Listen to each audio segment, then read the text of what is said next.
All right, happy CIMFest, everybody. Hope you're enjoying this Juneteenth Father's Day weekend. Lots of great stuff happening. We're going to have some exciting announcements during CIMFest today. So we look forward to all of you checking out what we have to say. So, one of the announcements we'll be making is that the Siege speaker submissions are now open. I will be sharing the link in chat. And also, Hi-Rez has given us some codes. They've given us codes for some really cool things. I believe Lancelot is one. And Summer Eclipse Morgan Le Fay. So we'll be giving those away during chat. And Kevin, you are absolutely right. Go ahead and knock the volume on the game back to 10%. Kevin had it set up right. Sure. I had to turn it up because I was digging the music. But we'll turn it down a little bit and make it work perfectly. All right. And so got a great things for CIMFest today. Obviously, we've got that IP protection and copyright licensing for game developers. I personally want a Panic Porcupine shirt. So you got to start licensing that stuff out immediately, Shiny Dolphins.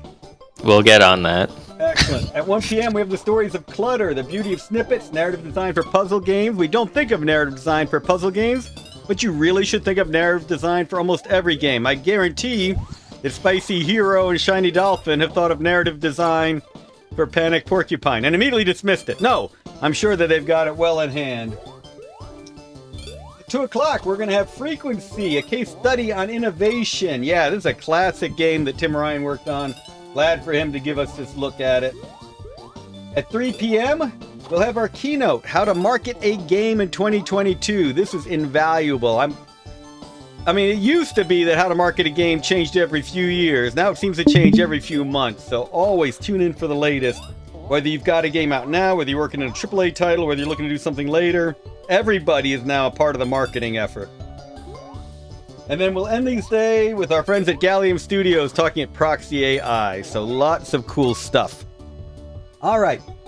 So I've referenced Panic Porcupine already. You all are... Why is it not full screen? Now it's full screen. Oh, that's right, because I had to turn back on the participants. Now we can only see the participants. All right, Panic Porcupine, great stuff. We love these indie games coming out by people. This one is trickier because it's a collaboration of 2 studios. So, Shiny Dolphins and Spicy Heroes, why don't you introduce yourselves and tell us about the game, how you developed it, and show us some of its wonderment. I'm Kevin, aka Shiny Dolphin.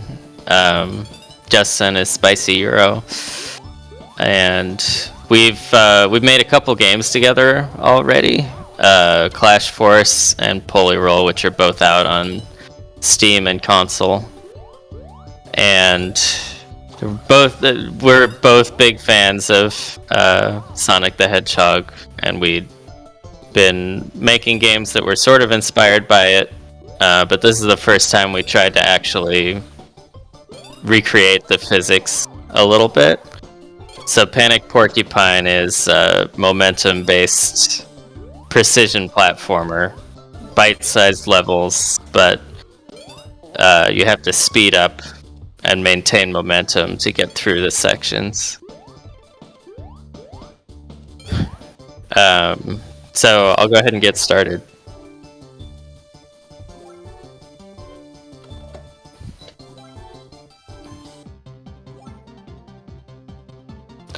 So you have to collect all of the chickaburbs in every level. These eggs are like a completionist system. And you see, I didn't quite get up there. I didn't have enough speed. So the main element of the game is figuring out how to get enough speed to do what you need to do. So there I was able to roll, and rolling decreases the friction and lets you move faster. And if I get all the eggs... Downhill. Yeah, go ahead. What? I said when going downhill. Yes. But the eggs are optional. I didn't have to get all the eggs, so I won't do that this time. Ah.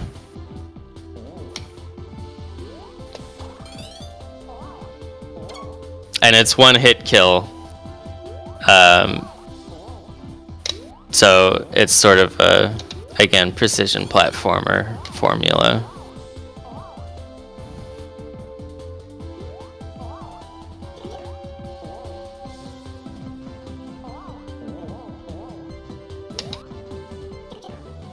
And if you don't get all the eggs, that happens.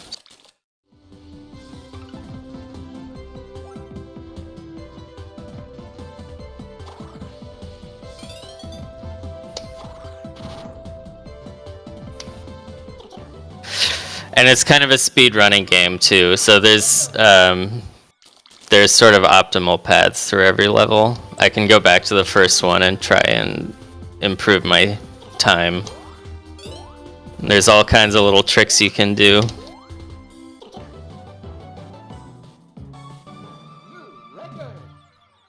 And it keeps track of your 3 best times.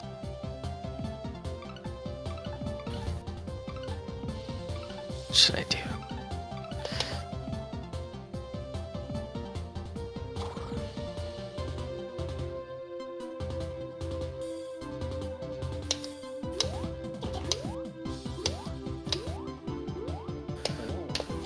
We'd also, Clash Force and Polyroll were both written in ClickTeam Fusion.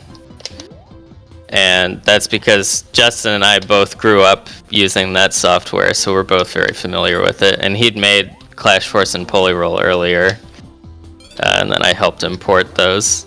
But then because we were both familiar with Fusion, when we moved to Unity, we tried to recreate the workflow of Fusion to some extent, because we're both used to collaborating in that workflow. So that's one of the cooler tech things we have in here. This is sort of running on...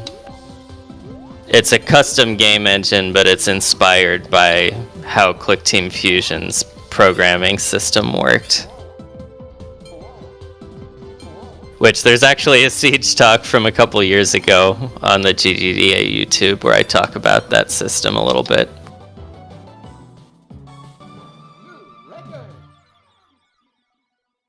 And Justin does the level design and the art, and I do the programming. Every world has these kind of bigger, more open levels too, where you can play around with all the mechanics that you learned in the previous levels. Although this first world is more of a tutorial world than the others. You may notice these levels don't seem particularly hard. The game gets much harder.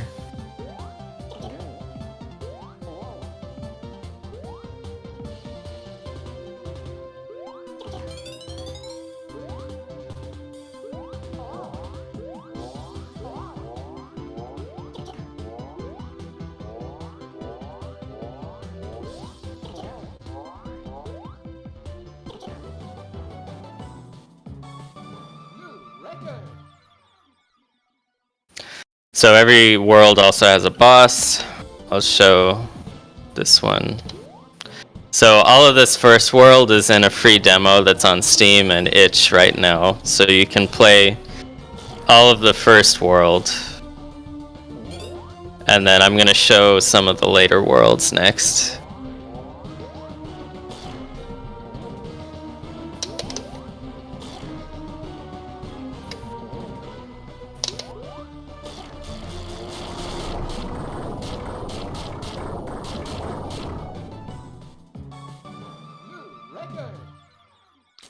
As far as narrative design, it's very simple in this game. The evil Dr. Proventriculus has stolen all of your chicken friends. Chickaburb friends, I'm sorry. And is planning to make fried chicken with them, so you have to rescue them. So this is the circus world. This is one of the levels where we open up the speed a little bit. See, I had to gain enough speed to get all those eggs. If I wasn't moving fast enough, I wouldn't have gone as high.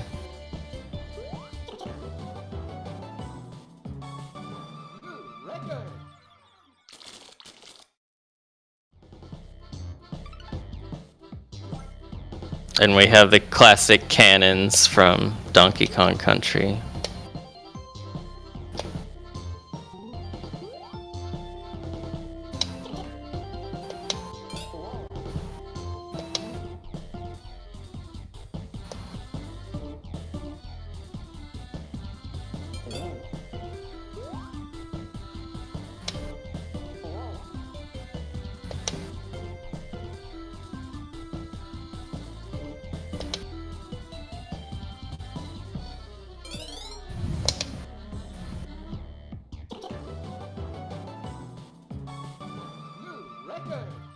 The eggs are a lot harder to get in these later levels. You really have to think hard.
This one's fun because you can play with the physics. It's like this little skate park almost. It gives you a lot of chances to practice with the gravity and everything. Oops.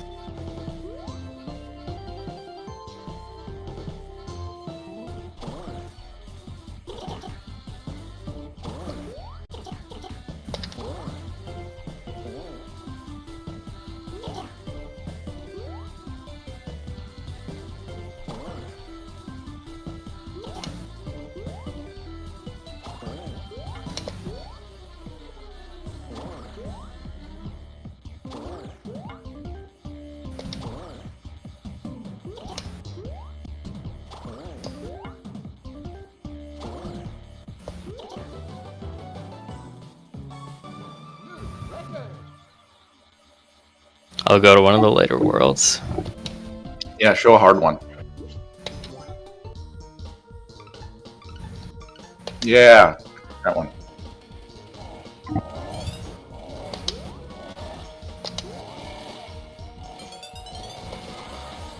Oh no! It's an instinctive jump.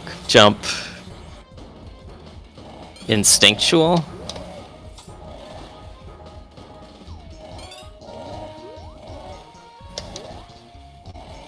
That part looks like it would be crazy with the timing, but you have a lot of control over when the jump happens.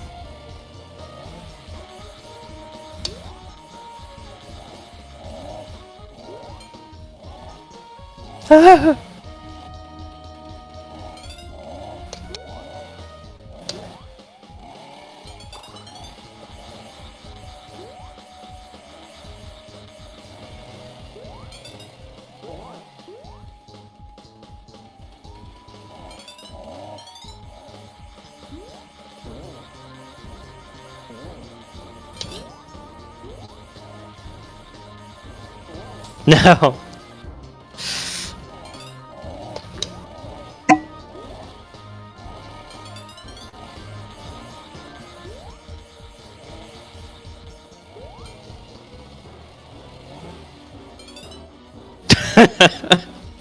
Hesitated.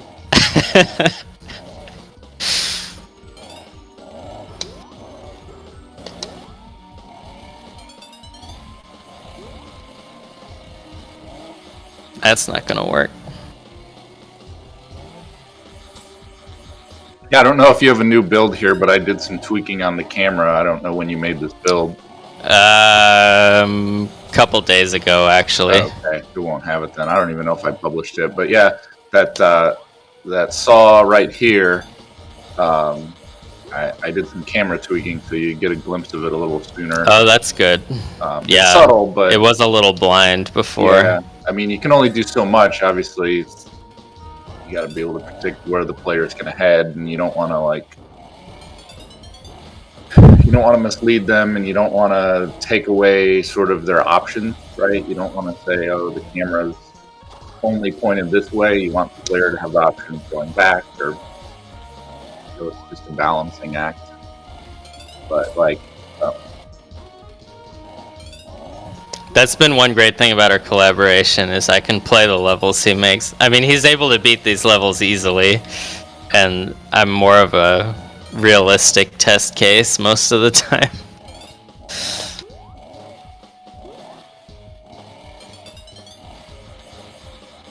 Ah.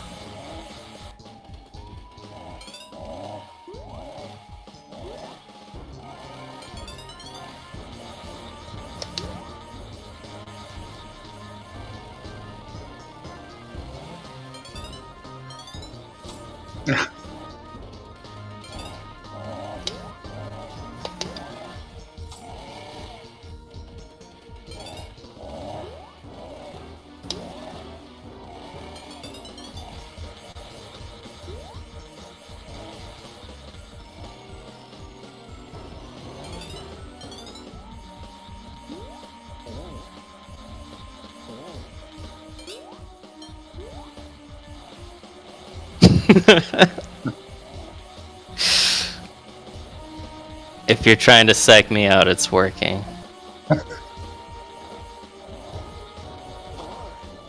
hey, Can I always get under that if I roll? I don't think so. Okay, it almost looked like maybe.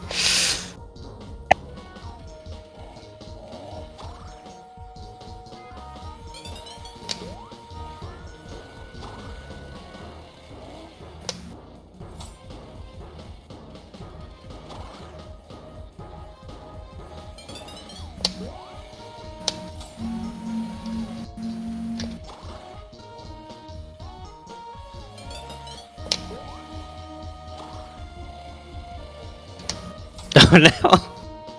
I'll try and get these eggs. Nope. Oh, yeah, I love speedrunning this level. This is one of my favorites. Nope. Oh. Okay, let's try a different level.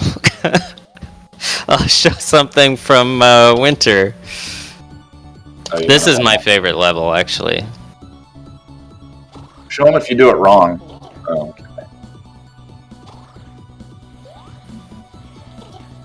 Why should I show them doing it wrong? Well, because it's still kind of fun to just roll down the hill without stopping.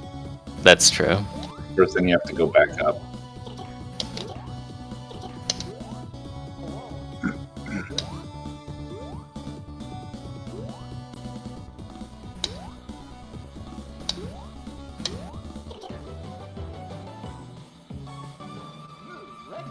Yeah, there's some crazy speedrunning techniques in that level that I pulled off. Pretty fun.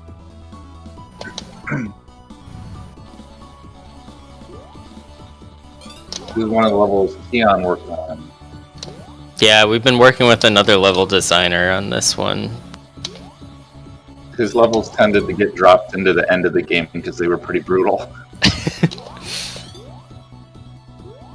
Oh no, I forgot a chicken. I'd love to hear how you're collaborating with the third level designer. You two have obviously worked together before and have a good sense of what the other's doing. Justin's making this art and can create new art when he needs something and talk to Kevin about new functionality. How's it going with that third designer? Are they just putting in the elements you've already created, or are they requesting new features and art as well? They are not requesting anything new. I will say that when we brought someone else in, we were fairly late in development already. So we had a lot of gimmicks already come up with. And so I just wanted someone who could come at it like a fresh perspective and maybe do some things with stuff that I had made that I didn't even think of how to sort of connect it together. So, it's just a contract type relationship where he he comes in and makes a handful of levels for us. Actually haven't met him in person yet. But yeah, there hasn't. There's so much stuff in the game already that he hasn't asked for anything. I will say that there's some like things he's implemented or ways he's combined things together that have sort of pushed our engine, like the things that I didn't test, and so it sort of broke some things or like unveiled some like things about our engine that wasn't 100%. So that was kind of valuable in that way. Yeah, it's been good. It's sort of stress tested it, and we are able to make calls like if it's easy to improve the engine, we do it. And sometimes it's pointed out places where we just have a fundamental issue that maybe we'd have to address in the next game, and we and I mean I've gone sometimes too. I've gone back through the levels that he sends me. I actually just like this isn't one of them, but like I sort of asked him to just give me the bones of a level, so to speak. So he just has sort of an outline of it, I guess. It's not, he doesn't fill in like all the art and the texture and stuff to sort of create the visual completion of it. So I've like gone back and done a little bit of tweaking. There's places maybe where I go, okay, the engine just isn't going to withstand this like tight corridor or this design mechanic, and I'll adjust it accordingly. But it's been a really good process. No issues. Do you find that using Unity allows you to bring in new people more easily? Yeah, absolutely. I mean, just not even necessarily anything Unity does specifically, just the fact that other people actually use it. Like, there's just not that many people familiar with ClickTeam Fusion. And I guess the other aspect of it is like, I don't know how the pricing Unity. Like I think we would have had to like buy another full version copy of Fusion for him to get involved, which would cost us a few $100 or $500 or something like that. And more than that, the ramp up time. Right, and then we'd have to teach. I mean, Fusion is extremely easy to learn. I mean, I wouldn't have had any question. Like, if you can use the tile editor in Unity, like, you'd be able to pick up Fusion. But yeah, that's a little weird, I guess, to try and bring someone into that. And then obviously the collaboration features Unity has makes it easier to drop someone else in there and say, add you to the project, and away you go. Now, you talked a little about testing. I'm really fascinated about how the two of you handle testing. Obviously, Kevin is working on the coding. Tools get handed off to Spicy Hero, Justin, and Justin makes levels that then go back to Kevin to mess up on or to successfully run. But that's the baseline testing. Tell us about all the rest you do. That's it so far. We're trying to get the game as far along as possible before we start the QA testing. You know, it's not a super long game, and so it's not like we're making an 80-hour RPG or something, and we need people testing a year before the game is out. But we're actually, that's sort of, tomorrow is sort of like the official first day of like pushing towards like a QA ready build, and then we'll work with a few QA testers. But I mean, we've been working on this for about a year and a half or so. I mean, I've tested it pretty aggressively. Just the design of the game, like the fact that this is a game where you're going to die a lot and you're going to replay levels over and over, means that like every one of these levels I've played like 1,000 times in all sorts of ways. So there's been a lot of testing already of the engine and stuff. And that's kind of the workflow we used on Polyroll as well. We did a lot of internal testing first, and then got some we did a lot of level design iteration on Polyroll before putting it in the hands of any official QA testers, but also we go to conventions and things, and the events in Atlanta, the game developer events in Atlanta, like ATL Game Devs at my parents' basement. and we get a lot of useful feedback and play testing input from those too. Kind of ad hoc QA, I guess. Even just the demo release on Steam, we've gotten some people posting on Steam about issues they've had. Right. This is also the first game where we're tracking things like where people died. So kind of like Mario Maker, we can see a heat map of the worst. Oh no. That's probably one of them. So I'd love to talk about the difference between the Steam and itch.io demo audiences. You're talking about getting good feedback from the Steam one. I would tend to think that the itch audience would be more developer focused, but you're doing better with the Steam one on feedback? I mean, I guess it's, yeah, I mean, it's just a matter of how many people are playing your game, and I guess the issue is, you know, we were fortunate that Steam, we're currently in, NextFest. So that's boosted our visibility beyond anything close to what we had previously. I mean, the Steam page for this game's only been up since March.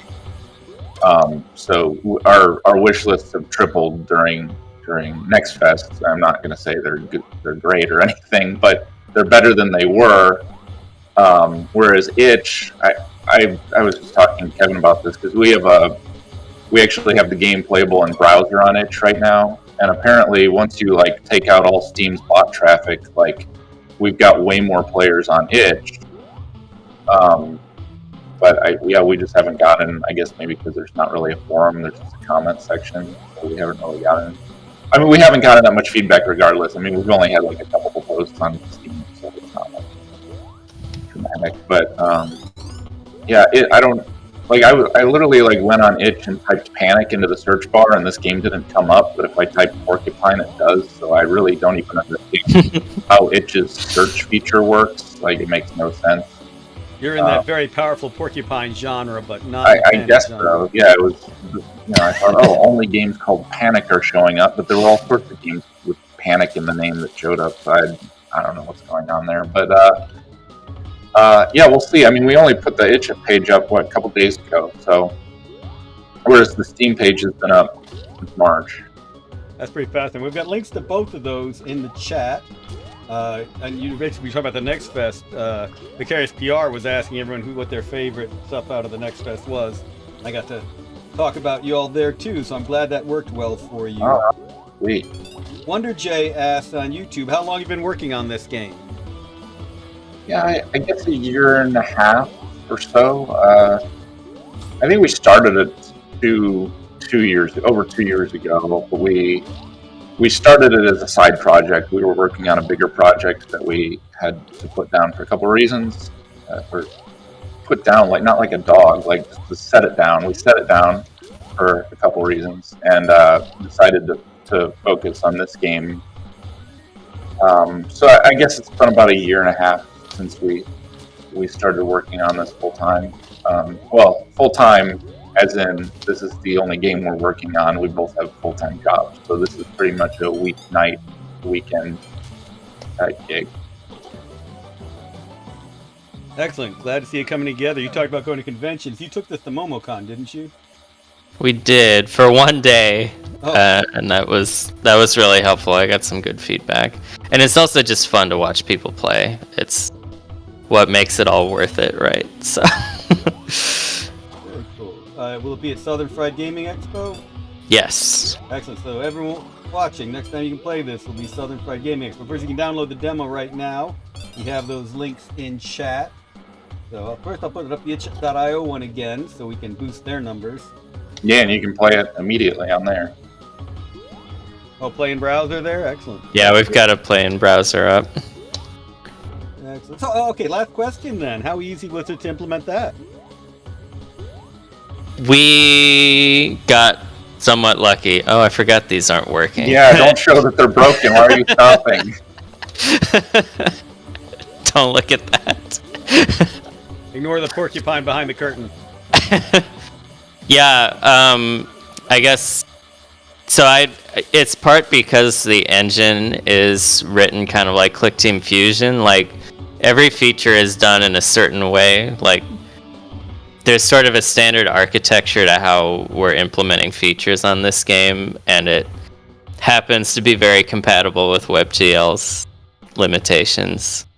And we already had save files abstracted so that it could go into player prefs or onto the disk or onto a console save. So yeah, I mean, it was surprisingly just worked, basically. I was not anticipating that, actually. Yeah, the eggs were the only thing you had to change, right? Right, because the eggs, we do some multi-threading stuff to color the eggs at the beginning of the level to make sure that you don't have like two blue ones next to each other, and the multi-threading was the only thing that didn't work on WebGL. So I just made it completely random on the WebGL build. It's funny because I saw as soon as I went to the web build, I started noticing clusters of orange eggs next to each other again. Yeah. But anyway, most it's people crazy won't how helpful it is to not have that. Or noticeable, anyway. Oh, it's interesting, those little differences. All right, excellent. Panic Porcupine. They've got the link shared.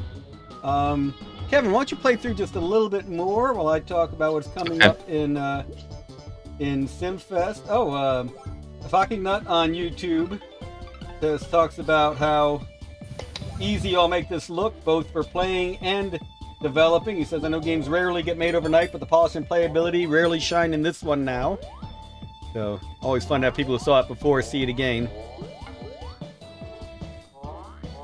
All right, excellent. All right, so we're going to get Kevin to keep playing, and we'll talk a little about what's coming up in CIMFest today. Next up, we're going to have Justin Jacobson, who's written extensively on legal issues related to game developers, and I'll share links to some of his books in the chat during his presentation. Going to share on IP issues, both to be generating your own IP and using, intellectual properties. Generating your own intellectual properties, protecting them, and using other people's. So, Kevin and Justin, I hope you keep an eye on that, because I really want that Panic Porcupine t-shirt, breakfast cereal, and movie. No idea why this could be a good movie, but I think we've got some examples now how it could work. So, also, we will have Siege coming up October 7th to 9th, with the presentations online again October 7th to 8th. So we will put up the speaker submission form in a minute for everybody to enjoy. So on top of that, we'll be having some giveaways soon. And I know, we'll give away a Panic Porcupine demo. Oh wait, that's already being done. So maybe I'll give away some Emperor the Fading Sun, since we've been having so much fun with that recently. And maybe I'll do some other game demos later in the day. But what we're going to do right now is I'm going to take Kevin and Justin into the GGDA Voice General channel. If you have questions, please go ask them there. They'll hang out for a short bit. And maybe I can give you all the ability to share a screen. You can keep playing this there. That's not a bad idea. All right. So I am going to move them over, and I'll be back in about 5 minutes with Justin Jacobson on Game Dev IP Protection. See you all soon. Thank you, Kevin and Justin. Thanks, Andrew.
All right, now it is my pleasure to introduce Justin Jacobson, who has spoken for us before and has been doing a lot of good work of late for game developers on the legal arena.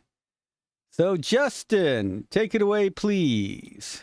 Hello and welcome to the lecture. Thanks to the Georgia Game Developer Association for having me and for everyone for tuning in.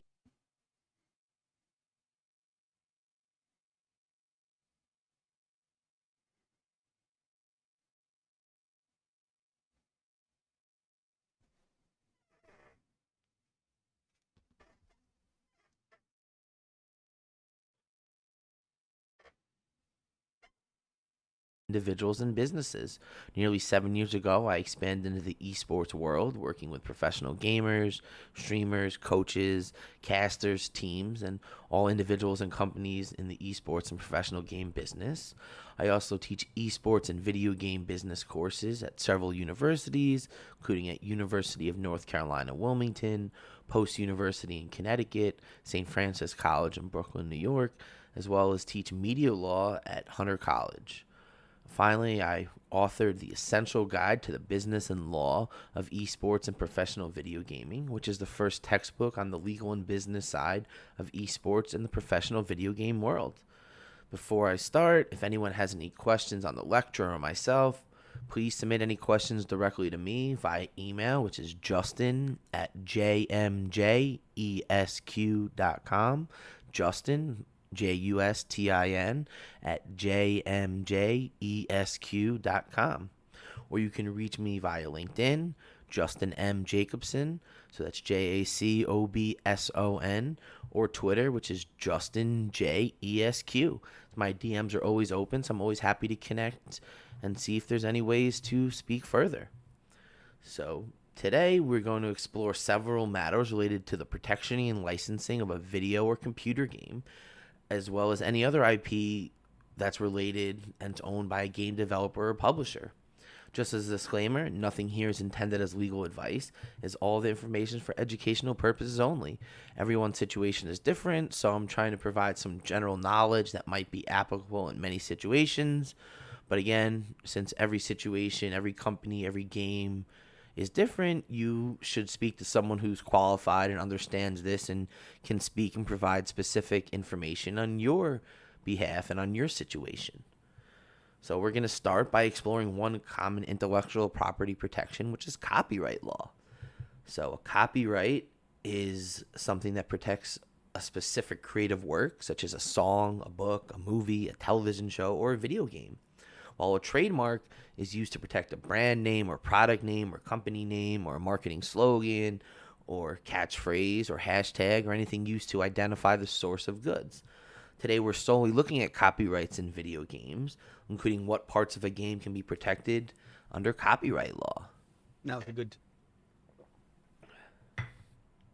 So this means we're going to discuss how a game developer can then license their protected IP to another party, and then some considerations related to entering into a third-party licensing deal, including arrangements with a game publisher if you're a game developer, or a merchandise or apparel designer. This information is potentially applicable for all game creators, whether they're working at a large AAA publisher or a small upcoming indie developer or any software development company in between, as there are many similarities in what a games creator at any level should be aware of. So to start, we're going to first discuss copyrights in video games. Specifically, there are two copyrights in a video game. There's a copyright in underlying software code as a literary work. There's also a copyright in the audiovisual work, which is the protection in the images, the artwork, the sound, the animations, anything that's audiovisual.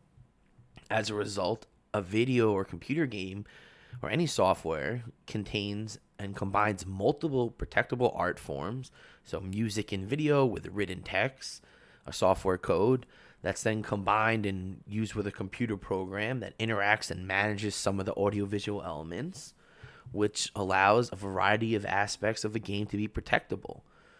So since a game is essentially a visual work with audio and or sound, that is controlled by a computer or software code. So this means copyright protection is available for any specific in-game character design, any original music and audio elements, such as character voiceovers, any internal or created sound effects. There's also protection for any video or visual elements in the game, such as images, any digitally captured moving images, so animations, any movements, and anything related to how the characters move within the game. There's also potentially protection available for any written text in the game, so the specific gameplay storylines, the imagined environments, and the geographic location names and descriptions. Copyright might also exist in the game's box or disc design, in the finished game itself, and in the actual computer code, including both the software's source code and object code. So this means a developer or publisher in the US can obtain copyright protection in a variety of different components within the game, as well as the actual finished game itself.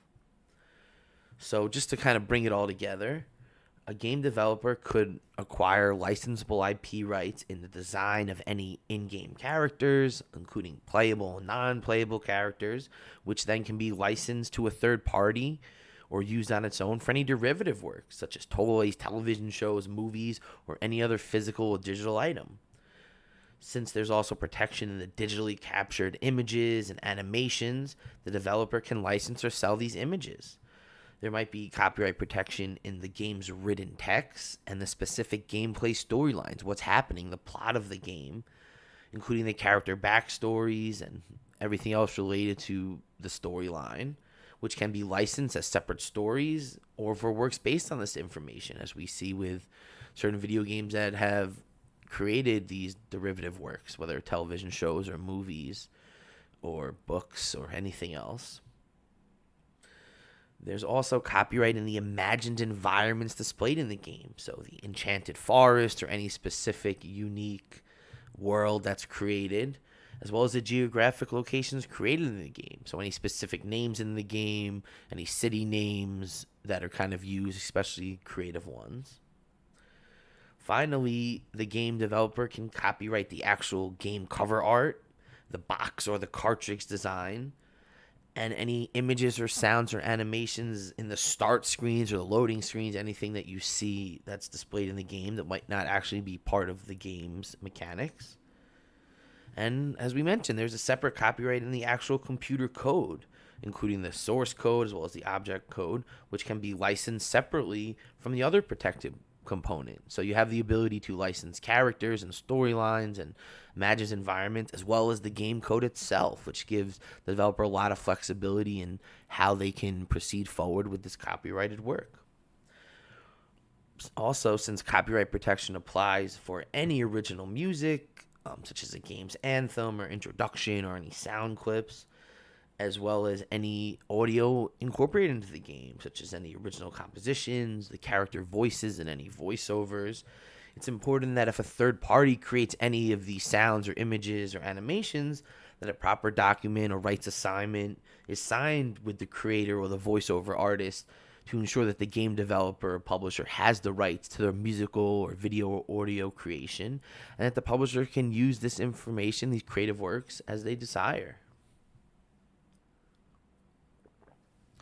Now that we kind of understand a little bit about what can be copyrighted, we're going to look at, some requirements.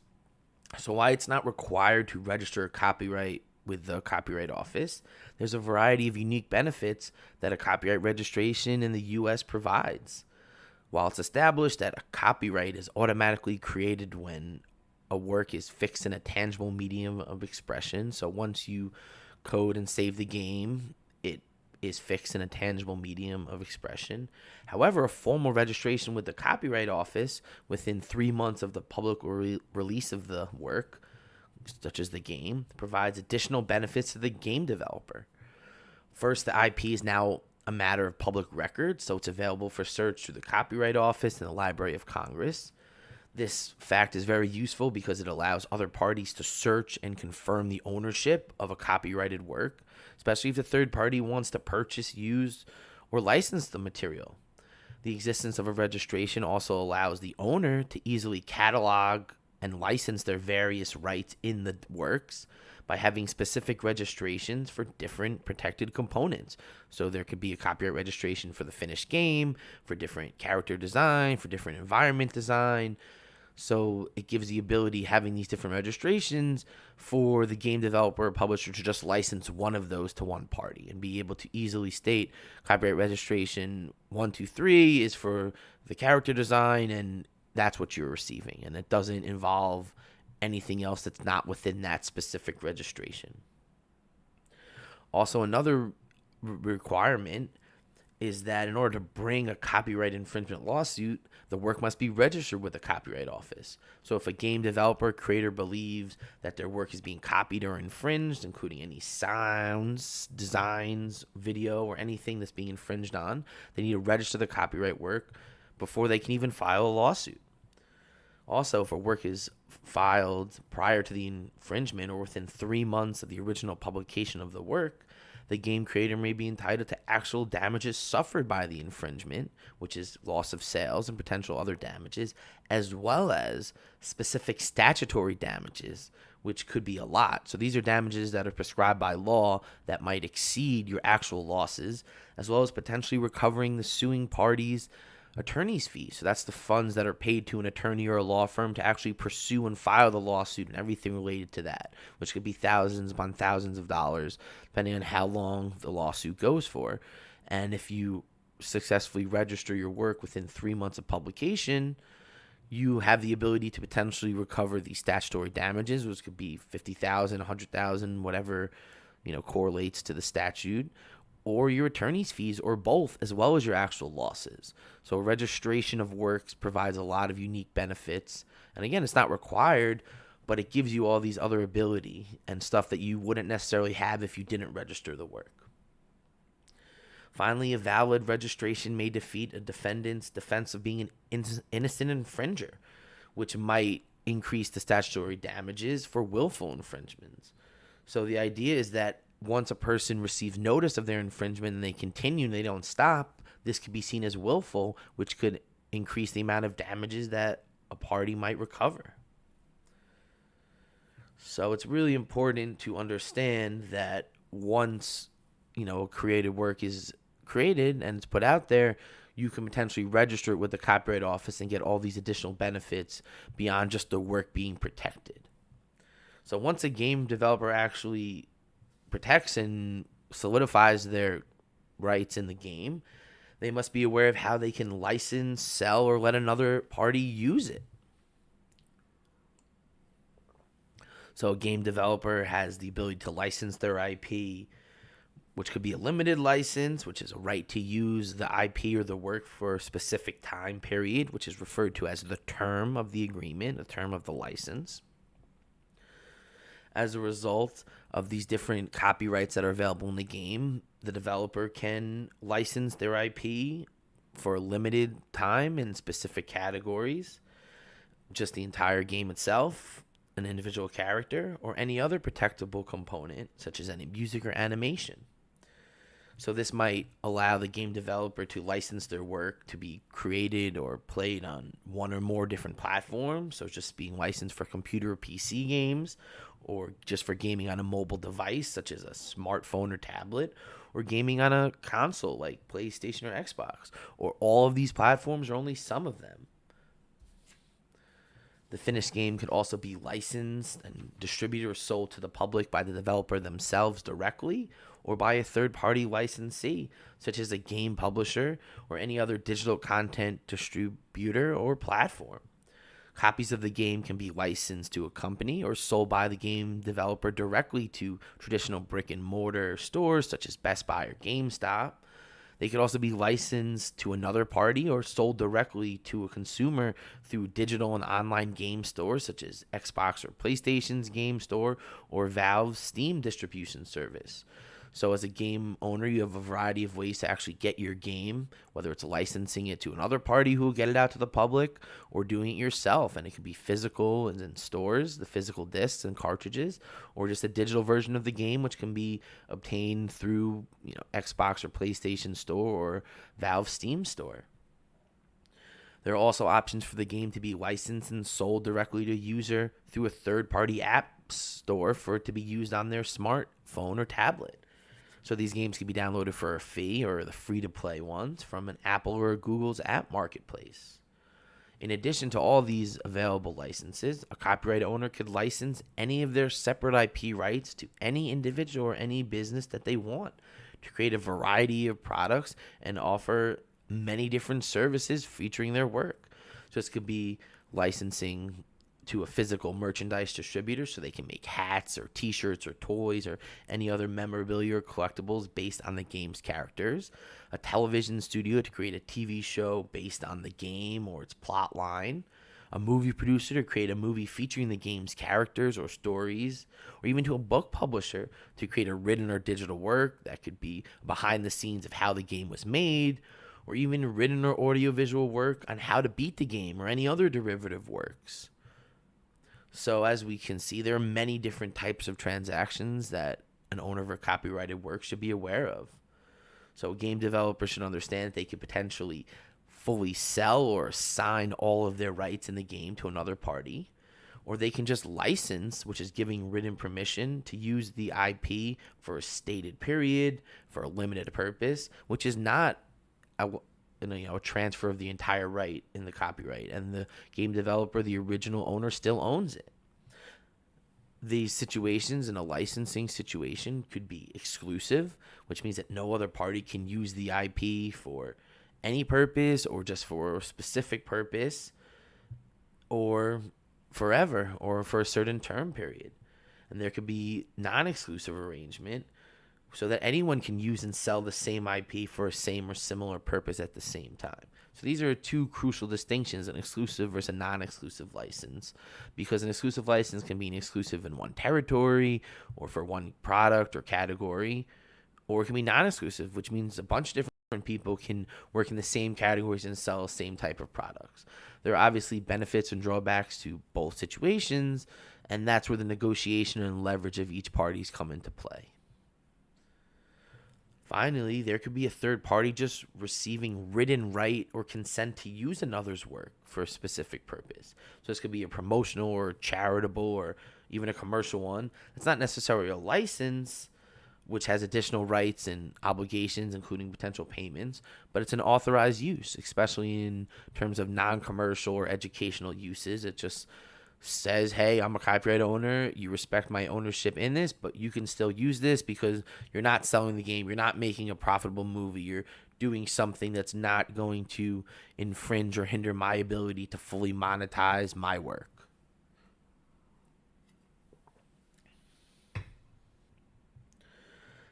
As a result of all of these different potential transactions and issues, a game developer or any owner of any IP in a game should be aware of and try to best protect themselves when licensing their IP to any third party. So there's a lot of different considerations that are important when licensing a work as a derivative work. So this could be a TV show, a movie, a tabletop game, physical or digital merchandise, or any media or apparel incorporating or based on a protected game or other IP. While every license is unique and important, the first agreement we're going to look at and discuss is the one between a game developer and a game publisher to license a game. So here, a game developer contracts with a publisher for them to finance, distribute, and or sell the game. So it could be just for them to finance it, for them to just distribute it publicly or digitally, or to sell the game everywhere. So there's a lot of different options that this could be. So a publisher could be involved in the large scale and completely fund the game, or they can only be involved in a limited or small role where they're only financing one phase of the game, such as whatever funds might be required to finish a portion of the game, or they might be monetizing the port to a different platform. So there's a lot of different ways that a publisher can work with a game developer. And obviously, whenever a publisher is involved in financing a game development, there's usually a written agreement that's entered into between the parties that's referred to as a game publishing or license agreement, and this controls the relationship. While everything is different, these contracts usually outline the rights and obligations of the parties as it relates to the licensed IP and addresses all decision making related to a game's development, marketing, and sale. So this could have info on the current and future financing of the title, how much is going to be spent, how much will be spent on sequels, the royalties earned from the game sales, the game's overall development plan and timeline so that everyone's aware of when the game is going to be released, when certain alpha and betas are going to be due, and information related to the game testing and localization, when the different tests are going to happen, when they expect the results, and well, it'll address how and when the game will be distributed, marketed, manufacturers, and in which countries and which platforms. So obviously this document addresses a lot of the chief concerns for both parties, so it's important to be aware and to understand it and to do it properly. There are many considerations for a party when entering into any content licensing agreement, such as a game publishing deal. So the following information is really not exhaustive, as these agreements are usually 20 to 30 pages or longer. So I just highlighted a few important clauses and thoughts that are included in many types of these deals and that are very important to be aware of. So most of these agreements address the scope of the arrangement. So that's stating which rights are provided and to who gets what. Also talks about which party owns the finished game, as well as any associated IP in the game, as the game developer could just sell or just assign some or all of their rights to the game publisher. So this means someone who creates a game could fully, assign or sell their ownership interest in all of the IP or just the game, or they could license or assign some of their rights or all of their rights. As we know, the difference between fully assigning and selling versus licensing is that if you're licensing it, the original owner still owns the copyright, whereas if you're assigning it and selling it, you're giving up all your copyright rights and ownership rights in the work. So there could be a specific carve-out provision or category. So you could license just for merchandise or television or broadcasting, or for all of these, or for a variety of these. That can be for a certain time period, known as the term, in a specific territory or a specific platform. So there's a lot of different options on how you can create the scope and how the deal can apply. This also contains information on whether the rights are exclusive or non-exclusive. As we mentioned earlier, there's a huge difference in receiving an exclusive rights versus non-exclusive rights, especially if it's in different territories and for different platforms. There's also information on which rights are granted to who, or what are licensed to the game publisher. There might be the right just to distribute copies of it, might be just digital or physical or both. And it also talks about who has the right to create or authorize other derivative works based on the IP in the game. So it addresses who can enter into a deal with a TV studio or a merchandise distributor or an NFT company or a metaverse lab in order to license and use the protected work. So, for example, a publisher or any third party can just receive a license for one specific gaming platform, for just console or just mobile. Or this could be just for one geographic territory or country.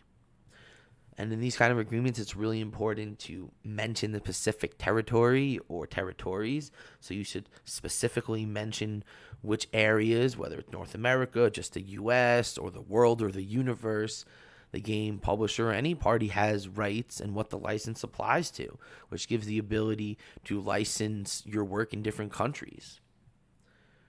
It also gives the ability for a developer to license their game for distribution in different languages.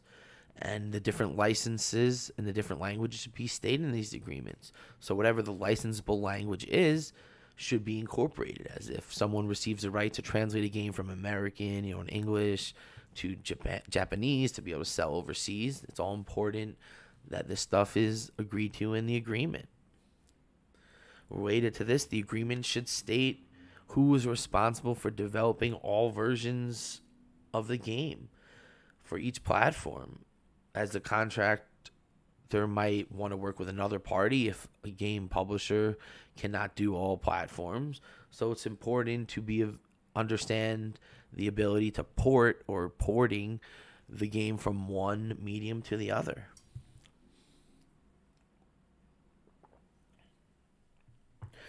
These agreements also usually address which party possesses any merchandising rights, as well as any ancillary rights in derivative works.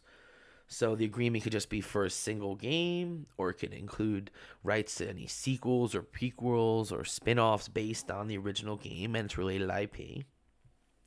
The agreement will also talk about whether the rights in the game include any downloadable content that's later created and released, or if it's just the initial release.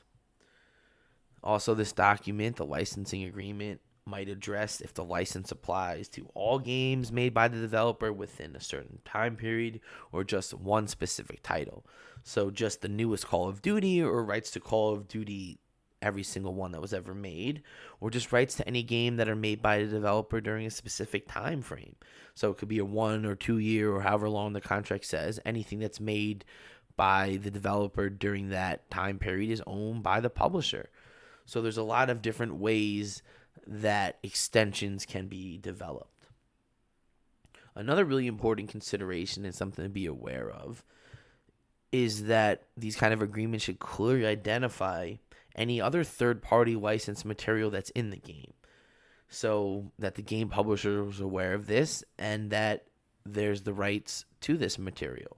So this can be any licensed third-party music that's in the game, any images or logos used in the game. And it's important for a developer to be aware that they must acquire the rights to sublicense this work or already possess it in their original agreement with the party they're receiving the rights to, or else the developer might need to get a new license for this transaction. As we mentioned, the term is the length of the license. So this could be a set time period such as days, weeks, months, or years, or it could be licensed in perpetuity or for the life of the copyright, which in the US is the life of the author plus 70 years after their death. The term also talks about what guaranteed time periods of the license exist, referred to as firm commitments, and also might include information on any options, which are the right to extend or renew the agreement.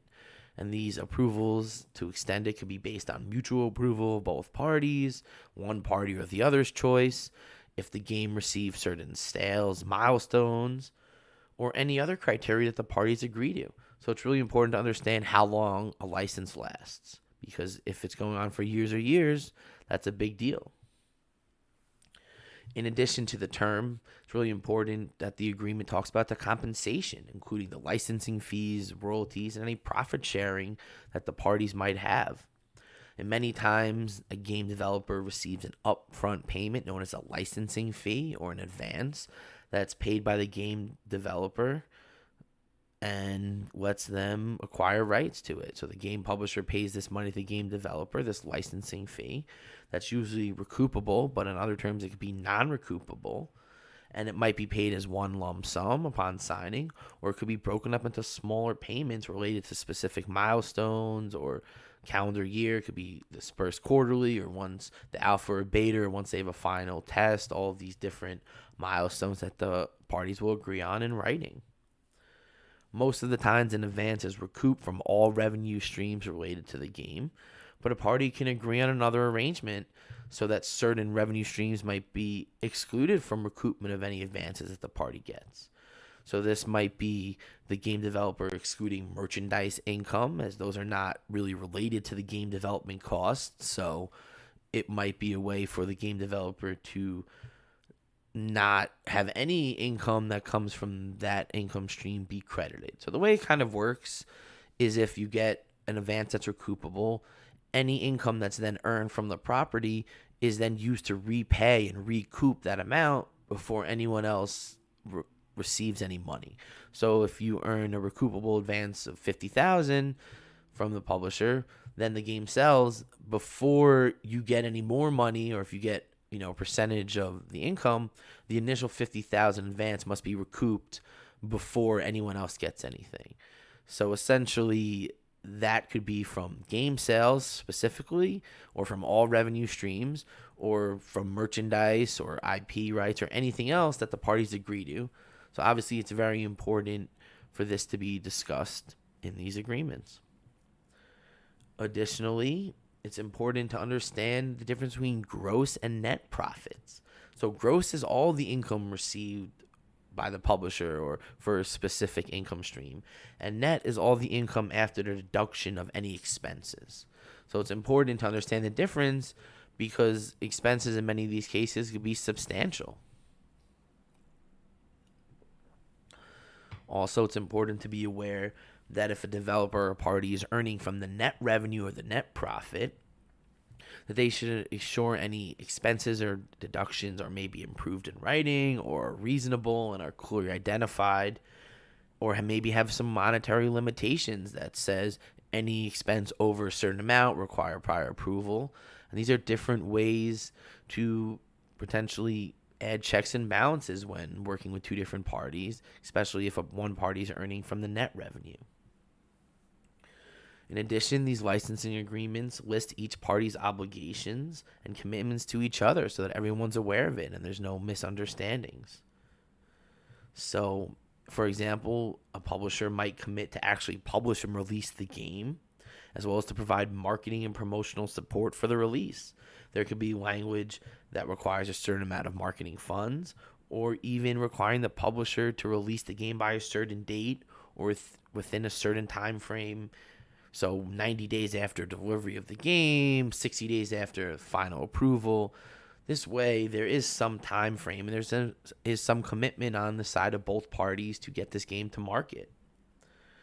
These agreements also list any promotional and advertising commitments, such as creating trailers or advertising campaigns, whether it's social media driven or influencer driven. These agreements might also look at how post-launch support is handled. So since post-launch support occurs after the game is released, the developer might need to continue to work on the game, such as bringing any gameplay patches or fixing any bugs or errors. So if a developer is obligated to provide post-launch support, they may try to negotiate and include in an agreement that they receive additional compensation for this support, whether it's paid on an hourly rate or more just any other rate that they agree to. It could be seen as a subsequent advance to continue to support the game. And this language could be done for any support, or they can limit it to just serious issues or both. So it's important to be aware that even after a game is launched, there might be additional obligations that a party might owe to the other, and it might be important and beneficial to try to get additional compensation for that time period. In addition, these licensing agreements also should discuss and address creative control over the game, as well as any derivative works. So this includes any approval or consent for any marketing materials. Some party might have final cut or some other reasonable approval right over whatever use of the IP, especially if another party is editing the finished game or character design. There might be approval rights for the product packaging, any digital or print advertising campaigns or posters, any merchandise design, what the whole overall mechanics of the game pricing, including the initial price and any discounts. So it's really important to understand that there's a lot of different approvals that can be in writing, and as a developer, you might want to try to have some approval rights, or at least the ability to mutually agree on certain changes, especially if they're huge or material.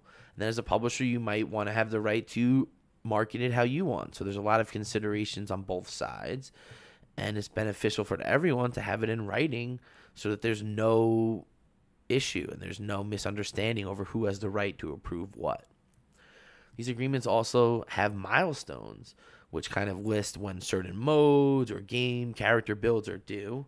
And there might be corresponding payments to each milestone, as we mentioned. These could be recoupable or non-recoupable advances that correspond to the different milestones or events listed in the agreement.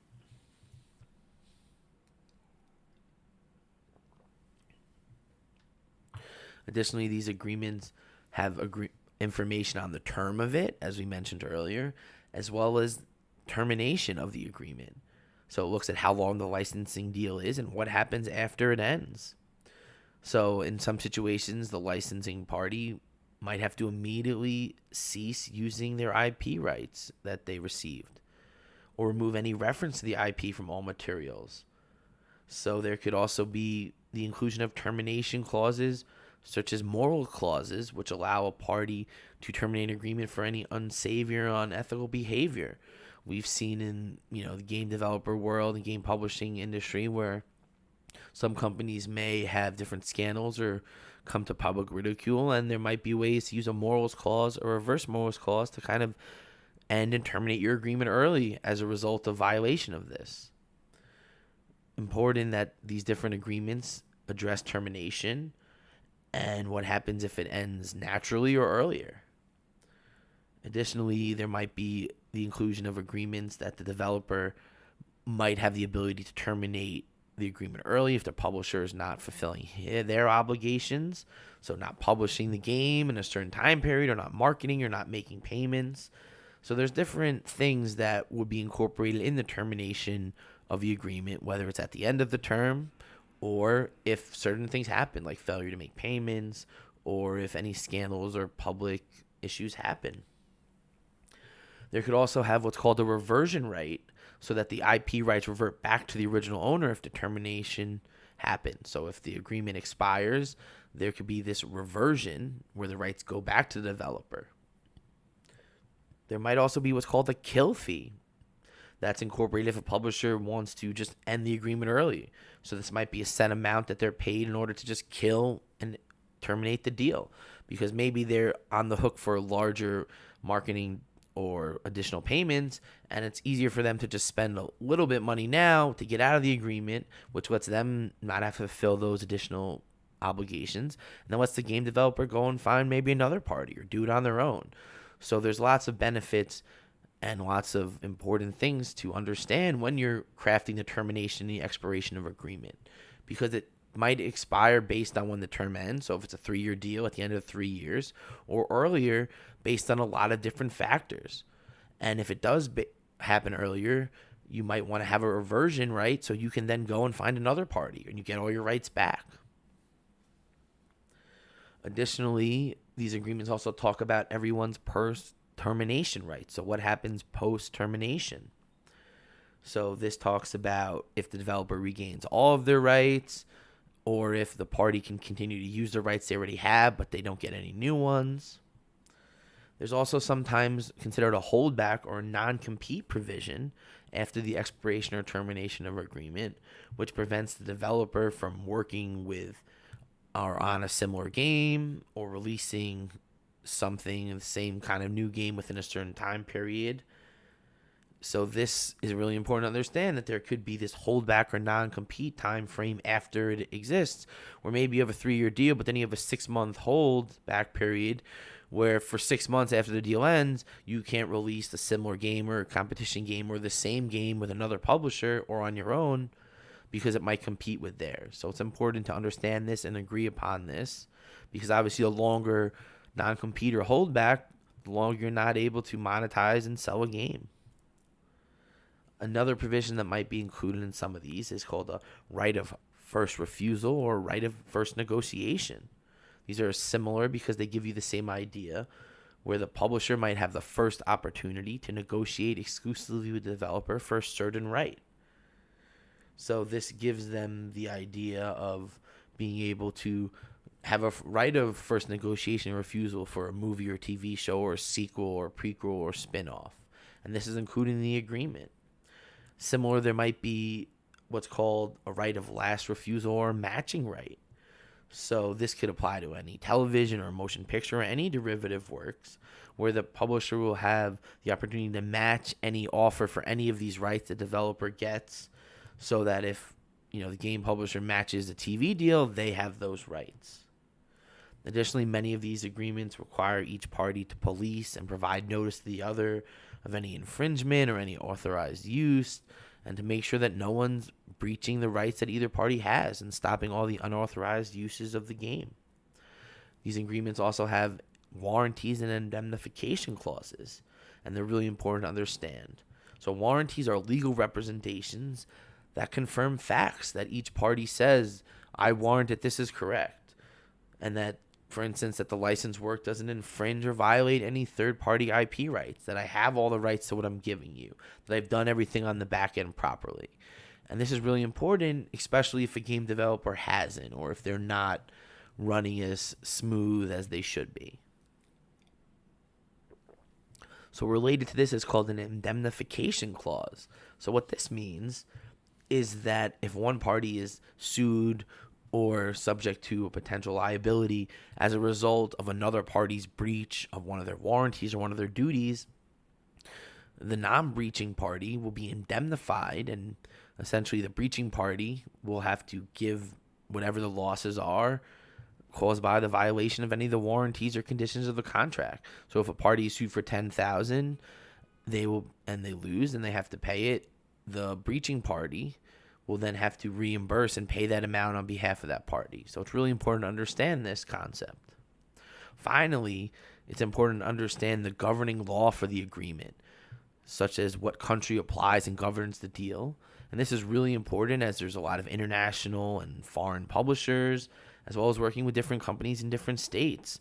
As the gaming industry is so global, it's important to understand what law applies to the agreement, what jurisdiction, whether you are in New York or California or the Netherlands or the UK or anywhere else that the game developer is located or where you're located, and what law applies, because different countries have different laws and different regulations.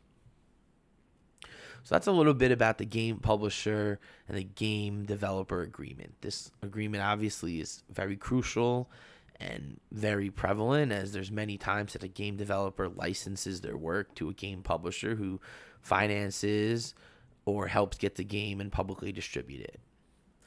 So there's also licenses that exist between the game developer and a third-party digital distributor of the game, such as a Steam kind of platform or an app in an app store. While these agreements are usually pretty standard, it's really important to be aware of the terms of services, as these are the documents that control and determine each party's rights and everything related to the use of their distribution platform. While again, these agreements are usually standard and there's not really much negotiation available, those quick wrap, agree to kind of documents, the game developer should always be aware of what Apple or any other app store is storing and collecting, and what user data, especially their personal data, is collected. Since a digital distributor is giving developer access to a game that could be available and downloaded by anyone, anywhere, the owner should be aware that they're now subject to laws in different countries and different jurisdictions, which might each have their own relevant privacy and consumer protection laws, as different states and different countries have different laws, as well as different standards of decency and obscenity. So content might be legal in one country or jurisdiction, might be illegal in others. So it's just important to be aware that when you are using a third-party digital distributor, especially one that's available in many different jurisdictions, that there's a lot of different legal matters that go into it, and all of these matters are governed by the terms of service that's issued by the provider. So to kind of bring this all together, we'll look at one other kind of licensing arrangement that's very common in these areas. So this might be where the game developer enters into a third-party license for a TV studio or movie production company or clothing distributor or any other party that's going to make a derivative work based on the game. It's not necessarily a party that's going to distribute the game to the public, but one that's going to take the storyline or the characters or any other protectable IP and license it and monetize it. So this could be a deal with a movie studio, and in these kind of agreements, it might discuss what platforms are available, who has the right, where the film can be displayed and distributed, such as just in local cinemas, just in DVD formats, or just digitally on demand, or pay-per-view platforms, or streaming platforms, or all of these, or mix and match. So there's a lot of opportunities to have different licensing capabilities and to learn income from all these different avenues. There could also be a deal with a television studio, and these kind of agreements might discuss what platforms are available, whether it's cable or satellite or subscription-based platforms or pay-per-view or for on-demand viewing and any OTT platforms. So again, these agreements, which are usually licenses, but they could be full assignments of the rights, will say what platforms are there. And if you license just for cable, you have the ability to license for pay-per-view or subscription-based platforms or satellite. So it's important to understand that these could all be separate deals that could have different fees. So if you're licensing for video on demand versus a streaming platform like Hulu or Netflix, the owner might be able to receive additional payments for all of these. So as we mentioned earlier, these kind of licensing deals usually talk about the licensing fee paid to the IP owner, which again could be recouped or non-recouped. And they're also talk about the residual payment or royalties, or a combination of both that the owner will earn, which could be based on the length of term of the agreement, the exclusivity, which are all important things to be included in all these agreements. So whether a party receives all derivative rights or just to make a movie or a TV show or a book or an NFT, and what territories they apply to. As we've learned, you can license a work, whether it's for distribution in one or more different countries, or the world, or just in Europe or North America, or any other territories that the parties agree to. You can just do just in United States, Mexico, and Canada, and the UK and Australia. So there's a lot of different combinations, and all of this will be agreed in writing. And what's nice is if a developer doesn't license their work in a specific country or territory to one party, they can license to another. So if you have, an English version of your TV show, you can license a Brazilian or a Spanish or Portuguese version in all these different countries. So again, it's very important just to be aware that these are different things that should be addressed in writing. Finally, in these kind of agreements, there's also information on whether the party can sublicense to the others. So does the movie distributor have the right to add subtitles and dub it and sell it and distribute it in different countries, or can you do that as the original owner? Also, since, as we mentioned, there's many different protectable works, whether it's a specific character or storyline, there's important to have creative control over the derivative work. So this information will be created in the writing. So this could be approval rights over any digital or physical advertisements, any product or movie posters, any advertisements used for selling merch, as well as the final product design or TV show. So you might have final approval over what a TV show's title is, or what the poster is, or what the trailer looks like, or even what a product is designed, or what a t-shirt might look like, what the hoodie looks like. And these are all important things that need to be agreed to in writing with any party, and especially these ones when you're taking your creative work and you're distributing it to the public.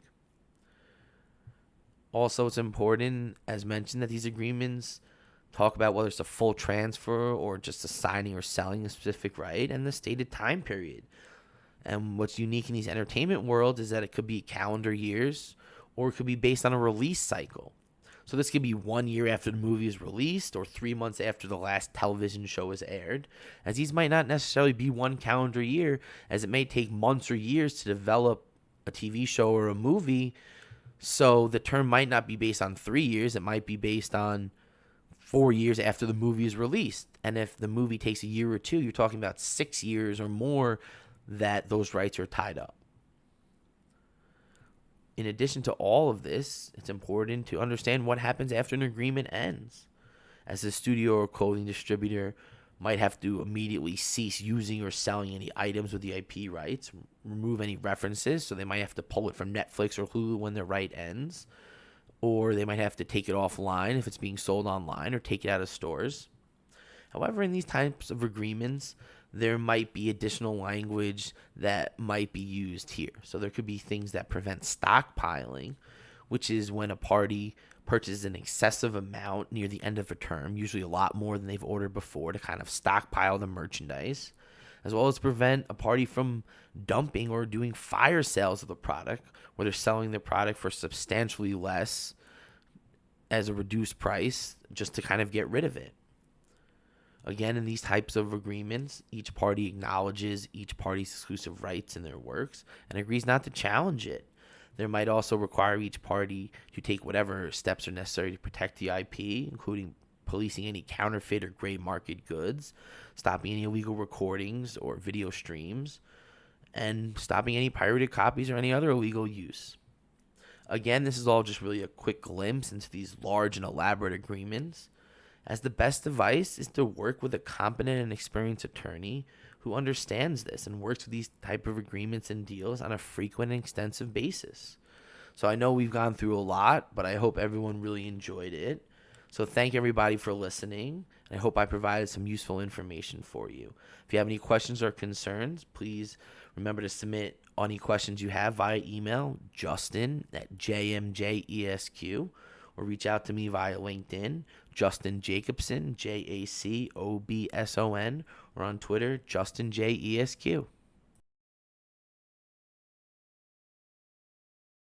Thank you very much, Justin. Lots of great information there. Invaluable to see that sort of knowledge imparted. So many useful things. A lot of different warning things.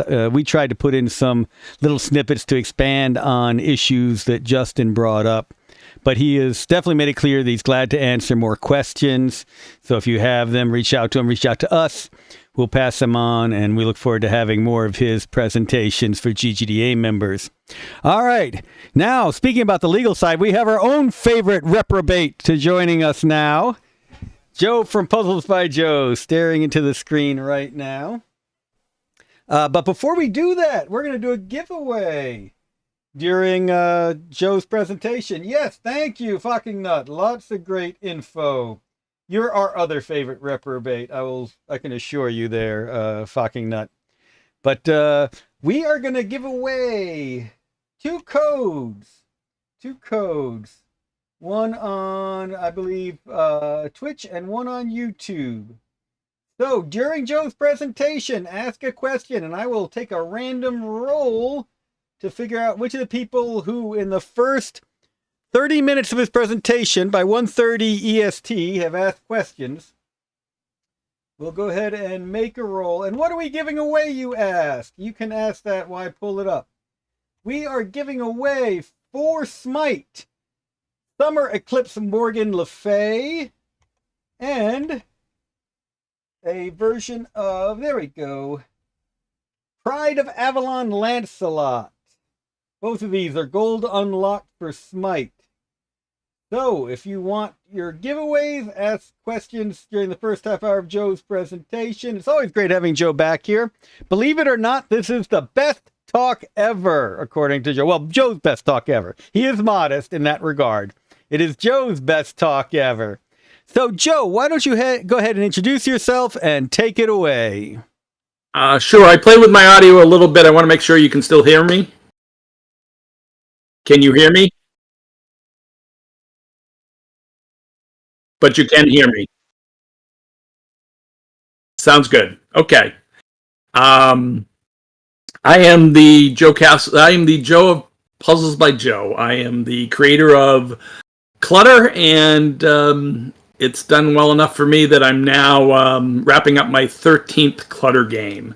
And today's talk is on the stories of Clutter, and the title is, narrative design for puzzle games.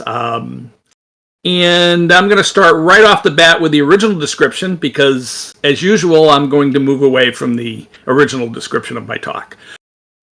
So I'm going to read this to you just quickly. I will cover Clutter's techniques for providing the illusion of a narrative within a purely puzzle game. I will describe what snippets are, how I've used them in Clutter, and I'm going to start the clock again, sorry. Yeah, okay, great. Use them in Clutter and how they've evolved over the years to provide a richer experience for those Clutter players that like a little something to read along with their Clutter games. I will cover the past, present, and the future of Clutter narratives, culminating in the highly anticipated, 15 years now, announcement for Clutter Diamonds, a Peter Zell mystery. Okay, but here's the updated description. Question, would Tetris be improved if it had a story? This is the story of the Clutter stories, what they started out as being and what they ended up becoming. Instead of burying the lead, your takeaway for this talk should be, don't let prior convention dictate design decisions, especially once you have an audience, and maybe even before then. The Clutter stories are filled with beautiful awfulness that metamorphed into something amazingly strange and wonderful. This is their story. And it bears repeating. Again, don't let prior convention dictate design decisions, especially once you have an audience, and maybe even before then. Okay, I'm going to digress here just briefly. In high school, I played Charlie Cowell in The Music Man, and there's a scene where he he lost his hair because he was tarred and feathered.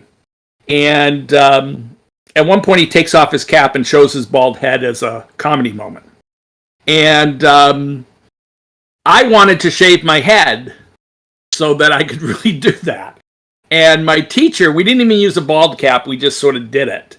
But my teacher argued that you don't want reality, especially in theater, because a true reality of something can actually take you out of the moment.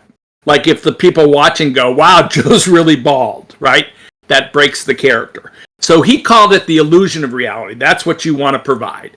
And the reason I'm telling you that is I started off with the notion of, with the very first Clutter, that I just wanted to provide an illusion of a story, not really a real story. But we're going to go into that in a second too. And then the last thing in the preface here, I think it's the last thing, might be, yeah, it's probably the last thing. I want to point out that the boiling frog story is a myth. There's the notion of a frog in water and the water heats up slow enough that he never jumps out. And it turns out that's just BS. That was an old myth. And I think scientists today say no way that the frog will jump out. And I pretty much believe that. I hope they didn't actually do the test on a frog, or at least they removed him if he became uncomfortable or something. But supposedly frogs will in fact jump out. But I want you to have that story in your mind as we go through this. And the other thing is there's this purple duck here. And I want to point out that I'm the purple duck, not a purple unicorn, but I'm the purple duck.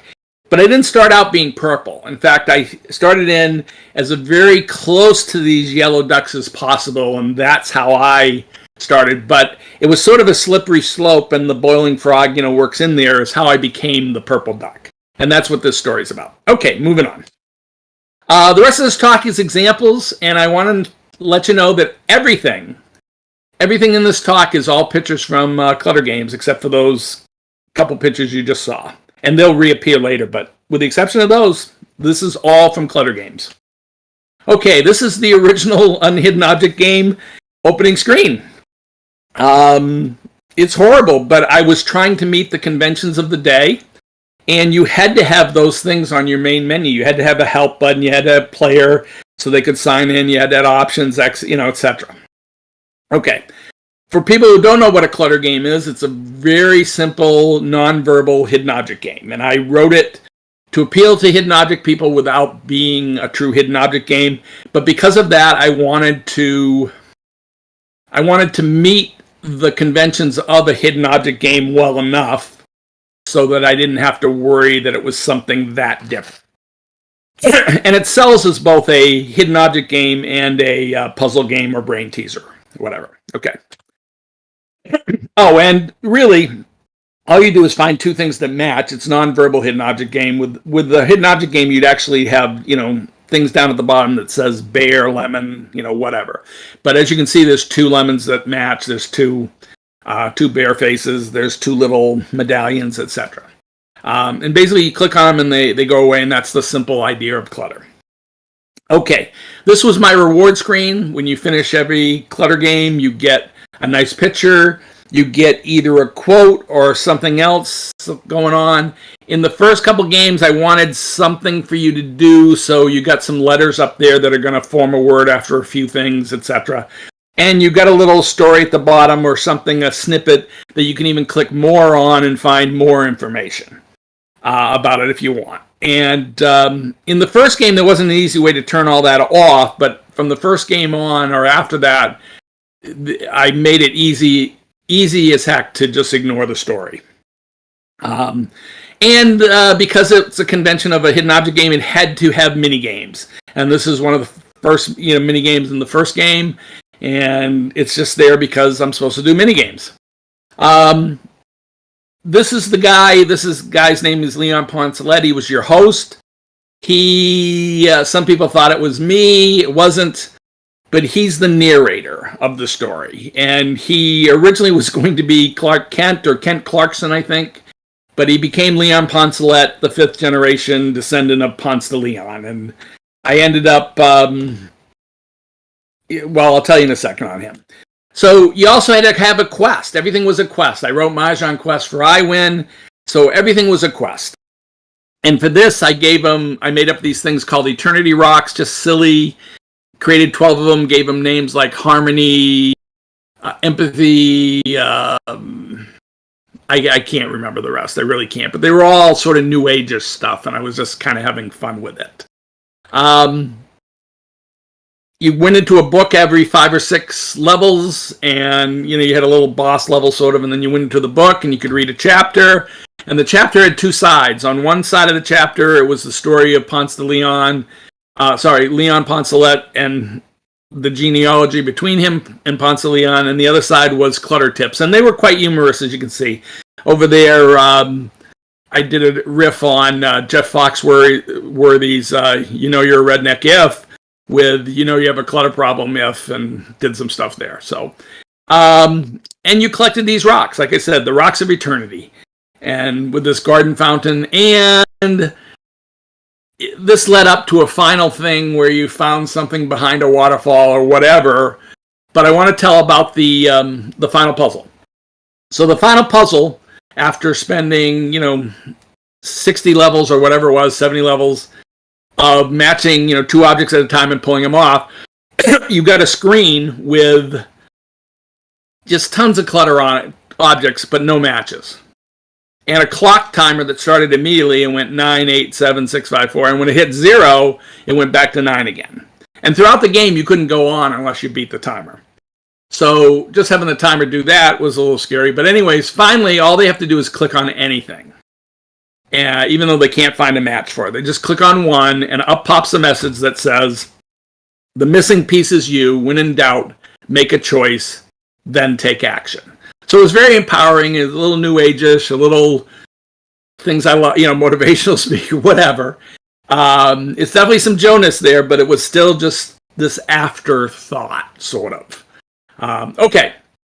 So Clutter 1 did just well enough to justify Clutter 2, but I wanted to put out Clutter 2 half the time. So Clutter 2 has very little different than Clutter 1, except for gameplay. Gameplay, always. New stuff, always. But everything else, I would skimp and save when I could. So, Clutter 2, can you tell the differences? Well, obviously the word clutter is different. There's a filled attic on the left. On the right, there's this chest. There's, whatever. It's a little chest that the objects fall in. There's a number 2. There's 2 pictures on front. One is Leon, the other one is Anna, and we'll talk about her in a second. But that's basically it. So, and it still has the same mini games, same everything. I did the interface for this one. I ran with the basket trunk-like thing.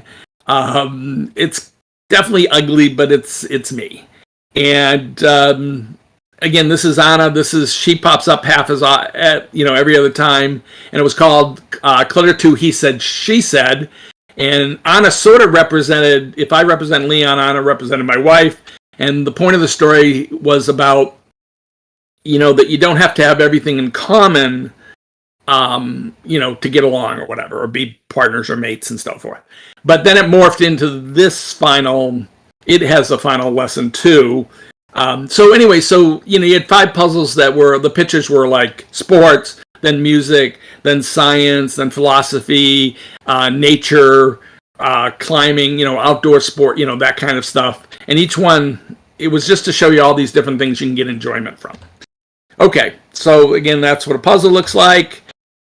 But instead of finding rocks this time, you actually got a picture at the end of each 6, and you found the spot in a picture that represents the activity. So in the upper left, you got the kid playing soccer. You've got something that represents gardening down there, etc. I think you got marriage or partner, love, that kind of thing got represented too. Okay. So in the final puzzle, you were asked to pick your favorite. And what happens is no matter what you click on, it either swaps with the guy that's right, or it's right and you win. But so to actually play it, you just want to click where you are and keep clicking, and then the right guy will come to you. And it takes a while for people to realize that, because if you keep jumping, you're jumping away from the right guy. But it was kind of fun, and then it came up with the message, which is, life is a smorgasbord of choices. If what you're doing doesn't bring you happiness, try something else. The missing piece is still you from the first game. Make a choice, take action, change your life. Okay, after 2 games that were in 800 by 600, I decided to go to 1024 by 768. I also decided to sort of get Anna out of the loop. She just wanted pretty pictures, gorgeous pictures as rewards, and there were a few other things that they were slowing me down a little bit, and I didn't want to fight with her, just I didn't want to fight with, producers and publishers. I wanted to do it my way, and I wanted to see if I could just do it my way with sort of no advice. And that's how Clutter 3 became Who is the Void? And this is sort of the beginning of Jonas into the games. And what I did was I wanted to answer the question, a very biased question, I wanted to bias them with it, was, would you rather play a boring, ugly game or a gorgeous, really fun, addicting game? And of course, everybody's going to answer, yeah, you want to play the fun, addicting one. You don't care how good it looks. And that's what this was about. So, a guy by the name of DJ Curtin, he did some of the visuals here, but I was very proud that I did all those little void discs with all the different people in them, all the shadows and stuff. But DJ did a nice job giving this sort of a scientific look, which is what I wanted. And but the main rewards this time were all Joe collages. They were collages to make a point. These two have the 2 dice that are about randomness. You can see there's puzzle pieces behind that. There's a glass of water. There's a glass of wine that's half full or half empty. There's the 2 comedy tragedy guys, etc. And I told a story that was very different. And I tried to tell a story about, who is the void. And I wanted to answer that, several times throughout the game. And the void was a game developer, is all we knew. Is the void, he represented the game, developer. But who was he really? So I had this metagame in it, and every so many puzzles you put in 16 pieces of this puzzle. Each one of those corners is a 2x2. And then you get a little answer. So in this one, for instance, it says, could Joe himself be the void? It couldn't be that simple, could it? Let's get back to the game. But throughout the game, and this is, this is the second one. I'm just showing you one loose piece that goes in and they complete this level and they get another message. And they also get this book format thing where, again, they can ask for more and just read small snippets at a time. And if you read the first one, it says, before any game gets created, there is a spark of an idea. And that's, who is the void? The void is a spark. That was the first answer. The void is a spark, but how does that spark happen? Where do really good game ideas come from, etc.? Okay? So the void was, here's 4 of the answers. Answer 1, the spark of an idea. 2 was the empty space between designer, producer, and programmer where they do their conversation. 3, it was just me, or the emptiness in my brain because I'm the designer, producer, programmer, and it's how I talk to myself, etc. Last, it's the vast emptiness of surrounding the one drop of good stuff that's all prior. It's whether it's on the internet, whether it's prior games you played, whatever. It's just the void is just this huge thing where you're looking, it's the hugest haystack in the world where you're trying to find the smallest needle. And it's just this huge, I view it as an empty space where you're looking for a good idea. Okay. So the final puzzle for this game, Clutter 3, is they put all this together in 16 pieces at a time. They finally put this final one. And up pops a message that says, the void is, and 4 spaces. And all they have to do is touch they have to just touch the letters of the alphabet V, O, and I in any order. And then it stops again, and it's saying the void is the VOI with a blank space. And I pop up a message that says, now the void can't just be the void. That would be stupid. But sure enough, they have to go touch the D, and the D comes down for exactly 2 seconds. And then the D pops back up, and the C and the E fall down. And the void has been turned into the voice, and they see that. Okay? And then the pop-up, and by the way, I feel that's my one moment of genius in all of Clutter. I got the idea while showering, believe it or not, one day just thinking about the game, and when I noticed that coincidence, I said, that's great. And so here's the fifth reason, and what they get told. The void is the gap between you, the player, and me, the developer. Obviously, a huge gap. And then I tell them, but the void can become the voice, your voice, and you can use your voice to cross the gap and give me feedback to help make the future Clutter games better. And I still think that's great today and still holds up. And I got some emails from some people that wrote me pages and pages of feedback and were really touched that they knew they could give me feedback and it might affect the game. And number 3 did so much better than 1 and 2 put together that I was, I had proved at some point that Jonas, I could do this by being a little less safe. Okay, so the next game I made a misstep, and I loved minigames. I used to kiddingly at the time used to say my clutter habit is only to support my minigame habit. I do clutter to support my minigame habit. Because I loved making minigames. But it turns out nobody cares about the minigames. And this game did not perform well.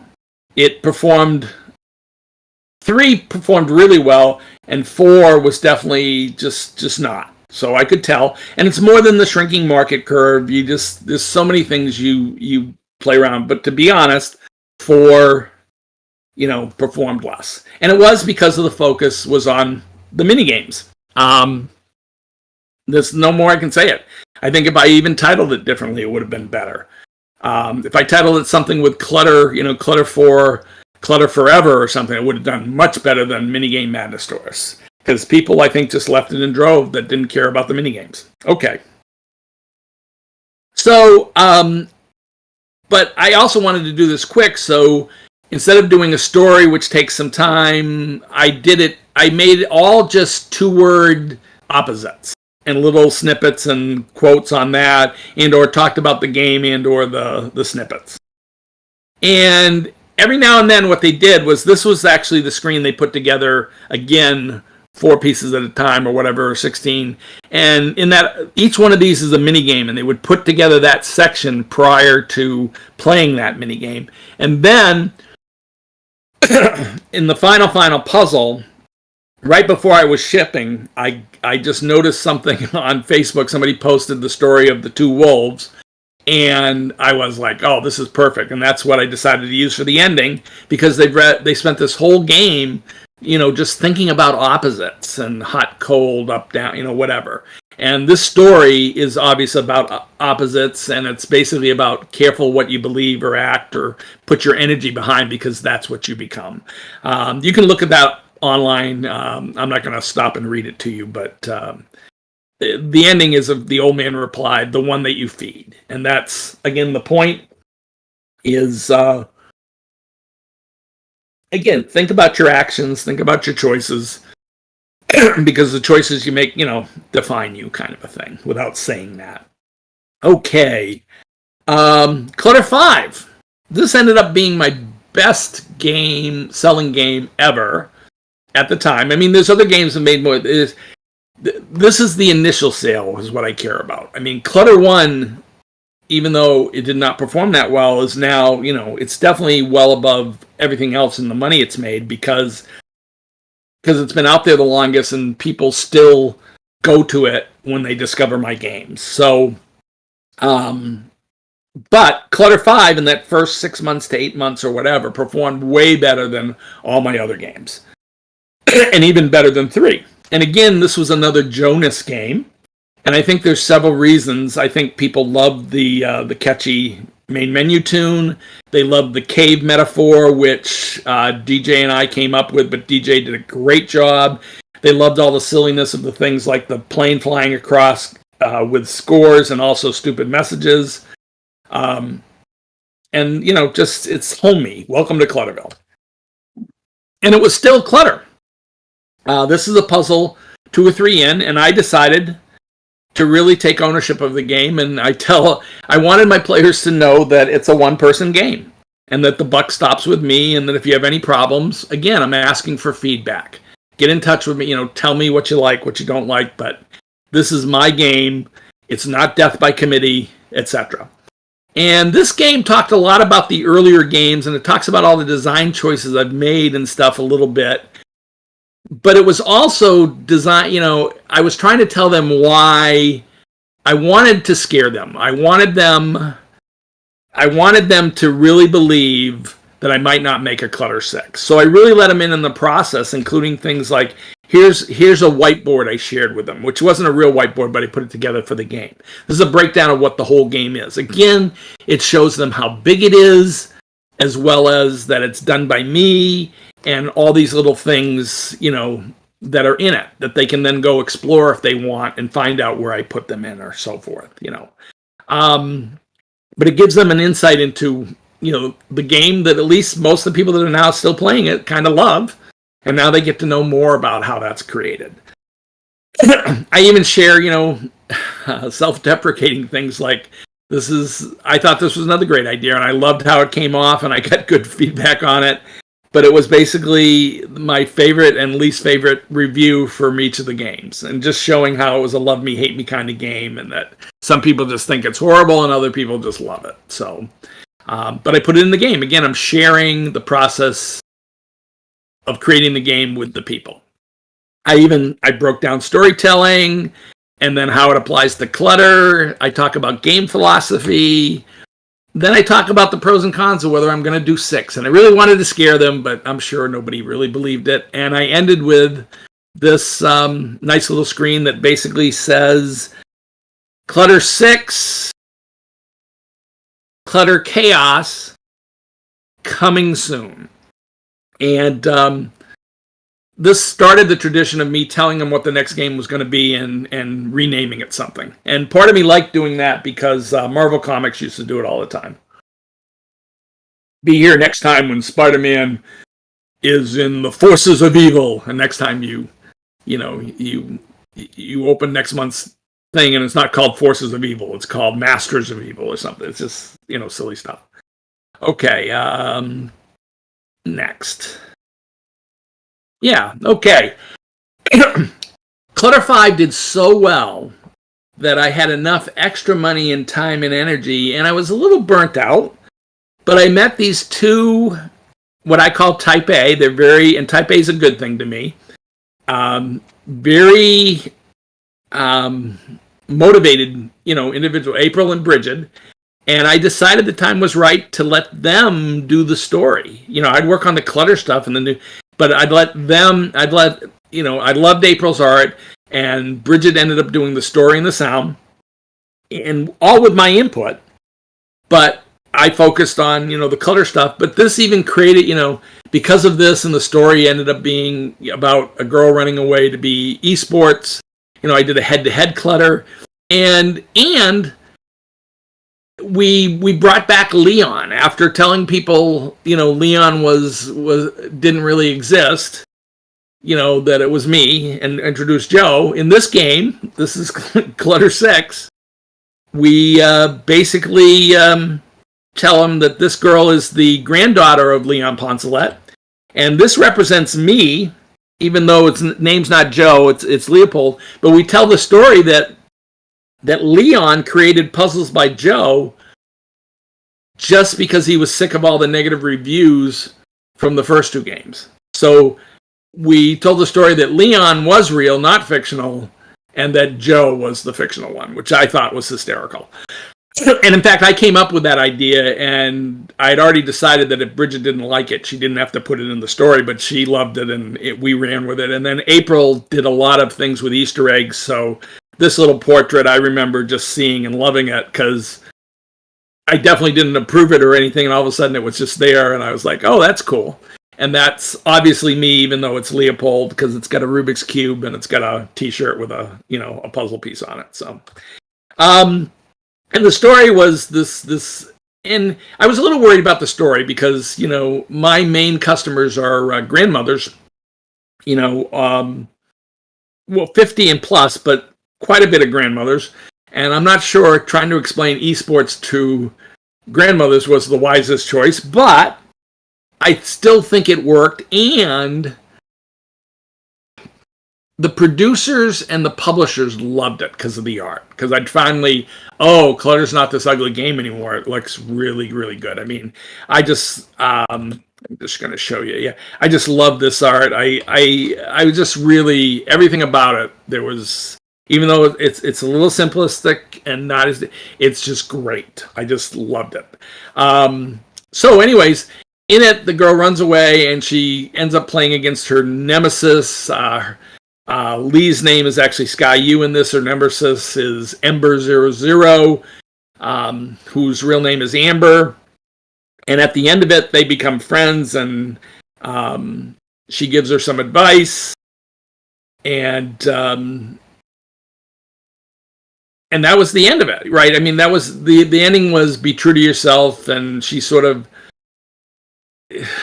Lee incorporates her other side, the Sky U, into becoming, one person instead of being so disjoint or whatever. But my customers did not. Some, I don't know if they didn't download whatever. This definitely performed way worse than 5, enough that it looked like Horus, that it didn't even perform as well as 3, even though it looked great and it got some nice promotions on my distributors. So I decided the next game I wanted it to be, and this took about a year and 3 or 4 months. It was a little slow in development too because of working with multiple people and stuff. But again, I loved the final product, loved the game, loved the message, loved everything about it. Lots of interesting clutter in it, but my customers, again, definitely got some negative feedback from it. Felt they didn't have enough Jonas. That Jonas had become a thing now that they were complaining about, that they felt the game was missing. So the next game I wrote was called Clutter Infinity, and it was called that because I still felt like doing a Clutter 7 at some point. In fact, we were half working on that, and I pulled the plug and actually got rid of. April had done some art, but I decided I was going to go in a different direction. And that was going to be Clutter 7, and I actually talk about that in a later game, The Lost Clutter. And this became Clutter Infinity, which is 8 on its side. And I decided to put everything in this game that was Jonas, sort of. That things all my producers, over the years have told me I can't do or didn't like. That's why this main menu has all these marquees, and they do cycle, and I think that's silly and fun. And I did the whole interface, too. It's just... at least I did some of the. I think some of it was not me, but most of it was me. Especially, the backing, these little lights. I may not have made the lights. I might have got it from somewhere, but again, the marquee and all this, and I researched an alphabet that had, the lights within the alphabet and stuff. Okay, so also in this game, I finally wanted. I think I did this in 5, but I wanted to show you this real quick. I wanted a way since Clutter 5 to show the entire state of the game all at once. And that's what this is. This lists the 25 different areas you can be, and you basically those lights tell you whether you've played the level or not. And if they're totally empty, it means you can't even get to that level. But if they're red, it means you haven't played it, etc., etc. And you can just come here and look, and you can use this to navigate and jump around. And I thought that was cool. And I put in something like 5, and there was a version in 6, and then this one for 7. Okay. I created Clutter Picks, and I think it was for this. It might have been for Minigame Madness, but I could take any picture now and break it up into a clutter level that played really, really well, and could time it well, too, because all the matches sat on top, and I could cut up any picture, and I could use this also to tell the story easily with pictures. And at this point, I stopped making minigames because after Minigame Madness, I think I had one more minigame in Clutter 5 or 6 or whatever, and I just said, no, I'm not doing minigames anymore. I kept this thing called box quotes that is based on any paragraph you can turn into a box quote, and I kept the sliders because people like that. But everything else, I just stopped doing mini games. And what I started doing was make different enough clutter levels that would feel like mini games. And to me, this one is one of those, in that it's kind of a race and so forth, and it's fun. It's fun. Anyways, but I told the story. This one starts off with the 4 boys and talks about my brothers and so forth. And I'm telling the story.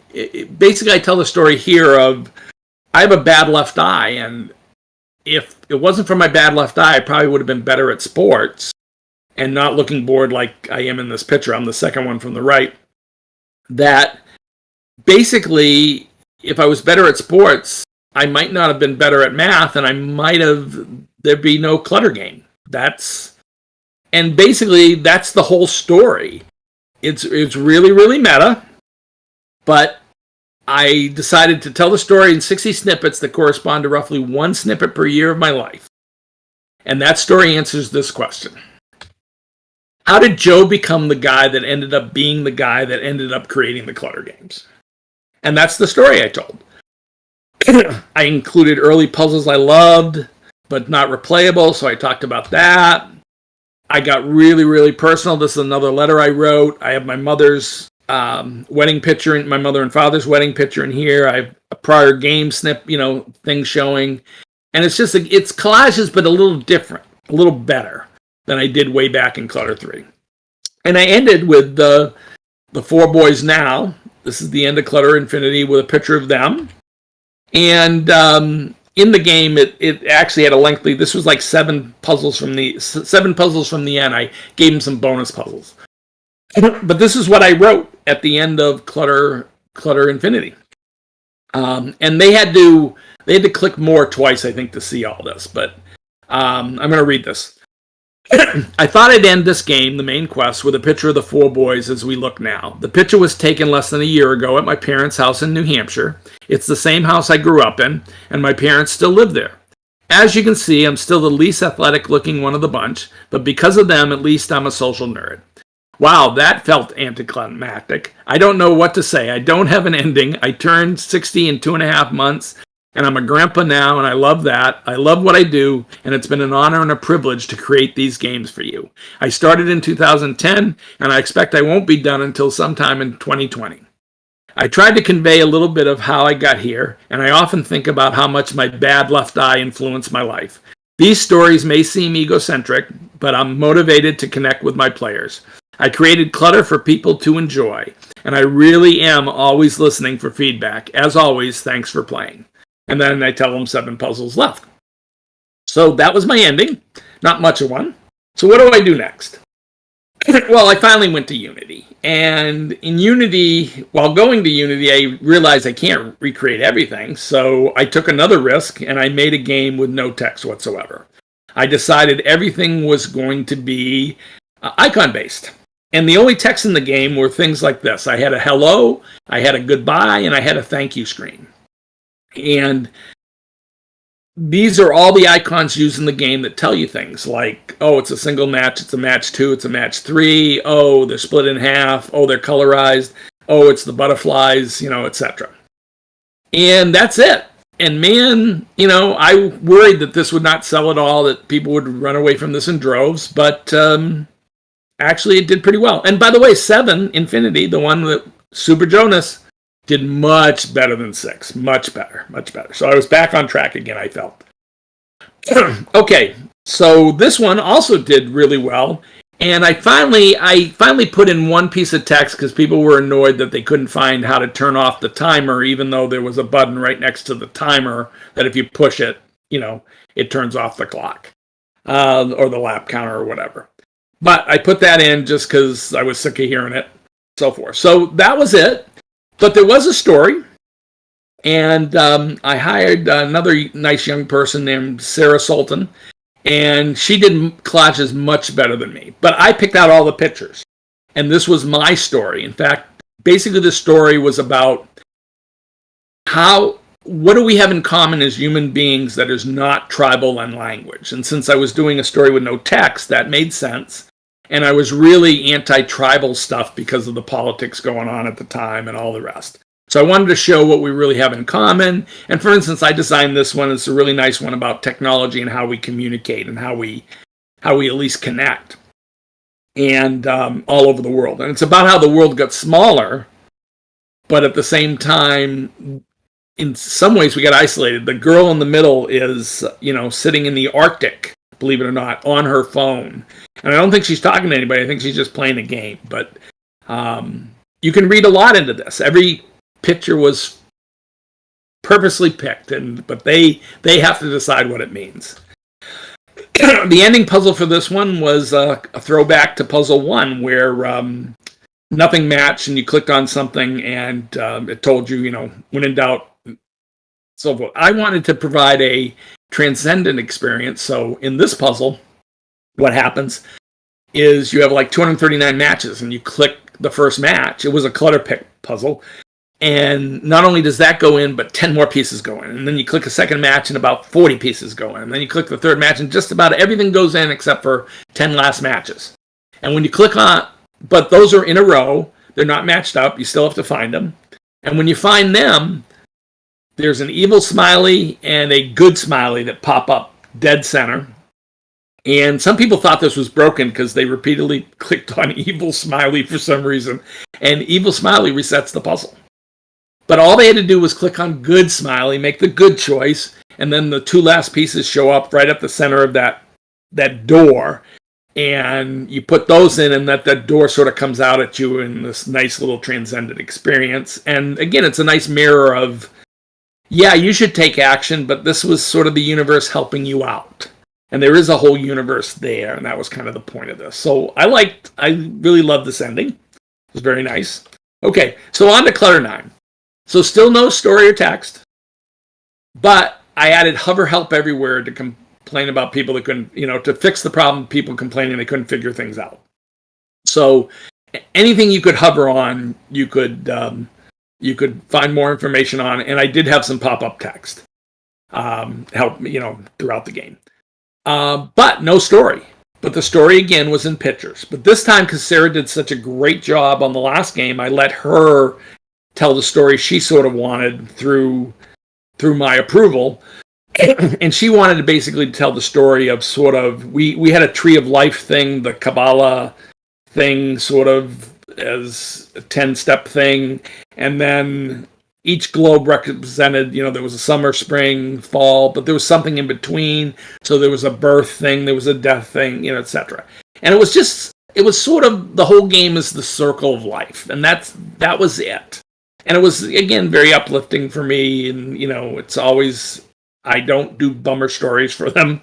And that's it. So this also did well. So, and this ended with just a screen of my own that talked about the next game. Again, games I did not end up doing, any of them. It thanked my beta testers, and it said a couple other things. That's the only other, it's not really story text. It was an addendum kind of thing. Okay. And this is a good time to point out that both 7, 8, 9, and 10 all did sort of about the same. Maybe evolution a little better, but I was back where I was going, okay, shrinking market, but I'm doing okay. And that the first chunks are coming in okay. And, I'm not worried about what I'm putting out. And the last few games all had this main menu where just per land you got the thing, because now I'm doing 2,100 puzzles and I can't fit that all on one page. So I gave each land, and I created this kind of a thing for the main menu. If you look, they look very similar. And again, I'm trying to save time, energy, space, and provide more. Okay. So Clutter Evolution was back to Jonas again. And this is, by the way, this is the final evolution. I created a way to put pop-up quote anywhere I wanted it to. This is all connected and works pretty easily, and it's pretty easy to put on any level or not. And this is maintained mostly through the final, but now I told the story again. But the story was basically, how has Clutter changed all the years? And it's really a sales pitch. It's every Clutter game is different. go check them out. But I don't say that. I just give them the evidence. So, and I did this. This is another little, I don't know if it's a genius moment or whatever, but I got some nice feedback on it. And I wanted to thank them again. I wanted, I have tons of gratitude for my players that love the game because, like I say here, it's both a privilege and an honor to create Clutter. And I think there's nothing wrong with telling them that in the story at the right time. And again, after this game, or even the one before, I got feedback like they say they feel like they're not playing the game alone. They feel like I'm just right there, just chatting with them. And that's great feedback. Okay. And this ended with, again, this screen a little heavy-handed that basically shows them all the games and how they're different visually, and then just says, see you in 3 or 4 months for Killer Clutter. And this is the first time I got the name right. Okay? So Killer Clutter, I decided to really not up the Jonas, but now Joe with puzzles. I wanted to create a game that I actually wanted to play because it's harder, earlier, etc., etc. And it's a lot of harder puzzles and maybe a little more abstract and so forth. And they came along for the ride. And this Killer Clutter, I think, did slightly better than Clutter 10. I mean, this definitely upped it another notch, and very happy with this. And I think this game possibly is why people like Big Fish asked me to do a collector's edition for the next game. Okay, so this is Killer. I also had this sort of advertisement. This is another thing. This is the first slider they put in the game, and boom, it tells them right off the bat that this is just the tip. They played only 4 puzzles out of the 144 there. Then they've got another 1,000 and something out in the quest, that they can play around with. And even that, then they can go to other Clutter games because every Clutter game is different, etc. And I quote one of my customers that told me this, which I thought was put brilliantly. So I put it in there, and it says, and I tell them it's one of my favorite things that one of my fans said. Again, hammering in the fact that the fans can get in touch with me, etc. Right? With every Clutter game, you know exactly what you're going to get, and yet it's always different and surprising too, which is just phenomenal. But I'm telling them that, and I want them to evaluate the game, and I want them to go, oh God, I love this, I want to go to the next one, etc. Okay, so moving on, I shared silly stuff with this. I had a new object set. I talked to them a lot about object sets in the different games and how hard it is to find a good one, but I love the donuts, and this kind of explains why I love the donuts, and it was just a silly thing to do. I talk about my earlier failures in this game because I talk a lot about the games I loved, growing up and stuff. And I talk about how it started with cards and then other things, etc. And other just little details of my life that not led me to do Clutter, but led me to be a person that plays games that's like them, etc., etc. And this, at the end, I didn't really have an ending. But I wanted to hammer, I did this nice quote that says you can't go back and change the beginning, but you can start where you are and change the ending. That's kind of a motivational quote. But I wanted to point out how replayable the games are and just hammer on them one more time. And I did that. And that was sort of the ending of the game. And they obviously have lots more to explore once they finish the quest. They can always just go out and do some stuff. And I congratulate them for making it this far and so forth. I won't read that. Okay, I'm going to get close to wrapping up here. So this is the game that just went out. It was called The Quest of Time. And I turned my motivational speaker talk that I gave at KSU a few years ago when Clutter 1000 came out. I turned it into, motivational talk. I wanted to connect up how much freedom you have to spend your time is connected to happiness. And it definitely is for me because I get to do, and I get to tell them I get to do what I love, which is create Clutter games for them. This, if you ever saw that talk, this was the premier slide in that talk, and of course it made it into the game. Everything you do is in preparation for a future path that you can't predict. And I took a chance on the ending. I wrapped it up and then repeated the everything you can do, etc. And I said, there's only one thing left to say.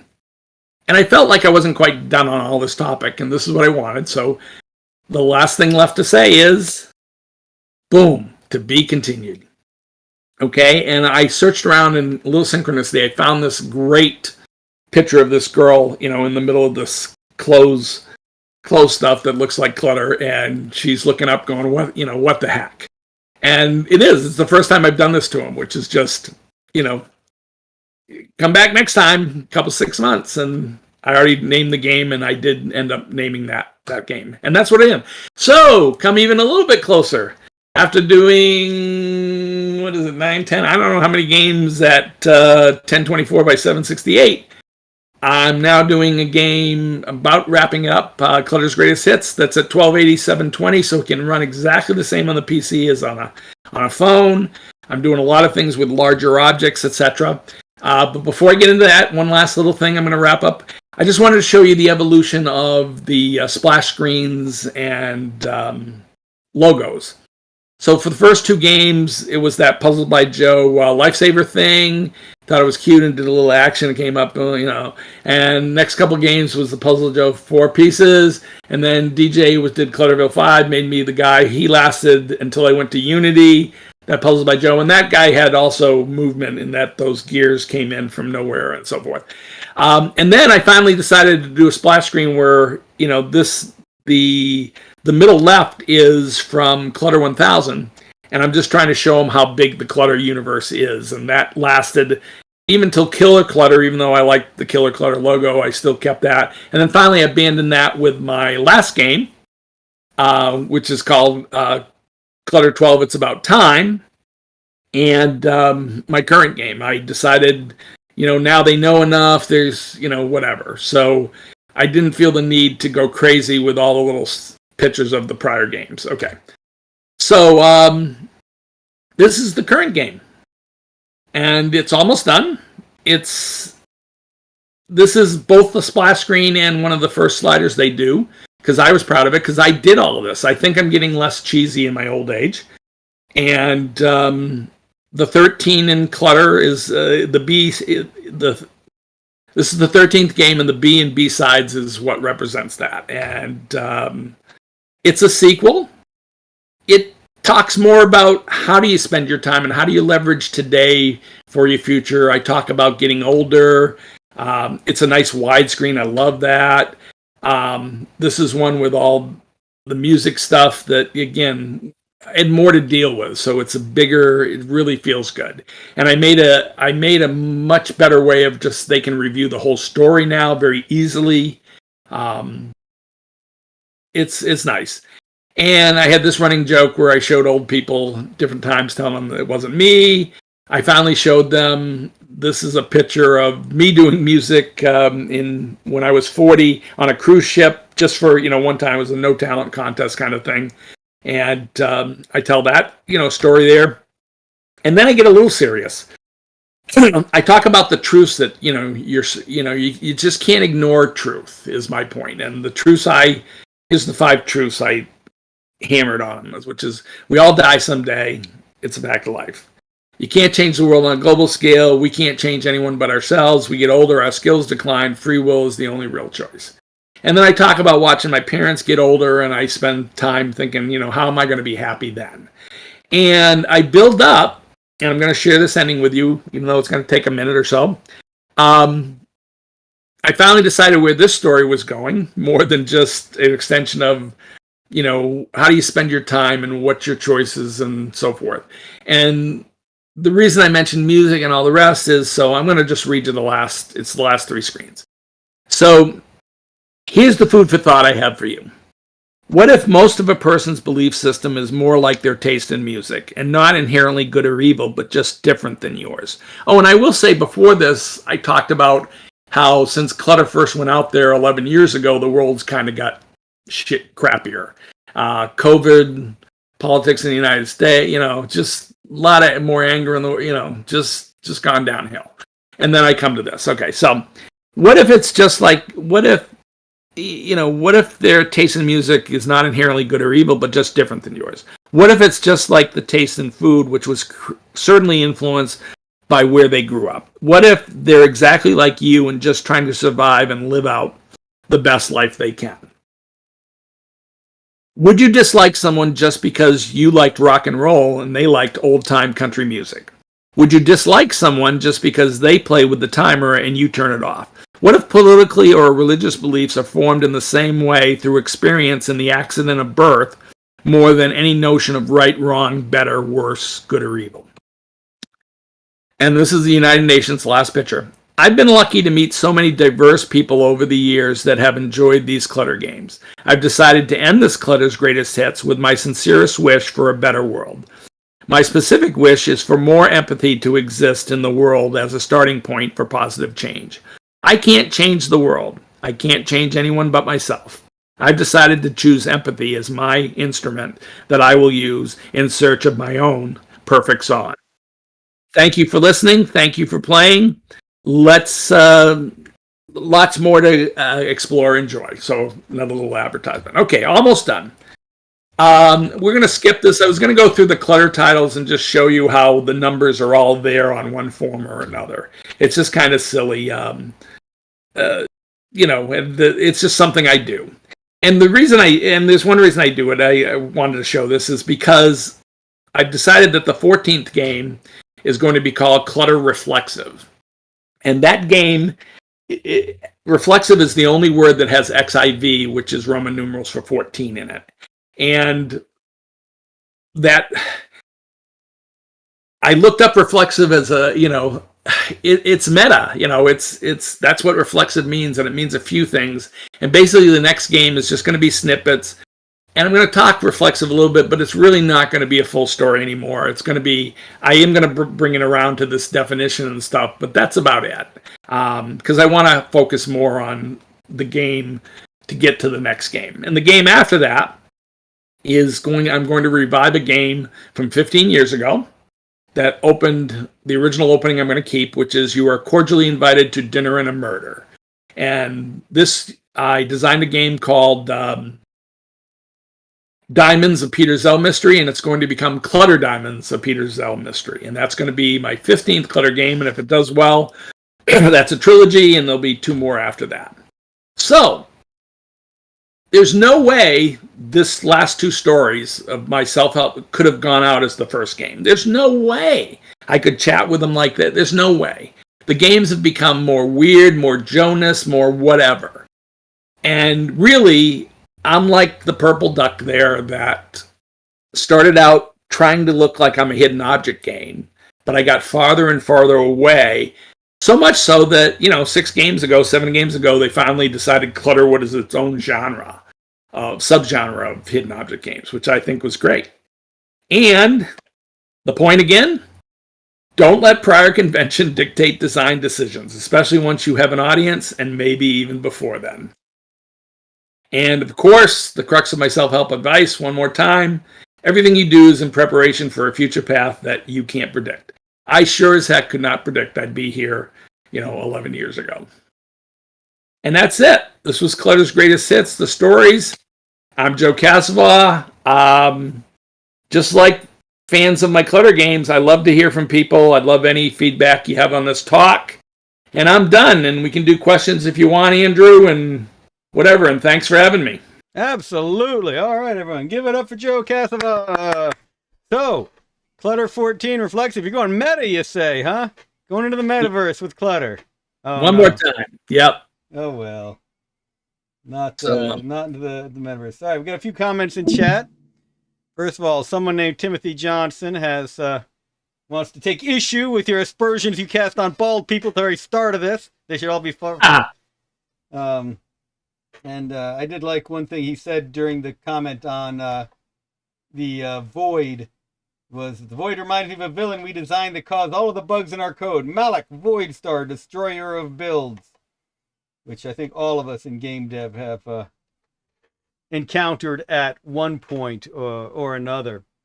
So when you're thinking about this, there can be still a temptation to add even greater stories to these. And you talk about how it's reflexive. You're limiting it. You're going to talk about reflexive, but that is kind of the message in it, but it's not going to be a powerful one. Do you find it difficult to reel it back in? Is it too easy to let the story start running away? No, it's the other way. So there's a couple things. Constraints are always great. So, I know I'm going to have 10 chapters, and I usually write down what each chapter is supposedly going to be about, and then I like some sort of theme. And then, like, for instance, one of the games was all the puzzles I loved. So I started out with card games. And then I think I went to arcade games, and then I think I went to PC game. I went that way. And then if I'm missing something or I diverge, I just do. It's the last 6 or 7 years, I feel my storytelling stuff is now much more like pottery. I just start with the block of clay, slap it down, and I start massaging it. And it's just like I do the Clutter games itself. When enough is enough, it's, and actually I talk about this in this last game. I talk about the concept of one of the secrets of happiness is to learn when good enough is good enough. And I think that's one of the cores of how I'm happy. So no, I never worry about it getting run away because I just write those ideas down to be put in a later game. Excellent. So remember, everyone, just watch out for that moment when Joe's making his game pottery and the ghost gets behind him. We'll have horrible movies coming out as a result. Yes. So, but now with 15, you've got the murder story. So suddenly you're going full story into Clutter. Well, the murder story, the 15th one is really 15 years old. It's one I envisioned. It's sort of a wacky, not Back to the Future, but it's influenced by that. It's influenced by a bunch of little things, but I wrote it. I wrote up a detailed plan of what the first game was, and that'll change a little bit because of Clutter, but most of the main scenes and won't, and the main story element. And if that does well, I envisioned it like a Back to the Future trilogy. Got it. And of course, there's a fun meme going around right now about how they tried to change Back to the Future to aliens from Pluto or something at one point, and how he had to deal with how Spielberg had to deal with marketing, or whoever was doing that. But anyway, crazy memes. So through all this, you've kept a pretty consistent audience demographic, but you've been doing this for a long time, so you'd think that audience would have aged on you, but you're still seeing a very consistent demographic joining you year after year. Sure, but there are exceptions, but I don't get the marketing elsewhere. So for instance, on Steam, I hit the puzzle, the indie puzzle people, and the even a first person shooter occasionally, or RP come across my game. And what's really funny is I get these backhanded compliments, that they thought the game would just suck, and they are, they find they're fascinated with their own addiction to the game. They call it weirdly addictive. They give me these backhanded compliments, like, and even about like the stories. They, and it's like they're tripping or they're high or something.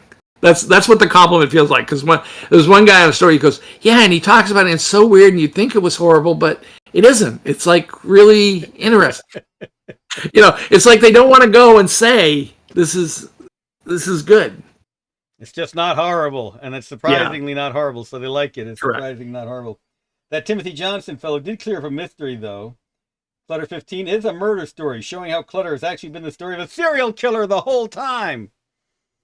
Nice. But, most of us knew that. All right, great stuff, Joe. We are at 2. I'm going to move Joe into the voice channel. Come join us there. Bring questions. I know our next speaker, Tim Ryan, is there, so you can chat with him as well.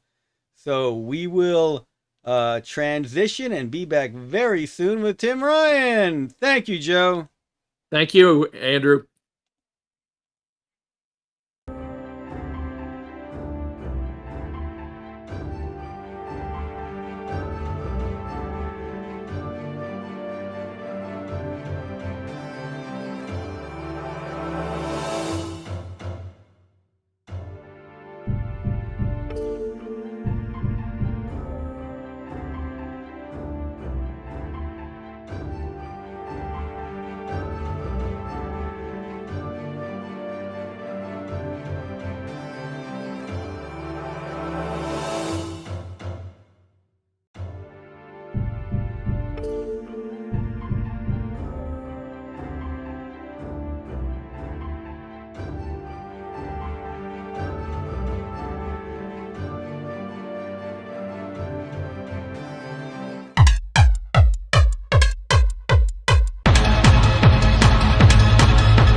"20 years ago, at the height of the dance remix and rave scene, Alex Rogopoulos, Aaron Agozi, Mike Dornbrook, and their talented team of musician developers at Harmonix crossed boundaries with a new way to experience music on a game console. Before they connected with rock legends to allow us to experience the Beatles like never before they turned into a $150 million company and were acquired by Viacom and then Epic, before Rock Band and Guitar Hero broke revenue records by putting guitar controllers and drumsticks in gamers' hands all over the world, Harmonix made their first console game for the PlayStation 2. Frequency started it all. Hi, I'm Tim Ryan. I had joined Sony's online studios in 2000 to make an online service for their first venture into internet multiplayer games. I produced the pack-in setup disc for the PlayStation's network adapter and this, Sony's first online game. Frequency was Vice President Shohei Yoshida's pet project, his first attempt to bring music rhythm games popular in Japan to the US market. Sales of such games in the US were dismal to date. I inherited the project as its producer. This innovative game was no surprise, behind schedule, and very rough. When I first looked at Frequency with its abstract interface and cyberspace landscape, I didn't know what to make of it.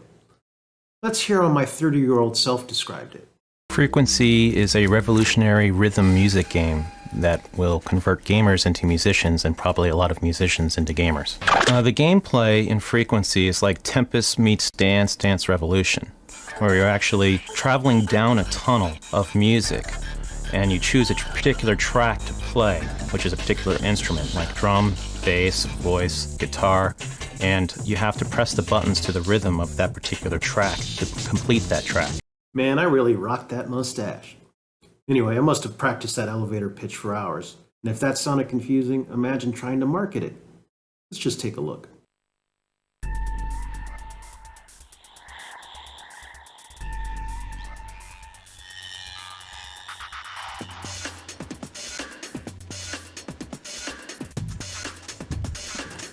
Frequency had this trippy, rotating tunnel track set inside a retro cyberspace world. Splash this on a projector screen at one of those roaming raves South of Market to an audience dosed up on ketamine and ecstasy, and you'll absolutely dazzle them. We actually did. Frequency was played with only 3 buttons and a directional pad. We didn't have a guitar or keyboard controller. The traditional grip, hitting the 3 face buttons with your thumb, was too slow. Flipping your right hand over for a 3-finger approach played faster, but it was awkward. And then using the 3 of the 4 shoulder buttons, rarely used but for alternative actions on games, was actually the fastest. We weren't sure the shoulder buttons were actually designed to handle that kind of constant button mashing, but it really was the only way to play Frequency effectively, especially at the hardest levels. But no matter what way you played, using your gamepad like a musical instrument was awkward. When I first played it, Frequency was extremely hard to play.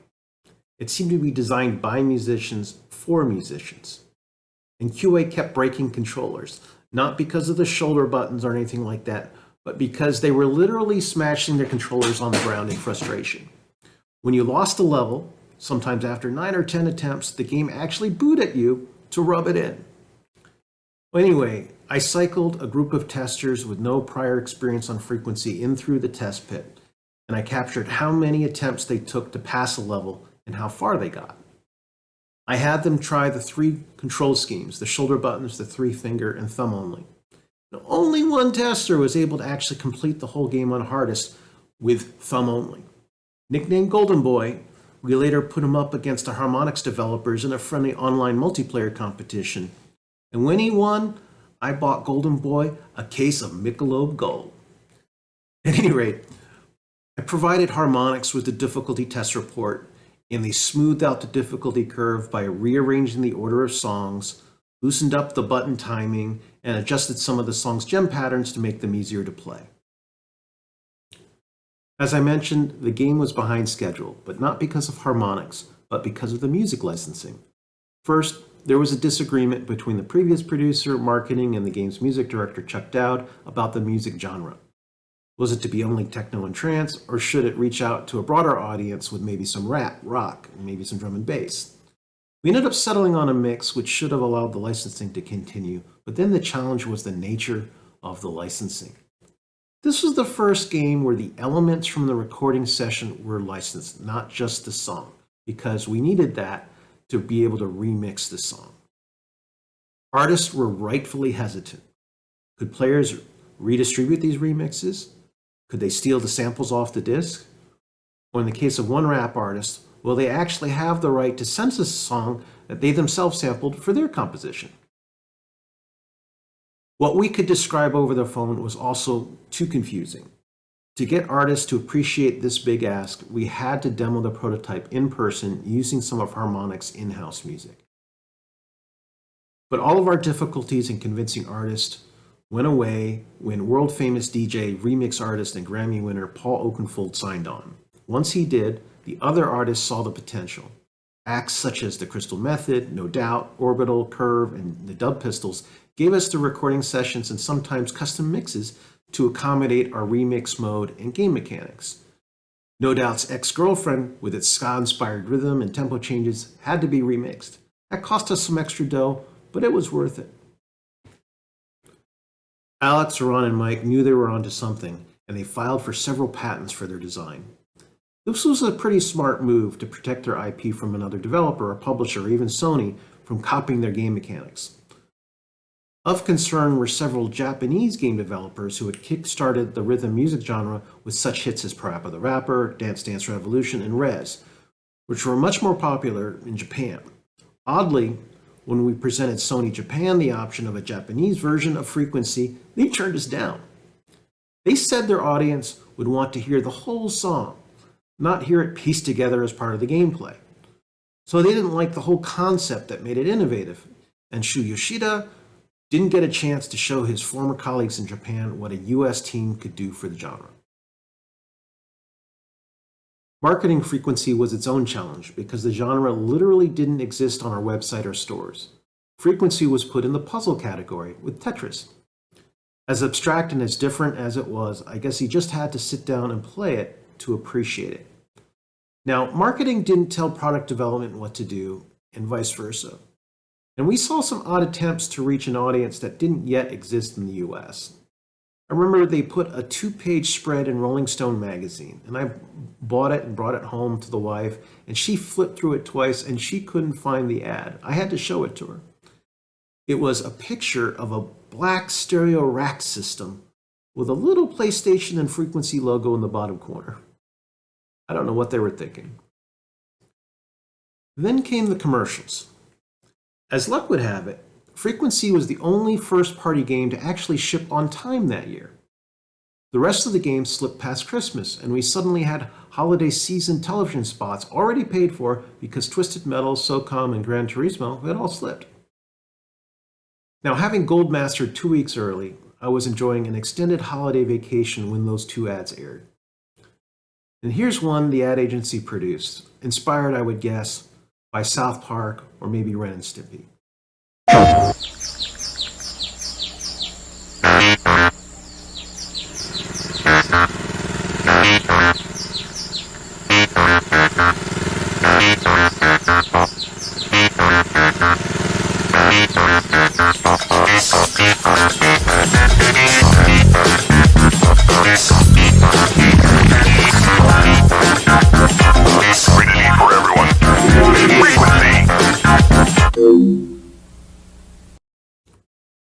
Oh man, I had an arrangement with a friend at Electronic Arts to exchange employee discounts on games, and I remember him calling me that Christmas and he asked me for that Worm game, and I'm like, yeah, well, that's my game. He said, wait, you're working on a Worm game? Anyway, I don't know what worms and lawnmowers have to do with music, but there you had what was essentially a teaser ad with about 2 seconds of gameplay footage at the very end.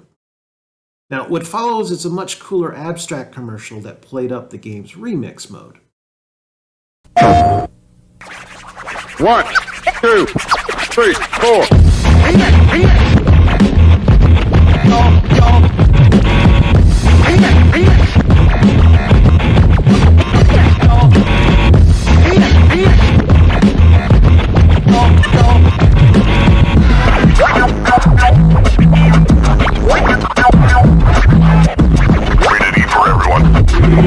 frequency.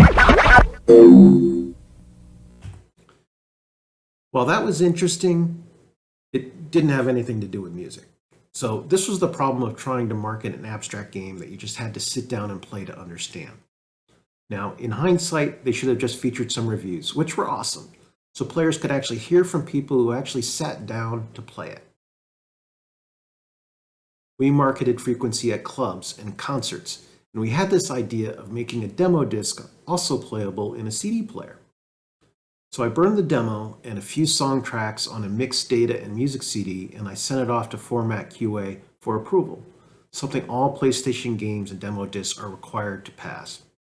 And they initially rejected it, citing the extra music files on the disc. Apparently, someone had slipped an MPEG of South Park as filler on a game disc once, and they were determined not to make that mistake again. Anyway, after explaining the extra files were intentional, we submitted it to manufacturing. This was the first time we actually tried this, and we weren't sure the songs would actually survive the encryption process. So we ran a $3,000 minimum run experiment, and it worked. You could put that disc in your PS2 to play the game, or you could put it into your CD player to listen to the songs. We ordered thousands and handed them out at clubs and stores around the US. That single disc, playable in both a CD player and PS2, embodied what Frequency was trying to do: bridge two mediums. Then, unfortunately, the marketing dried up. Apparently, someone had shot a Gran Turismo commercial which featured a race through traffic and wrecked cars, and no one in marketing or legal thought to get, legal clearance from the auto manufacturers. So anyway, they had to reshoot, and to pay for it, they robbed our budget. As I said, Frequency was the first online game for Sony. Xbox was online already with a basic service and multiplayer game servers. Sony needed to catch up, and while still years away, the PS3 would eventually launch with an online service built in. For the PS2, we had this aftermarket adapter that you can plug into the back. It had both an Ethernet port for broadband and a phone jack for dial-up, as well as an optional hard drive. I produced the pack and setup disk to make it work with your internet service provider. Now, to get online faster, Sony had purchased a game server technology company called MPlayer to help get us online. They provided matchmaking and game server code, and they were also notoriously late, and Poor Harmonix was on the bleeding edge of their online SDK, which was constantly changing its API. I ended up sending a copy of Frequency source code with Harmonix's blessing to the MPlayer engineers, and I forced them to compile Frequency with every update of the SDK just to make sure it still worked. Sony had never actually tested online games before. We were not our sister company SOE that produced EverQuest. I had to explain to QA that every time I got them a new version to test, it would include two disks, one for server and one for the game. I also orchestrated the separation of production QA and development stacks so that releases could be properly isolated, tested, staged, and deployed. And then I wrote the first online test requirements, since apparently QA didn't have any of those either. And then someone in Format QA kind of did a dick move, and they published those same requirements as their own document and demanded I comply with them. Well, given as I wrote those documents originally, we passed that testing. There were other ramifications for being online that Sony just wasn't prepared for. Sony's legal got really nervous when we approached them about an end-user license agreement on the setup disk. They didn't understand the ramifications of being online and subjected to player behavior. We had an IRC chat on the setup disk. It was sort of a minimal nod to the online service we were working on. So of course, the day my boss was demoing IRC chat to the lawyers and execs, disaster struck. We had just implemented a vulgarity filter, and like all gamers, our testers took the vulgarity filter as a challenge. They found creative spellings in order to swear, and they were in the thick of vulgar trash talking while the demo to the execs and lawyers was going on.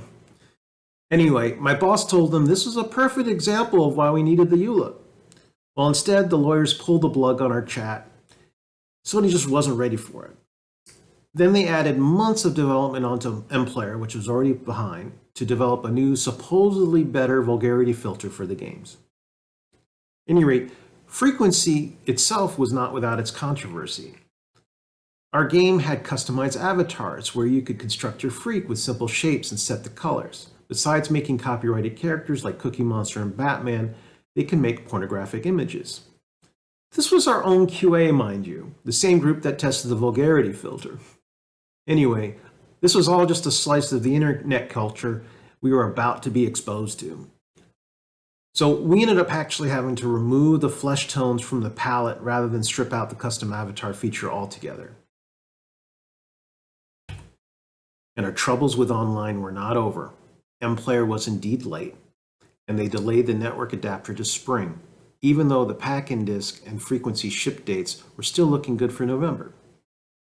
Shu approached me and had asked if we could both ship for Christmas and still support the network adapter launch next spring. I pitched the idea to Aran and Alex, and they came back with a plan to do a disc swap, something that hadn't really been done since PlayStation 1 because the DVDs on a PS2 held so much more data than CDs. But their plan actually worked. We stripped out the network code in the original frequency disc, and then we shipped it on time at Christmas, and then we put a network-enabled version of a 4-song multiplayer demo on the pack-in disc. That demo had a disc swap option to put in the frequency disc as a data source so that you can play all the songs online. Genius. Anyway, both discs and adapters shipped in US and Europe. Sales were better than what other games had done, but they were not what we hoped. Games left shelves, especially where we marketed it at clubs, but reorders just didn't come. Even the Sony store in San Francisco only carried frequency for a few weeks. We did little more than break even. Despite lackluster sales, we got approved to do the sequel, called Amplitude, but it was on a strict budget, and it had to solve some of its approachability problems. While we didn't have the budget to launch a guitar controller, we could make other changes. We took the player out of the tunnel, and we put them on some sort of road with a vehicle. We made all tracks playable on easy and stopped booing when players lost. We improved the graphics and went away from the cell shading retro vibe. We also had the prestige now to sign a whole lot of new acts. Unfortunately, while negotiations completed and contracts were signed with Harmonix for the sequel, Sony shelved its plans for an online service to wait for the PS3. This ultimately cost me my job. Amplitude shipped with its music director, Chuck Dowd, as its producer. Its sales were not much better. The next year, Harmonix pursued a third-party publishing deal with Red Octane, a peripheral manufacturer, to solve the game's approachability problem by putting a guitar controller in players' hands. You all must know how that turned out. Then Frequency and Amplitude, which proved out the game mechanics but didn't have the controller, drifted into the category of cult classic. For me, it was truly a surprise and honor to be a part of that history. Thank you for playing.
All right. Thank you very much, Tim. Man, that was a crazy story for Frequency. Great games have had, bizarre moments in their creation. If you have questions for Tim, he has been in our Discord chat. You can put them here as well. We'll get them to him. Always great having Tim present at our events over the years. All right. Speaking of games from long ago, I'm going to take an opportunity to show off how to successfully keep a game alive almost 30 years after it was released. So we've been doing this with our own holistic design games. For those who don't know, I'm Andrew Greenberg. Here we go. I am Andrew Greenberg. I'm the Executive Director of the Georgia Game Developers Association. I'm also a partner in holistic design. Battles of Destiny was the project of our first company, Several Dudes Holistic Gaming, back in '92. A classic 4X strategy, 4X standing, of course, for explore, expand, exploit, and exterminate, where you explore the world and the resources, you expand your control over the resources, exploit them to make weapons, and exterminate, or at least win the game. So, with Battles of Destiny, we had a very simple, fun game, but we also shipped the map editor with the game. This was fun talking to Tim Ryan about map editors for games. He's created additional resources to keep a game going. So with Battles of Destiny, we have a map editor, and with the new GOG version, it's now accessible again to players and folks who want to make their own maps. Yes, and Tim is over in our Discord chat right now, if you want to go chat with him. So, the Battles of Destiny map editor. Let's go ahead and pop that open, see how simple it is, and it's actually what we use to make the levels in the game itself. So, when you open up Battles of Destiny, you get the option for Battles of Destiny or the map editor, so we'll go straight into the map editor. Several Dudes Holistic Gaming presents Battles of Destiny map editor. How exciting. Give a default 100 by 100 map. Yes, theoretically, you can go ahead and create a 1 by 1 map if you so desire. That would be insane, but yes, you could. But you can also access all the saved maps we shipped with it, or that you might have gotten from friends trading these around on your floppy disks or through your BBS services. So let's take a quick look at that. Yeah, these were all the maps that shipped with it. You can see land and all other sorts of things on each design. That's our beginner map. Every island perfectly balanced, can start with up to 4 players. The chaos map. Yeah, lots of good insanity. And of course, you can change all these maps. The compete map, continent, basically one continent with some islands. The dust map is an insane one to try and succeed on. The Earth itself. A fair world where you could each have basically 1/4 of it and then battle it out. The Fester map where you start right up on each other, see how small it is. An islands map. The landlocked map, so that the battleships don't mean quite as much, but when you have them, boy, do they do some damage. The ring map. I'll explain the ring map a little bit later. The rivers map. Look how these rivers go. These are actually world wrapped. This is the entire world. It's actually circular, though it's laid out flat. So you could be sailing down here and pop, you come back up here on the top end. Our version of the South Pole, as we see global warming. And this game was from '92 when we were worried about global warming. The snake map, a nice snaky world. Yeah, all of this is all connected. These aren't separate islands. This is all one big continent, essentially. Sprinkle map, again, another fun small one. Target, looks like a bullseye. Tecton, I remember this one being especially fun. The tiny map, tiny map. 2 seas, you've got 2 seas to do battle on, so your ships can't move between the seas, so you need to build navally on each one. Thailand, Ty was one of the developers, and this was his favorite map that he made. So in the game, you've got land units, infantry, artillery, tank destroyers, armored units, planes, fighters and bombers, a wide variety of ships. As you can imagine, you need them here. You've got infantry and artillery transports. You've got armored transports. You've got real quick hovercraft. You've got patrol boats, frigates, destroyers, cruisers, battleships, aircraft carriers, all sorts of fun things. So you take all these into account. You want to give all the units their own role in it. Oh yeah, you could have drones. Again, '92, we were already planning on drone warfare. I like to think of all the units as drones in most strategy games. not killing any people. It's all just non-sentient, not living stuff. But anyway, when we shipped the game, it shipped with this map editor, so anyone can use it. So let's actually go ahead and create a new map. We'll go with 100 by 100. That's a good default size. And it scrolls. You can see the numbers changing. You can't see anything scrolling because there's nothing here right now. We let you start with everything as water. The editor is released in 92, Tim. So we shipped it with the game, and we actually used this map editor to make all those different maps I was showing before. I should have opened one of those up. Let's load one up and just show the full map. And drop all. Yeah, so cities, forests, swamp, hills, mountains, and lots of ocean between them. So basically, you try and conquer one island first, then use it to take over other islands, and then confront the other AI or human players, take their cities. And AI would eventually surrender if your victory became too obvious. If you became too indomitable. But the humans, of course, could hold on as long as they wanted to hold on and keep playing it. So the best games, obviously, always multiplayer games. But I love the AI in it, too. Have a lot of fun with it. The hard AI is pretty tough. And actually, that'd be a whole nother presentation. We did a wide variety of AI in this. I think there's 9 different levels of AI. And the easy AI is pretty easy to defeat. And the hard AI will definitely give you a run for your money. So, Pixeltopia. Yeah, I love those. Yeah, classic pixel look. Oh, yeah, check out the map editor again. I mean, this is taking you in the way back machine. So, stop. Oh, yeah, you see how the world map wraps. So, here's this island with the swamp right there in the middle. And we go wrap, wrap, wrap. And there's that island again. So, you can sail from one end to the other of the world. But, all right. Let's go ahead and start new. So, yeah, you're talking about the pixel look, Tim. Oh, my goodness. Definitely have the pixel look here. So we'll start. Let's get a little bit of grass down. Look at that, Tim. Does it get more pixel than that? Yes, yes, yes, yes. So just build it here. Hey, look, there's a little river you can escape out on. Not anymore. Mwahaha.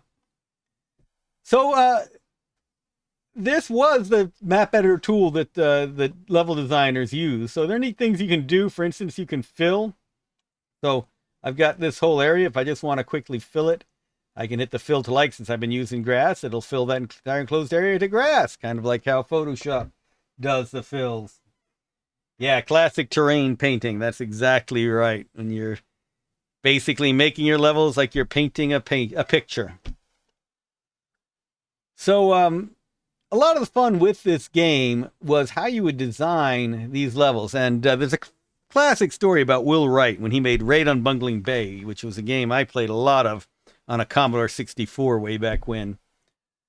The game was a lot of fun. I enjoyed playing it, but Will Wright used to talk about how he more enjoyed building the levels, working with his level editor, building the world, than he did actually playing the game, and that's what led him to make SimCity.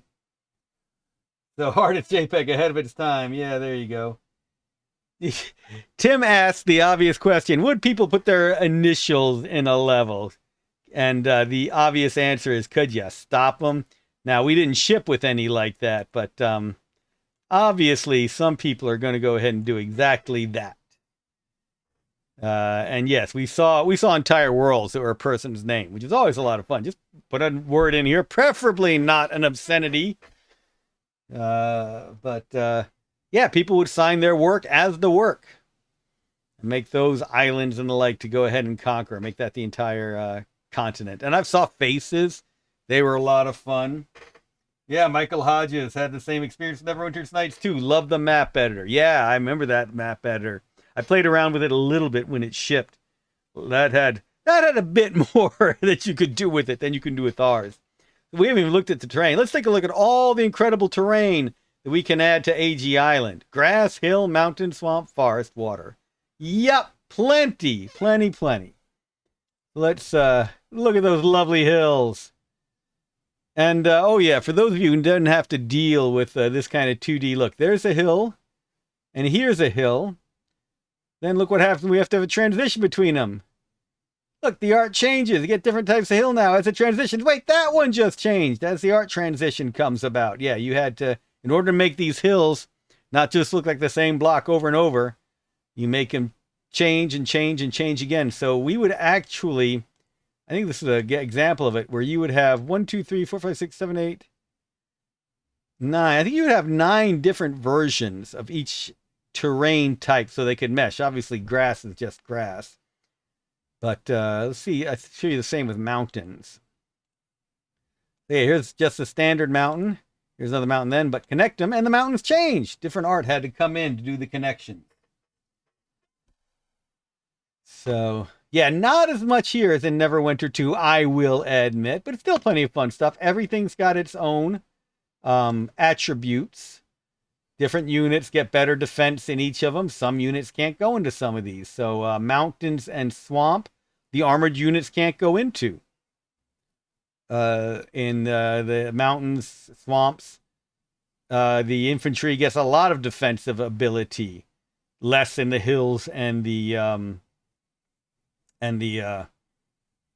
forests. And obviously armor does its best straight on these open plains. And artillery does best pounding folks who are just open plains. So if you want to survive the artillery, you go hide in the mountains for a while. And really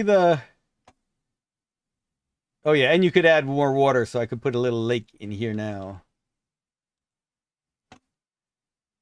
The cities were the most important terrain, so whoops, still got water going on. Place city. All right, grass, and then there's my city. So I could put cities on each end.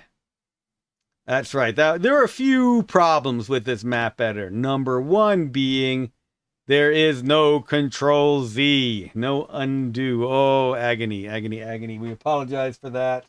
Any of us who've had to work with this apologize for that. But still plenty of stuff you can do. And I mean, you're not making giant, massive maps. I mean, you can make some pretty big maps that are a lot of fun, and you really wish you had that Control Z, but you learn to work around it. So now I got 2 cities, so theoretically we could have 2 players starting this one on one side, one on the other. Or I could go ahead and we could have cities here and here as well, and now we can do a 4-player game with them going to it, but obviously these 2 players have a little bit more time before they get into combat, and these 2 will be fighting folks pretty quickly. So you do want to try and balance.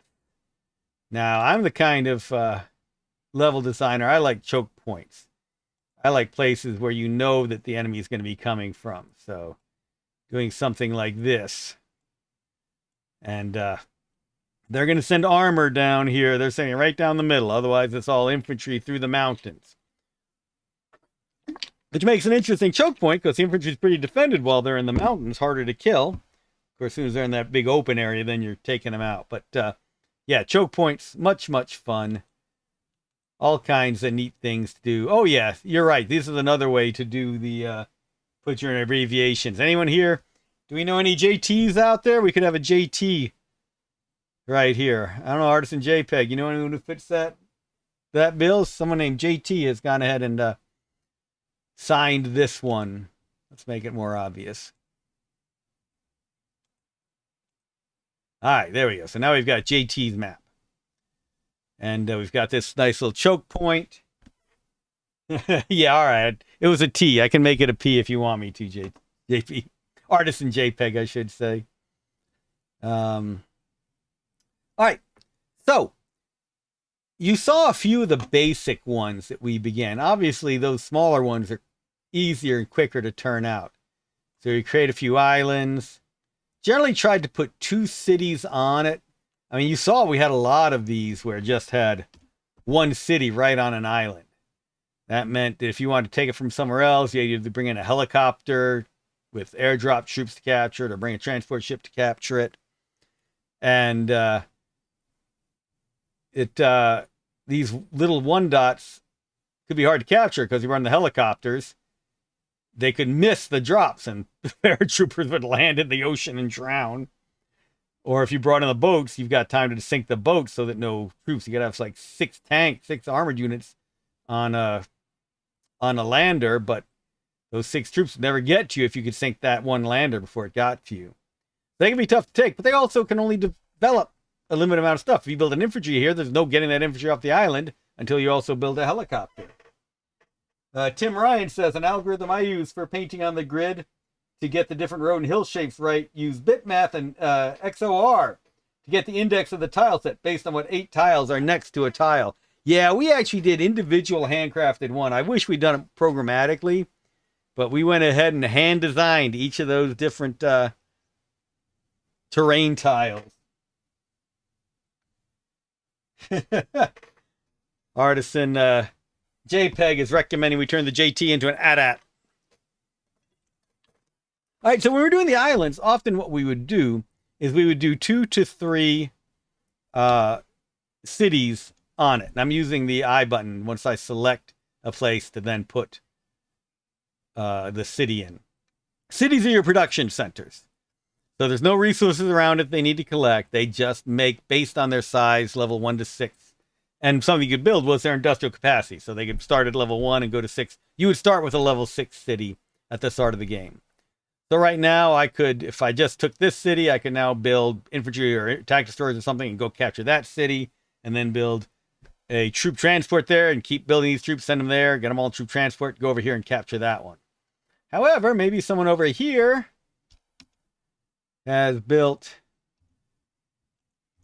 captured 3 cities, and they've got their transports going, but they've also built bombers, and they're coming out and attacking your planes along the way. It was an interesting balancing act in these games to put the right stuff on the islands in a fun way. And sometimes you didn't worry as much about balance as fun design.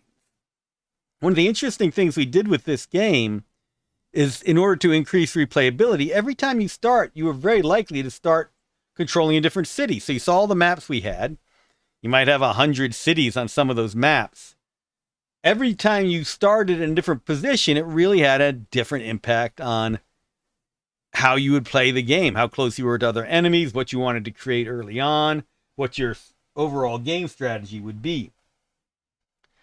So for instance, if you're doing this as a 3-player game, whichever player starts with this island is going to have a bit of an advantage in that they've got 4 resource centers. Then this one only has 2. This one has a little better with 3, but this one with 1 is at a huge disadvantage. But by the same token, the one with 4 is going to take longer to conquer this bigger island, and these ones are going to come targeting it as soon as they can. So it was always interesting to think about how the balance would work, because as a 4-player game, yeah, this player's in a bad way. This one looks like they're the best, but they're going to be the target immediately of everybody else, and they're close to everyone else. So they all have their roles. Now, I will admit, I really loved the river-style maps. And a big part of the strategy of this game is how far things are from each other. So artillery has a certain range that it can fire. Battleships and cruisers have a certain range they can fire. Fighters have a certain range they can fly before they have to come back and gas up. Same with bombers. So how far you put things from each other mattered. So for instance, fighters have a range of 25, which means they can go out 12 and then come back 12, and they've got 1 left, so they survive and refuel. So I put something 13 away, it could not be touched by a fighter. Bombers could reach it. They had longer range, a la World War II fighters and bombers. But then they would be leaving their fighter escorts, and your own fighters would take them down as quick as they could. So those distances really mattered, how far the mountains were from the city. If I was up here, I could just start shelling on into this city with my artillery. Get artillery right there. If the artillery, if it was all open over there, then that wasn't as good a spot for artillery as the artillery being up in the mountain. So I would enjoy building these larger islands. Maybe we'll go ahead and call this AT-AT in honor of JPEG. And then have these crazy little rivers connecting things, because suddenly I've got the option, well, do I want to have a cruiser go all the way down from this city to this city and shell it. Or I want to bring a transport ship this way. You'd have these neat little lakes, perhaps, that would have a bunch of different cities on the lake. Let's go ahead and get back to grass. Oops. Grass. And now you've got all these cities along this lake, and that makes this lake the focus of combat in this game. You're trying to get the combat ships out here to stop the other players as fast as you can becomes more key, especially when it's a bigger lake. That's why some of those worlds you saw where you had this kind of ring around a water area was a lot of fun, because you have the outer waters to fight over and then the inner waters. And it gets tricky deciding what you want to build where. And for most games, I mean, it is what one of my producers used to call those juicy choices. The idea of what you have to sacrifice in order to accomplish what you want to do that matters. Do I build an artillery now, an infantry now? Do I spend all my points trying to get a battleship, spend all that time trying to go for a battleship? Yeah, just all those different calculations you have to take into account in order to succeed. So there were some neat features to this. I saw at the Place City, you could turn off. So right now I'm not actually right off. I thought that turned off my ability to add things. Nope. Seems I'll have to double check. Thankfully, we have in our manual what everything does. And the manual now ships with the game. My God, we shipped this with almost a 100-page manual. Can you imagine that these days? Maybe a 70, 80-page manual. Can you imagine that anymore? Talking about the map editor and everything else. Right on, this will change the terrain in every square that the cursor enters to the current terrain type. That's what it was. That's what it was. So go ahead and change this over to forest. Right on. Yeah. There we go. And right off, we turn that to the normal mode. Or with F2, which we should have had listed there. Yeah. And of course, where you put the forest mattered, because that gave, again, more protection to units as they move through. Same with hills.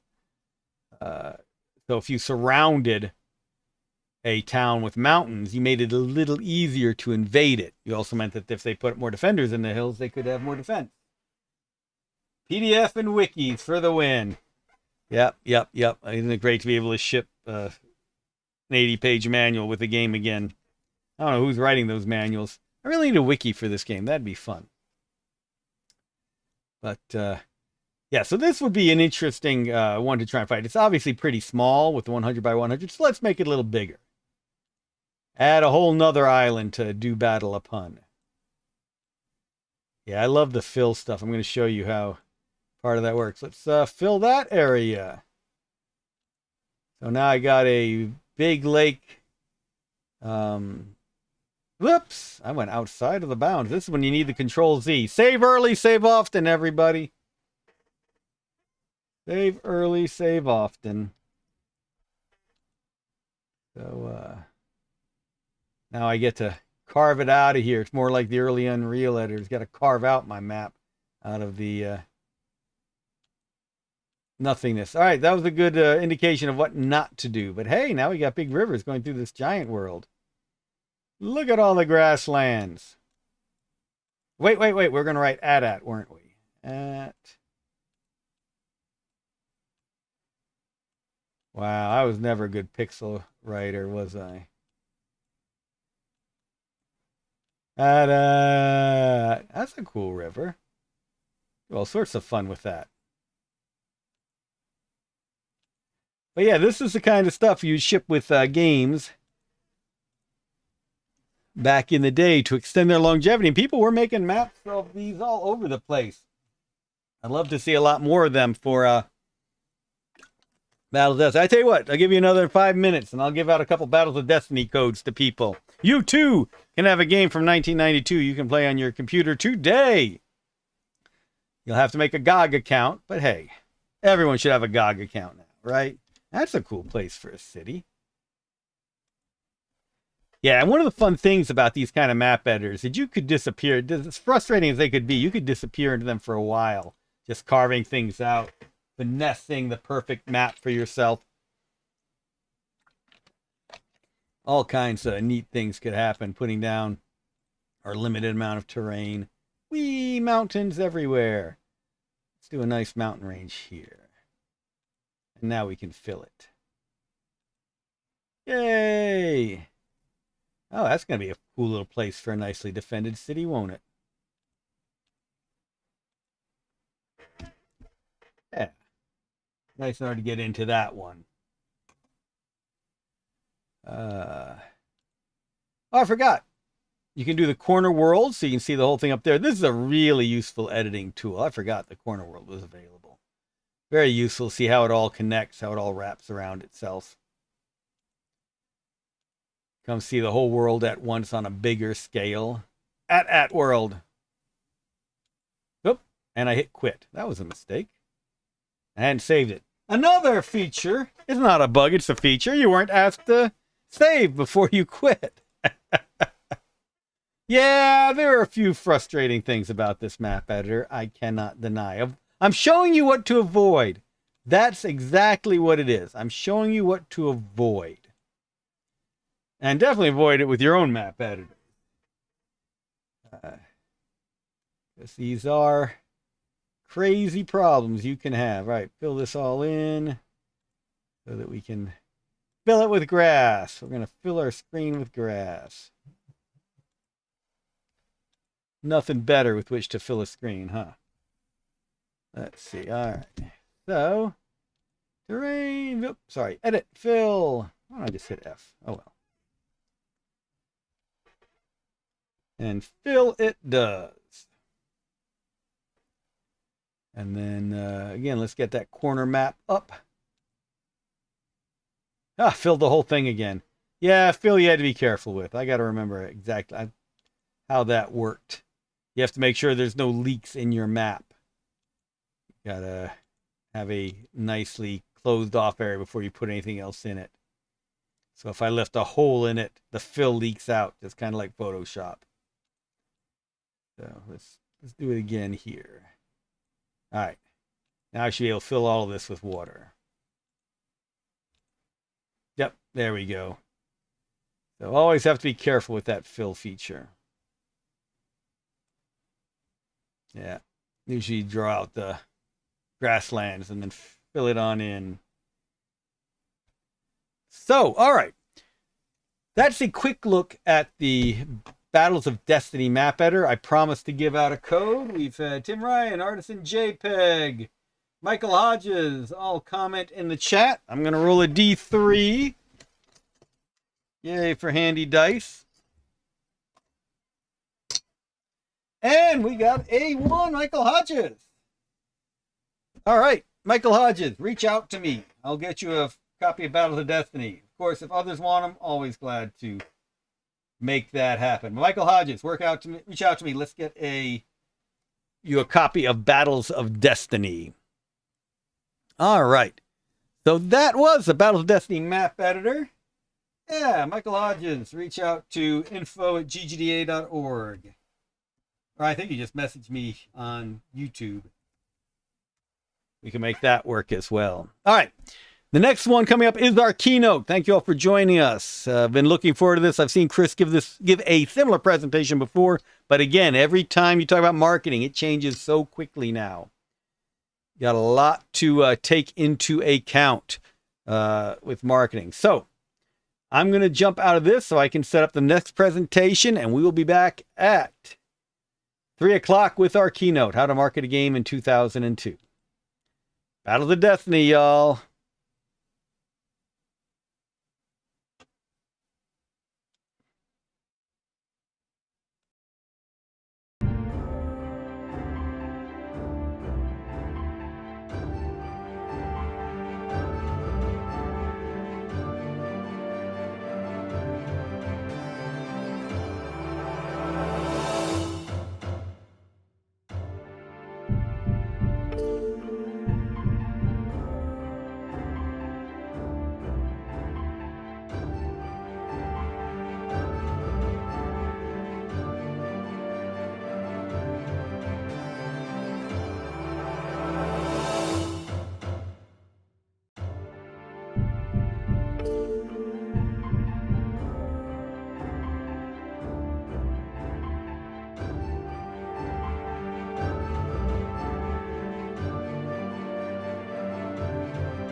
Hey, welcome back, everybody. This is Andrew Greenberg again. Thanks for staying with us through CIMFest today. Great look at an indie game, Panic Porcupine, this morning. Great look at IP protections. I usually consider myself a legal guy and learned a lot from Justin Jacobson this morning. Invaluable information for everyone, either protecting their own IP, intellectual properties, or using somebody else's. Thanks, as always, to Joe Caswell from Puzzles by Joe for a great look at how to do narratives in a puzzle game, and for his ongoing, all the information he shares on the entire Clutter series. Tim Ryan, great stuff, of course, for a classic game, Frequency. And a big thanks to that Andrew Greenberg guy for a look at the map editor for Battles of Destiny. Oh boy, oh boy. Coming up later, we have Tim Johnson, COO with Gallium Studios, to show us all the work they've done on Will Wright's Proxi AI game. He has promised us some really fascinating stuff that I'm looking forward to. But really glad to have this keynote. It's been great seeing Chris Zukowski present in the past, but there's always more information every time he talks, more insights, more data, and he has helped a lot of indies with their marketing. I strongly recommend talking to him, checking out his past presentations, and really looking forward to this one, how to market a Steam game in 2022. And while a lot of the information is focused on Steam, I've seen his presentations before. There's a lot of stuff in here that's good for wherever you're trying to promote, be it itch.io, GOG, Epic Game Store, wherever you happen to be. Yeah, Joe, even you on your web stores, on Big Fish and the rest. I know they handle a lot of your marketing, but you market more than you like to admit with your website and the like. So, Chris, really glad to have you here at CIMFest for the first time. Really looking forward to how to market a Steam game in 2022. So go ahead and take it away. All right. Thank you so much, Andrew. So glad to be here. Thank you, everybody, for watching. Let's get started at how to market a Steam game in 2022. Okay, so people always start these marketing talks off with like such a downer, like there's a billion games released and everything. Let's start off on a happy note. This game just recently launched, Peglin, great success. Week 1 earnings, $1 million earnings in 1 week. It's amazing. So they sold about 80,000 units in that first week. The wish lists at launch were 76,000. And a lot of people love to say, like, oh, streamers, like that's some dismissive thing, like, oh, and viral. Well, no, this developer, this company, Red Nexus Games, did very well. They did it because of a concerted, ongoing effort. And this talk is kind of going to just talk about how to market. And this is a perfect example of what happened. Perfect 2-year long marketing scheme. They didn't just launch it like 2 weeks before, their game went live. A very long marketing process. Their follower count over time over those 2 years. They had a super fun game. The concept is really good and the game is fun. This is I survey games all the time, like how well they do. This is the median play time for Peglin. Right here, this little red one. The median time somebody will play Peglin is 1 hour and 60 minutes. 67 minutes, sorry folks. So people love to play Peglin. It's one of the most played games that I've seen. Like if you just give them the demo, people are going to spend like an hour with this game. It is super catchy, very good. And when he does give it to streamers, they play it a lot. Here's one streamer. Every red box is that guy replaying Peglin. Not the full game, the demo. This game is so fun. Streamers just can't get enough of it. It is so awesome. This is all because they kept their demo up for free for a long time. And guess what? He also entered a lot of these online festivals. If you've never heard what an online festival is, we're going to talk about it. But they were in tiny teams and packs. All these online festivals are really the secret to marketing in 2022. So we'll go over all this. I just want to give you a nice TLDR of what is selling games, and this is a perfect example of it working. This is Peglin. We're going to talk about it, but this is me, Chris Zukowski. I want to show you how this game did so well. I'm going to show you other games that have done really well. I'm just going to show you everything that you need to be doing and thinking about in 2022. It does change a lot, but some of the basics are always there. Okay, about me, I kind of blog about this stuff a lot, and then big publishers hire me. That's where most of my work comes from, is consulting for big publishers who are publishing your games. I do small indie studios, but I've worked for a lot of little companies here, deep in the data. I don't even know how many games I've helped market because, dabble in a few here and there. I bet I'm up to 100 or so doing consulting work and that sort of stuff. I give a lot of talks on GDC. If you just search my name on GDC and my last name, I think I've given 6 GDC talks now, 5 or 6. I don't even I don't know how many games I've given, how many games I've consulted for, and how many talks I've given. I don't even know what's going on anymore. Who am I? Anyway, so here's some talks that I've given. I like to study how the market works and how people play games. This one was I studied how people actually watch and stream, or how they look at Steam games, like what they look for, how do they buy it, what makes them actually push the wish list button or the buy button. I also tell people how to make their Steam pages look better, all kinds of stuff. All of a sudden, the press just starts interviewing me, like, Chris, what is going on? So I've appeared in a number of publications like Game Industry Biz, Vice Waypoint. So you can see my quotes in some places like this. But I talk about marketing. People always interview me when they want to understand why a game's selling or not, or how to make your own game sell. So let's talk about it. I blog every week, about Mondays or Tuesdays. I have a blog that'll come out every single week. I will do it. So if you want to get notified when I publish a new one, howtomarketagame.com/free is how you join my newsletter. When you join my newsletter, you get new stories. This last one I published was a similar game that did awesome marketing. They sold about $500,000 in 1 week for this game, 20 Minutes Till Dawn. I have a whole deconstruction of how they did it, where it came from, where the sales and the wish list, and how they did it. That's what I really like to do, is just deconstruct what is actually working right now. So you can read that if you just go to my website, howtomarketagame.com/free. But I do that every single week. Okay.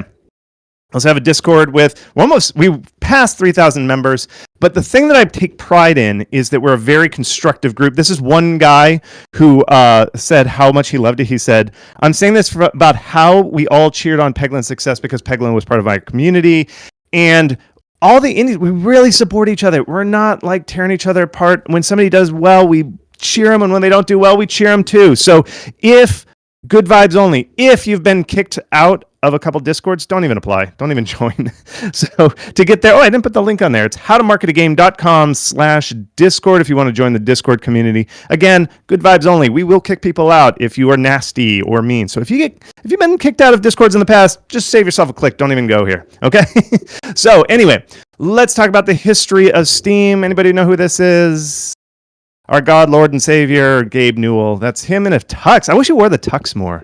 Anyway, okay, so this is the history of Steam. This is what the original Steam looked like, right? Okay, this is all of Steam. All the games on Steam didn't even need a scroll bar. You didn't even need a scroll bar to look at every game that was on Steam. It was because it was a launcher for Valve games, okay? Then, right here, in about 2005, 2006, the first non-Valve game appeared. It's called Ragdoll Kung Fu. It's a very weird game. You can actually still download it. It's the first ever non-Valve Steam game. Very weird game, but it's good for history. So from 2005, right when they put up Ragdoll Kung Fu, until 2012, it was a very difficult way to get on Steam. You just had to get through this guy. This guy was basically the bouncer. And you said you'd have to apply and say, we'd like to get our game on Steam. They'd analyze it, everything. Nobody got in from 2005 to 2012. Okay? Pure curation. Total curation. It was this guy. You had to get past him. Then, in 2012 till 2017, they launched Greenlight. And basically, all you had to do was you had to apply, and then if you got enough upvotes, you could get into Steam. And this is the start of the shovelware era. Right around Greenlight. It was hard to get on Greenlight. But Gabe Newell, the guy in the tuxedo there, said, our goal is to make Greenlight go away.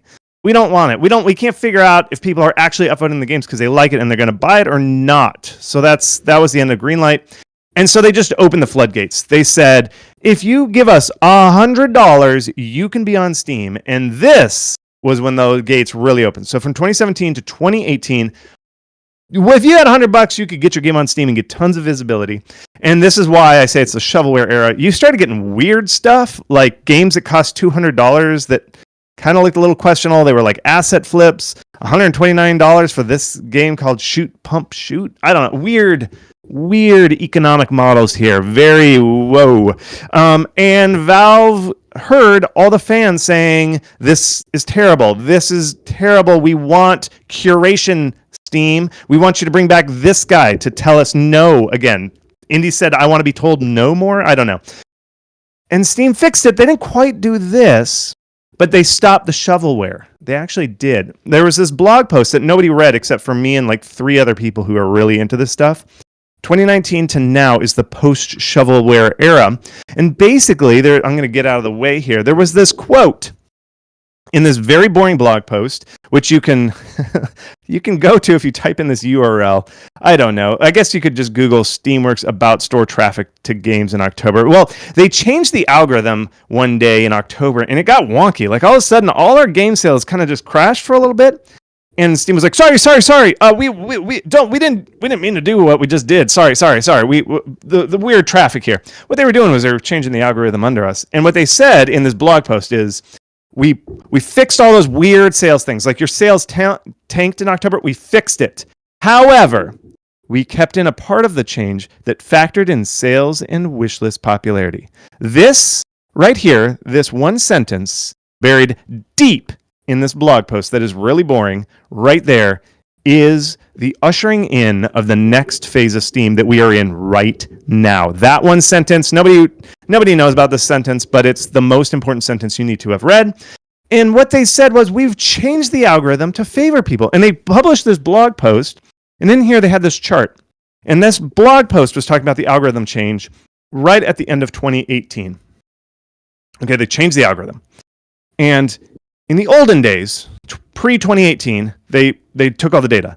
Then after 2019, they took all the data there and they looked at how many sales are. And what this graph is showing is they compared every game that sold in 2018 and every game that sold in 2019, and they compared them. And what they said was, compared to 2018, the games in 2019 made so much money. Look at how much more. Everything that's green is all the more money the games earned in 2019 compared to 2018. And they're like, look, it worked. Look at all these sparkles. Look at how green it is. This is their chart. I added the sparkles. They brought the colors. But what I say, because I ask a lot of questions, there's this huge red section here. And I'm like, what is up with this? And basically what this chart is saying is, if you sold, and the percentile here, these are percentiles. So if your game made in the lower third of sales, they actually pushed you down. So if you were releasing shovelware in 2018, Steam went like, boom, nope, no shovelware anymore. And that's what this is. This was this red area says. So it is now harder to get sales after 30%. If you're in the lower third, that is Steam's fix for the shovelware problem. So they stopped the shovelware, but as a side effect, we smaller indies have to work extra harder to get seen, okay? And essentially what they did was they hid that bouncer that everybody was like, we want curation. Well, they said, okay. And he lives right here, right at about the 30th percentile, right here. He's invisible. You can't see him. And you can't ask Valve, like, where's that secret gatekeeper? Nope, he's just right here. He lives right here at the influx. What we as indies need to do is get past him. Boom, right here. And then you're in the land of greenness. If you don't get past him, you're there. So it doesn't matter. You can pay $100 and you land on Steam, but you're stuck behind the bouncer. I'm going to show you how to get past this guy, okay? And that's everything I'm going to talk about, how to get past by this secret bouncer that's keeping you out of the money pile, okay? Let's do it. Okay, so there's 4 basic ways, 4 things that you got to do. I'm going to talk about games and genre, wish lists, boring daily growth, and exciting promotions. All these things are needed to get past this guy, the Valve bouncer hiding mysteriously in the algorithm that keeps you from the money pile, okay? So here we got games and genre. Let's talk about this. Okay, this is first because this is the most important thing. I don't think indies spend enough time knowing about genre. I can keep going. It's so important to have genre. Okay, so what I did was, after the big 2019 indie change, where after 19, the algorithm's different, I looked at all the games that were released after 2019, and I counted up. Well, I didn't count. I just used a spreadsheet. But these are all the games and all the genres that were released. The first one is roguelike deck builder, and then all the way up, this one is erotic games. All these games are the ones, actually this is puzzle. I took out the erotic one because I didn't want to show it anymore. But a lot of puzzle games, a lot of games tagged with puzzle. And this is just basically the tags that are in Steam, like people self-select these. So there's stuff like 2D platformer, 3D platformer, 4X is way down here. So the higher the bar, the more games that have released in that genre since 2019. Okay, that's what this graph is. And then what I did was I used this tool called VG Insights. Just search it. It's a really good site. It crawls through Steam estimating sales. And I used them to estimate the median sale for each one of those games tagged like that. And I graphed that with this red line. So the median sales for a roguelike deck builder, which is this one right here, really high. That's the median sales for a roguelike deck builder. On the other hand, puzzle games, which are way down here, not so high. So that's what it is. It's the number of games released compared to how well they sell. And if you look just at a meta level, there are a whole lot of games in this general quadrant. People are making a ton of these. A lot of puzzle games, a lot of platformers. For some reason, indies keep making them, but they're not really popular on Steam. The red line is very low in the genre. But on the other side, if we look over here, there are not many games. Look at how low these little blue bars are. Not many games in this area. This quadrant is not have a lot of games being made. Yet the red line is very high. So let's take a look here. If you just TLDR what is selling and what is not, these games are selling very well. Roguelike deck builders, 4X, Rogue, Sandbox, Open World Survival Craft, deck builders, city builders, colony sims, simulation games. These games are all on this side. There aren't being many made, and they're selling tons of copies. People cannot get enough of these type of games on Steam. Now, this is Steam. It's a little bit different. I'm actually going to pull off here. Just take a screenshot of this. This is the most important slide of my whole presentation. If you just follow this advice and work on these, this is going to change your life. On the other side, these are games, the red, these are games that people are making tons of. Indies love to make these type of games, but nobody's really buying these. Some are, not a lot though. Puzzle games, platformers, match threes, anywhere in the design. So if you're like a match three, a first-person shooter, as soon as you add match three, Steam shoppers hate it. I don't know why. Beat 'em ups, shmups, twin stick shooters, tower defense, VR, education games like of any stripe, like saying, oh, we're going to teach kids math with a Steam game. Nobody's going to buy that. I'm sorry. And games aimed at young kids. These are the genres that there's either a ton of competition and nobody's really buying this. These are very hard. You'll point out, some people in the comments will say, well, what about Celeste or something? I know, there are exceptions, but by and large, if you look across median, not just looking at one game, across the averages, these games do not sell very well. But these games, on the other hand, sell very well, and we have almost no competition. Look at this. This one right here. There are tons of games that tons of genres that Steam shoppers just do not really care about. I would double check my numbers just to make sure I wasn't doing something weird. And the Steam audience for RPGs and strategies, they love them. I looked at YouTube stats because every festival that Steam puts out, they have YouTube videos for every genre. Look at the most viewed YouTube videos. Even if they don't have to play or buy the games, people love RPG and strategy games. Those are the trailers that Steam shoppers watch the most when Steam releases a sizzle reel of all the games. But puzzle games and platformers are the lowest viewed ones, right? It's not just sales. It is in every way you slice it. Steam shoppers just do not like puzzle games and platformers. I don't know what it is. I like puzzles and platformers, but the typical Steam shopper does not. Okay, so you might just say, all right, well, I am making a pixel platformer. No shame. I have made pixel platformers. I love pixel platformers. I love them, but Steam does not. So you'll say, okay, I will just work extra hard. I will do extra tweets. I will tweet twice as hard as that person over there making the 4X game. I'm gonna market harder. Let me show you why this is kind of not going to work as well. So I live in Arizona. This is actually my hometown, Tucson, right down here. We live way down here. I mean, you're all in Georgia over here. Okay, I live in the desert. This is my childhood home. We literally had a cactus in our front yard that looks like the cactus that Bugs Bunny would have anytime he made a wrong turn at Albuquerque. He would literally like land in my front yard with the big saguaro cactuses. I literally grew up in the desert as a kid. We didn't ski, but I could see like you as an indie saying like, nobody's making ski shops in Tucson. We're going to have an open market. We're going to make lots of ski. We're going to make a lot of money selling skis in Tucson. and you say we're gonna tweet the juiciest memes, juiciest ski memes. We're gonna get a high-end crafted artisan. We're gonna pull him out of Norway, and he's gonna handcraft the best skis you've ever seen. And we're gonna hire ski influencers. This is our marketing plan for selling skis in Tucson. It is gonna be so good. We're gonna work extra hard on our marketing. But guess what? It's not gonna work because nobody buys skis in Tucson. That just doesn't happen. And it's the same thing for Steam. Yes, you can make a super fun game. It can be the best game. But Steam shoppers just don't like some genres. They just don't. I don't know what it is. No matter how cool your memes are, no matter how spicy they are, no matter how many Reddit posts you do, if it's a genre that Steam does not like, they're just not going to buy it. Okay? And that's a big thing. This is the core of this. The type of game you make is the biggest marketing decision you have already made. You probably didn't even realize you made that decision. The moment it leaves your lips and says, we are going to make a puzzle platformer, the doors shut, the options shut down, and you have one kind of like option. The universe is picked right there. The genre that you pick has decided most of your marketing decisions. It's just the way it is. You just have to understand that. And that's a good thing, though, if you're making the right genres.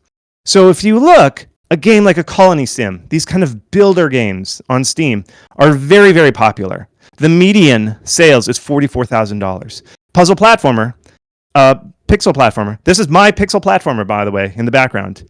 The median sales is $1,200. That means, this is still hard to do. 44,000. That's still a very sad number. You can't really fund a studio for that. But just look, comparatively, 44 times. A colony sim is 44 times more popular than the normal pixel platform. This is why I say you can't just point out one game. You can't just say like, oh, well, what about Celeste? Overall, if you aggregate all the games that have been sold on Steam, a colony sim will sell 44 times more than a pixel platformer. That is the magnitude of this decision that you've made when you pick a genre. And I've got to tell you, here's this one, roguelike deck builders. I know everybody's like, yeah, everybody's tired of roguelike deck builders. They aren't. Look at how well these are selling. Look at that. And there are only 200 on Steam. If you go to Steam and you click the roguelike deck builder and you see they only have 200 games, you are competing against nobody in roguelike deck builders. It is wide open, and they are just throwing out money. Let's go where the people want the games. They are so hungry for games. They are just begging us. Please, indies, make us more roguelike deck builders. So let's do it. Let's give them what they want. Okay, now, what in general, when I think of the Steam audience, what do you want? The Steam audience likes dark settings. They like deep gameplay with endless content.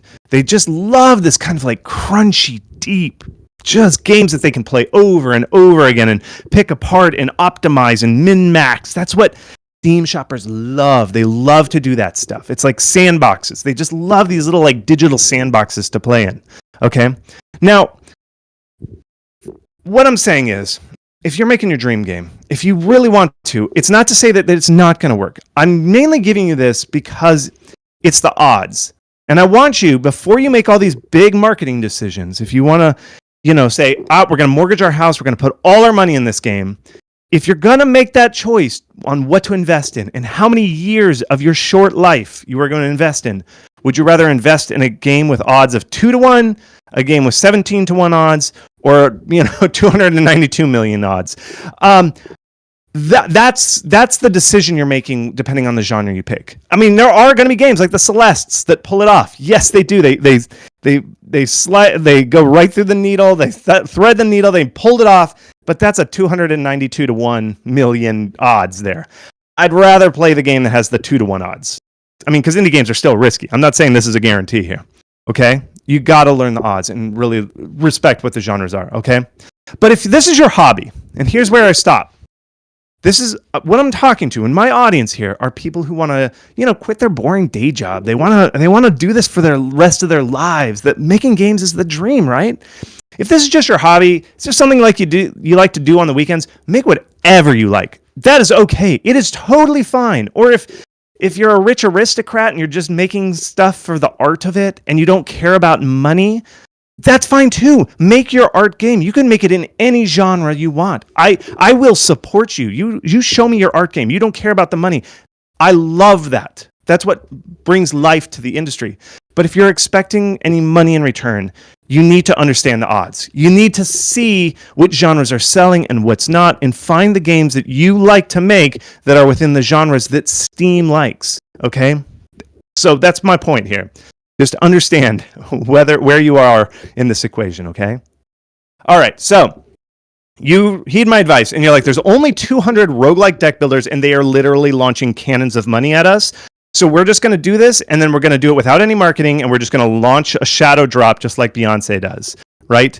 That is not going to work. You still have to deal with the Valve bouncer.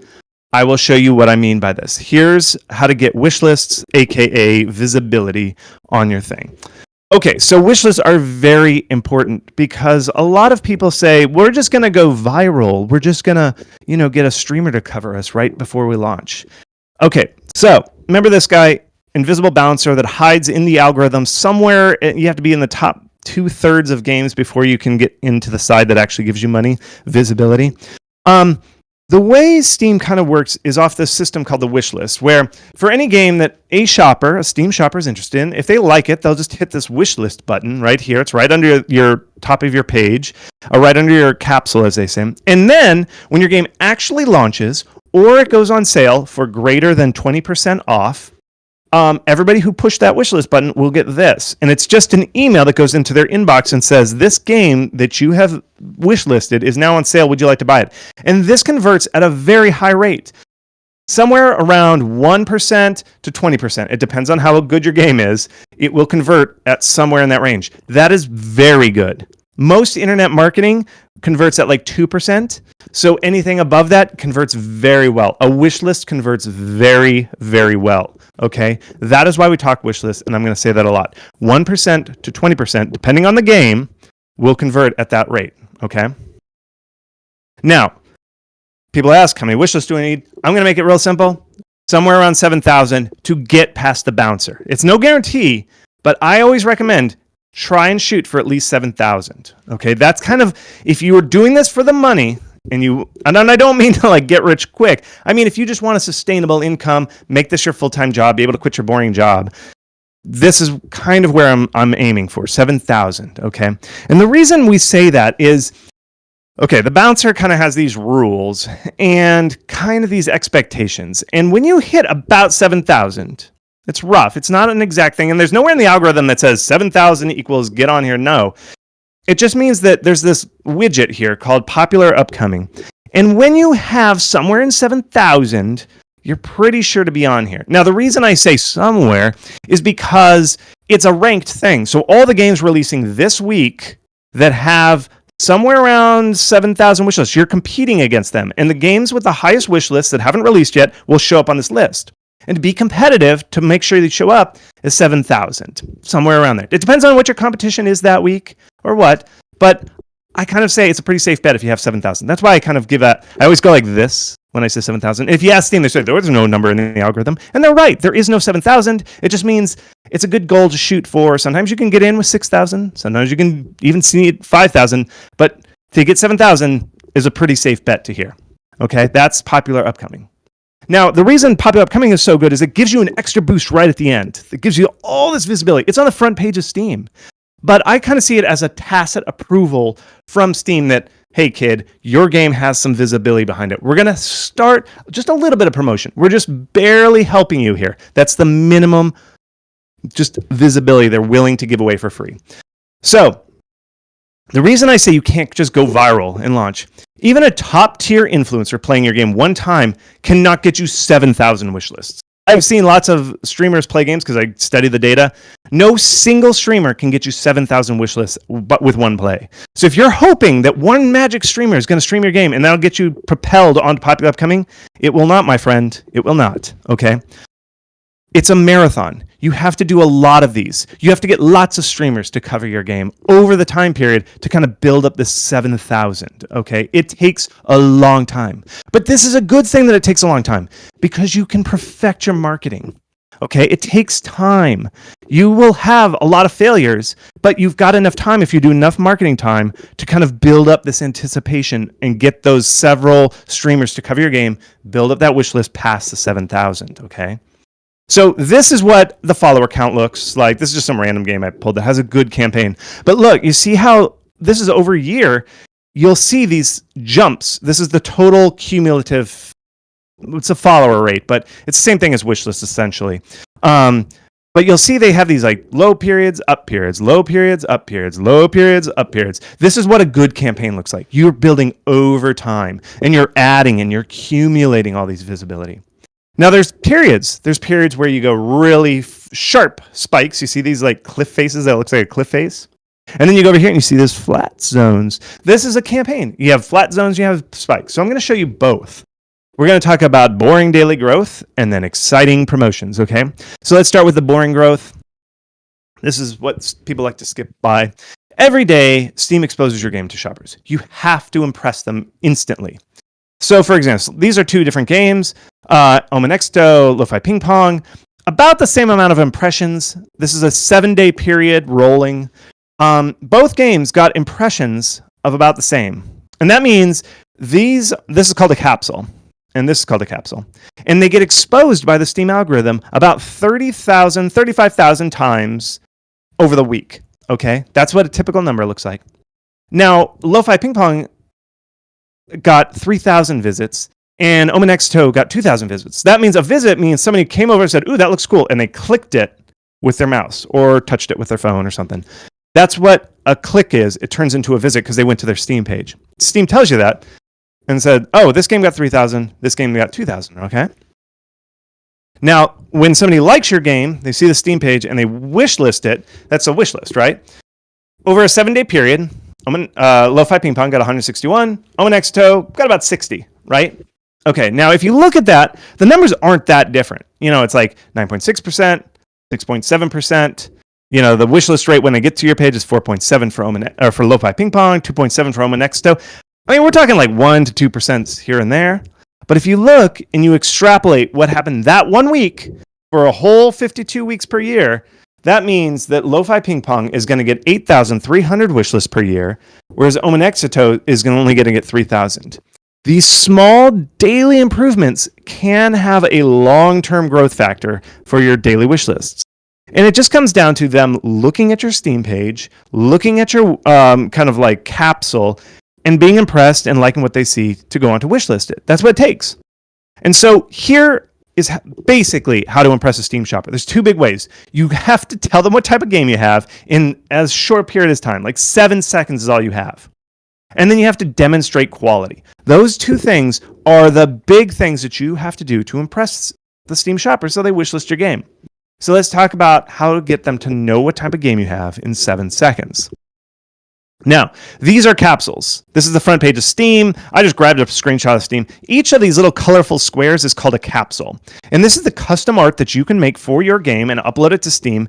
And your capsule really matters. It really, really, really matters. More people are going to see this than anything else you ever create because they show these thousands and thousands of times per second to the millions of people on Steam. So if you are ever going to spend money, spend it on this. Not trailers. I mean, spend money on trailers, but the best place to spend your money is on a capsule. And so let me show you why this is important. Most people think a capsule has to be dazzling. I have to describe my game and show what is in the game, the main character, who the opponent is, all that. That is not what your capsule is for. Your capsule has to, in a moment, in a microsecond, tell people what type of game you have. Because people have genre preferences. Some people say, like, you know what, I'm feeling like a horror game right now. I wanna play something spooky. And so they're gonna look through and they're like, oh, I love spooky games. That looks spooky. What is this game? They need something to hook onto so they know, like, oh, this is my type of game. So let's look at how they do that with a capsule. Your capsule actually has to just hint at what type of game it is. Now, all of these are kind of these building crafting games that Steam loves, one of the great genres of Steam. But you'll notice, anytime there's a crafting game, what do they put in there? A hammer. All these capsules have hammers in them. This is a Santa crafting game. It's got a little Christmas hammer. I love that. A Timberborn. Look at that little secret hammer right here. That little beaver's holding the hammer. This game was so worried that they weren't going to get across that they are a crafting game that they put in 2 hammers. There's one right up there, one right there. If you're making a crafting game, throw a hammer on your capsule. Then the Steam shoppers, it's not that they conceive of it like, does not have a hammer. Oh, there's a hammer. Okay, I will click on this. It's just subconscious. It works at the nanosecond. You have to have these things in there to tell people what type of game you have. If you're making a space game, you have to have what they call spaceship ass, where you show the backside of a spaceship, and it has to have long tails of afterburners coming out of it. Look at I don't know if the length of the afterburner increases sales, but look at Stellaris has a really long tail on their spaceship there. So maybe the longer the tail, try it. Make a game that has nothing but tails. Anyway, so if you're making a space game, make sure to show the backside of a spaceship and draw these long tails on there. If you're making a horror game, very simple. You just show your monster and then you write the name of your game. Super simple. Very, very simple to make a horror games capsule right there. It's almost done for you. Okay. Here's the thing is, after they look at the capsule, they scroll down and they look at the genre here. So you just kind of look at this and you just kind of say like, oh, they look real quick. And so these are very important. Classify your tags. Make sure your tags really talk about your genre. The genre is so important to get to people that fast, okay? Now, genre matters. Like I say, the time you say, we are going to make this genre, it really matters. And in general, this isn't like some very hardcore thing. This is kind of my gut feel. When I see a city builder game, typical city builder, we're going to get 50 wishlist per day. Action adventure, FPS type of games, 30 wishlist per day. And then a puzzle platformer is going to get about 7 a day, even lower. It's just, the genre really matters, folks. I see these games every day, and for the most part, that is kind of what I expect when I see a game. If they're making different than that, I'm like, what's going on here? Okay, so it's really complicated to make a Steam page. I know. So I actually made a free game, how to make a Steam page. It's a free course, I should say. It's totally free, 100% free. How to make a Steam page.com. Just head on over there and I'll show you how to make a Steam page, okay? So that we told you what type of game you have in 7 seconds. It's all about the genre. You got to tell them right away, this is what type of game we are. The next thing is you got to demonstrate quality. You got to show that you're worth it. And I liken it to, when you go into a fancy hotel, I think I'm going to recreate it. Oh, look at that. You just feel it when you walk in. You're like, this is an expensive place. I know nothing about interior design, so it's not like I'm saying, oh, well, they used this type of marble versus this. I don't even know. It hits me on a subconscious level. I'm just like, something here looks nice. I don't know what it is. That is what we're trying to do with our Steam page. There's no one thing that if a Steam shopper says, oh, I see that they use this type of lily, that means you can buy these lilies at this type of market for a high price. I know they use the expensive lilies. They don't know that. They're just like, whoa, that's a big bouquet. The same thing happens with your Steam page. So there's tons of these little things that you have to do to make your Steam page impressive. Number one is do not make your own capsule. Unless you are a professional working illustrator, do not make your own capsule. Even if you're a good graphic designer, do not make your own capsule. Hire an artist. I said that your capsule is going to be seen by more people than any other thing you do. More people will see that capsule than play your game, buy it, watch your trailer. This is the most important thing, your capsule. So hire an artist to make your capsule. Do not make it yourself. I can't repeat this enough. Do not make your own capsule. Hire somebody who is a professional illustrator. It can cost you somewhere around $200 to $700, and I know that's expensive. But if you're really trying to make a business out of this, it's worth the expense. If you can't afford it, it is worth working towards saving up, mowing lawns, helping out around the house. Whatever you can do, it is an important investment to make a good capsule art, okay? So also, show off your gameplay. That is a great way. Have high quality GIFs. Don't have low frame rate GIFs because that makes your game look cheap. You want your game to look expensive, like that expensive hotel. So very good GIFs. Your trailer should be professionally edited with gameplay. Show your gameplay right off the bat. Not too much of cinematics because players just want to see what type of genre you have. And describe your genre. Say we are genre X and Y. That is fine. A lot of people kind of poo-poo on saying, oh, we're this game plus this game. Everybody wants this. They don't say they want it, but they do. So I like to say this game is a mix of this genre and this genre. That is totally okay. Or it's like, we're like this game and this game. It's totally okay to do that. So how do you make your game look fancy? Again, it's very complicated. There's 1,000 little things you got to do. They're tiny little micro improvements. I talk about the whole thing in howtomakeasteampage.com. You head over there and I teach you how to make that Steam page, okay? It's totally free class because it's so important. I want people to be able to, everybody should have a good Steam page, okay? So let's talk about the exciting promotions. This is, after you've established this, these are the spikes that I talk about. Like this is a spike that's an exciting promotion, okay? Like I said, these little spikes here. Okay. How do you get visibility? Where do people come from? How do we possibly do it? I did a survey where I surveyed 85 games and I said, where did you get your wish list spikes? Where did they come from?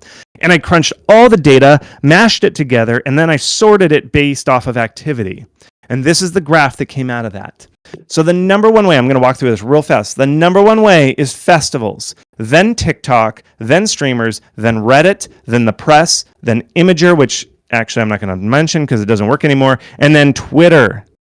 Twitter's at the end. Social media is mostly at the end. This is where you get visibility. Really, in this top third right here is where you're going to get most of your visibility. And let's talk about this, okay? Festivals are the number one way to get wish lists. I cannot emphasize this enough, folks. People aren't talking about this enough. Festivals, and we'll show you how to get in there. But when you get into a good festival, we're talking like 5,000 wish lists. A festival will last a weekend. In that time period, you can almost get that magic 7,000 in one weekend. If you're in a high placement, not too many games, and your game's looking extra fancy, you can get in there. When you get fancy, your game is going to be up there. So on the lower end, some of the festivals don't always produce very well. Maybe in a weekend, you might get 200 to 400 wish lists, but this is what to expect with a festival, okay? And a festival, let me show you this game. We Who Are About to Die on Steam right now, they did years of marketing. They did a great 9-gag Imager post. Look at these little spikes. He's like, we were working really hard on our marketing. And then he realized festivals. This is a festival spike. This is for being in the Steam festival. In a single day, he got 3,400 wish lists. This is festivals. This, folks, is what festivals are. You need to be doing festivals, okay? And I'm not talking in-person festivals. Even if there wasn't a global pandemic, I still don't recommend you doing physical festivals. Think about it. You cannot get 3,400 people to look and wishlist your game in person in a day. There's just no way. Even PlayStation can't do that. I am not talking in-person festivals. They are a waste of time and money. Do not do in-person festivals. What I'm talking about are online festivals, like third-party organized ones, like this Guerrilla Collective, publisher sales, which you can't get into unless you're published by one of these, like Team 17. Steam sometimes organizes themed festivals, like Talk Like a Pirate Day, where they feature pirate games. And then Steam seasonal festivals, like the Steam Next Fest, which happens 3 times a year. Every 4 months, they have a festival. We still have one right now. If you go to Steam, look at the top. It says Steam Summer Festival. That's the summer festival. Everybody gets into that one. These you have to basically apply for. Well, this one you have to apply for. This one you have to be published. And this one also you kind of apply for. But those are the types of online festivals. And these are Steam page takeovers. Like you have a big banner on Steam on the front page that says, try this festival. And then they click it. And there's tons of games in that festival. That is where it comes. Okay.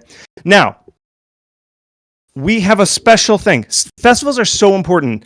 We created a bot in my Discord to remind you to apply for festivals. That's how important it is. So head over to howtomarketagame.com/Discord, and there's this channel called Event Reminders. Okay, and when the deadlines are coming, you get a warning 1 week before, and then a warning 1 day before. We will remind you when a festival's coming, and we curate these festivals. We say, oh, there's a festival over there. You got to apply. So you apply. If they like you, they get in. They're worth the money. Folks, I cannot emphasize this enough. Go get festivals. And if you're nice, stay. But if you've ever been kicked out of a Discord, don't come. Okay, let's go. So what works? TikTok is the next one. TikTok's new. I don't know if this is going to last. I heard recently that China's starting to watch our data on China servers, even if we're right here. So again, social media networks are always a little dodgy, so I'm going to talk about it, but just be careful out there, folks. So 10,000 wish lists, 8,000 wish lists, 3,000 wish lists for a viral TikTok. Now, these are hard to do. I don't have any tips. I don't know how to do them, but they work. Study the market, figure out how to do TikToks. I don't have any tips, but it's worth practicing because you can get a ton of wish lists if you do things right. Okay, I can't emphasize this enough. It's worth practicing because the upside is high enough. Okay, the next one is streamers. Streamers are very big. Third best way to get wish lists. The top earner I saw was Riftbreaker, which got 15,000 from a Chinese streamer who streamed their game. The high end is like 8,000 for Northern Lion. Soda Poppin' and Splattercat is the next one where you can get about 300 to 1,500 if you get covered by Splattercat. That's what I saw. These are real data numbers. This is like I saw a game get 2,000 when they were covered by Soda Poppin'. So here's the basics of a streamer. This is the real way to get covered by streamers. You need to create a demo, and you keep it up forever. Don't wait until your game's about to launch to start reaching out to streamers. Put that demo up. And the reason you create a demo is it gives you something that you can hand to a streamer that they can play. Streamers can't just play your screenshot and look at your trailer. They need something to play on stream. So if you create a demo, they will play it as soon as you get a demo. You don't have to wait until you've got a game to launch, okay? Then find streamers who like your type of game.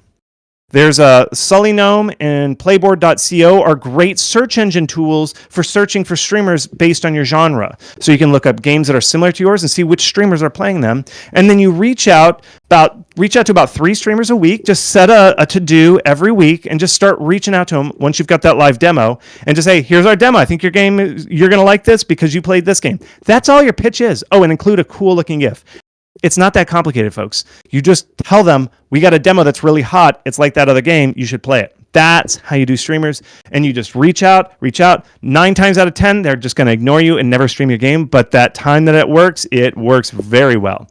Okay, these are some of your best bets for streamers. These guys have the unique combination of they play a lot of indie games and their audience is hungry for indie games. Sometimes streamers play your game and you get no wish lists. These guys right here, Soda Poppin', Wanderbot, Splattercats, Clemmy, they're pretty consistent about covering a wide variety of indie games. So I would submit my game to all these guys. They're really good.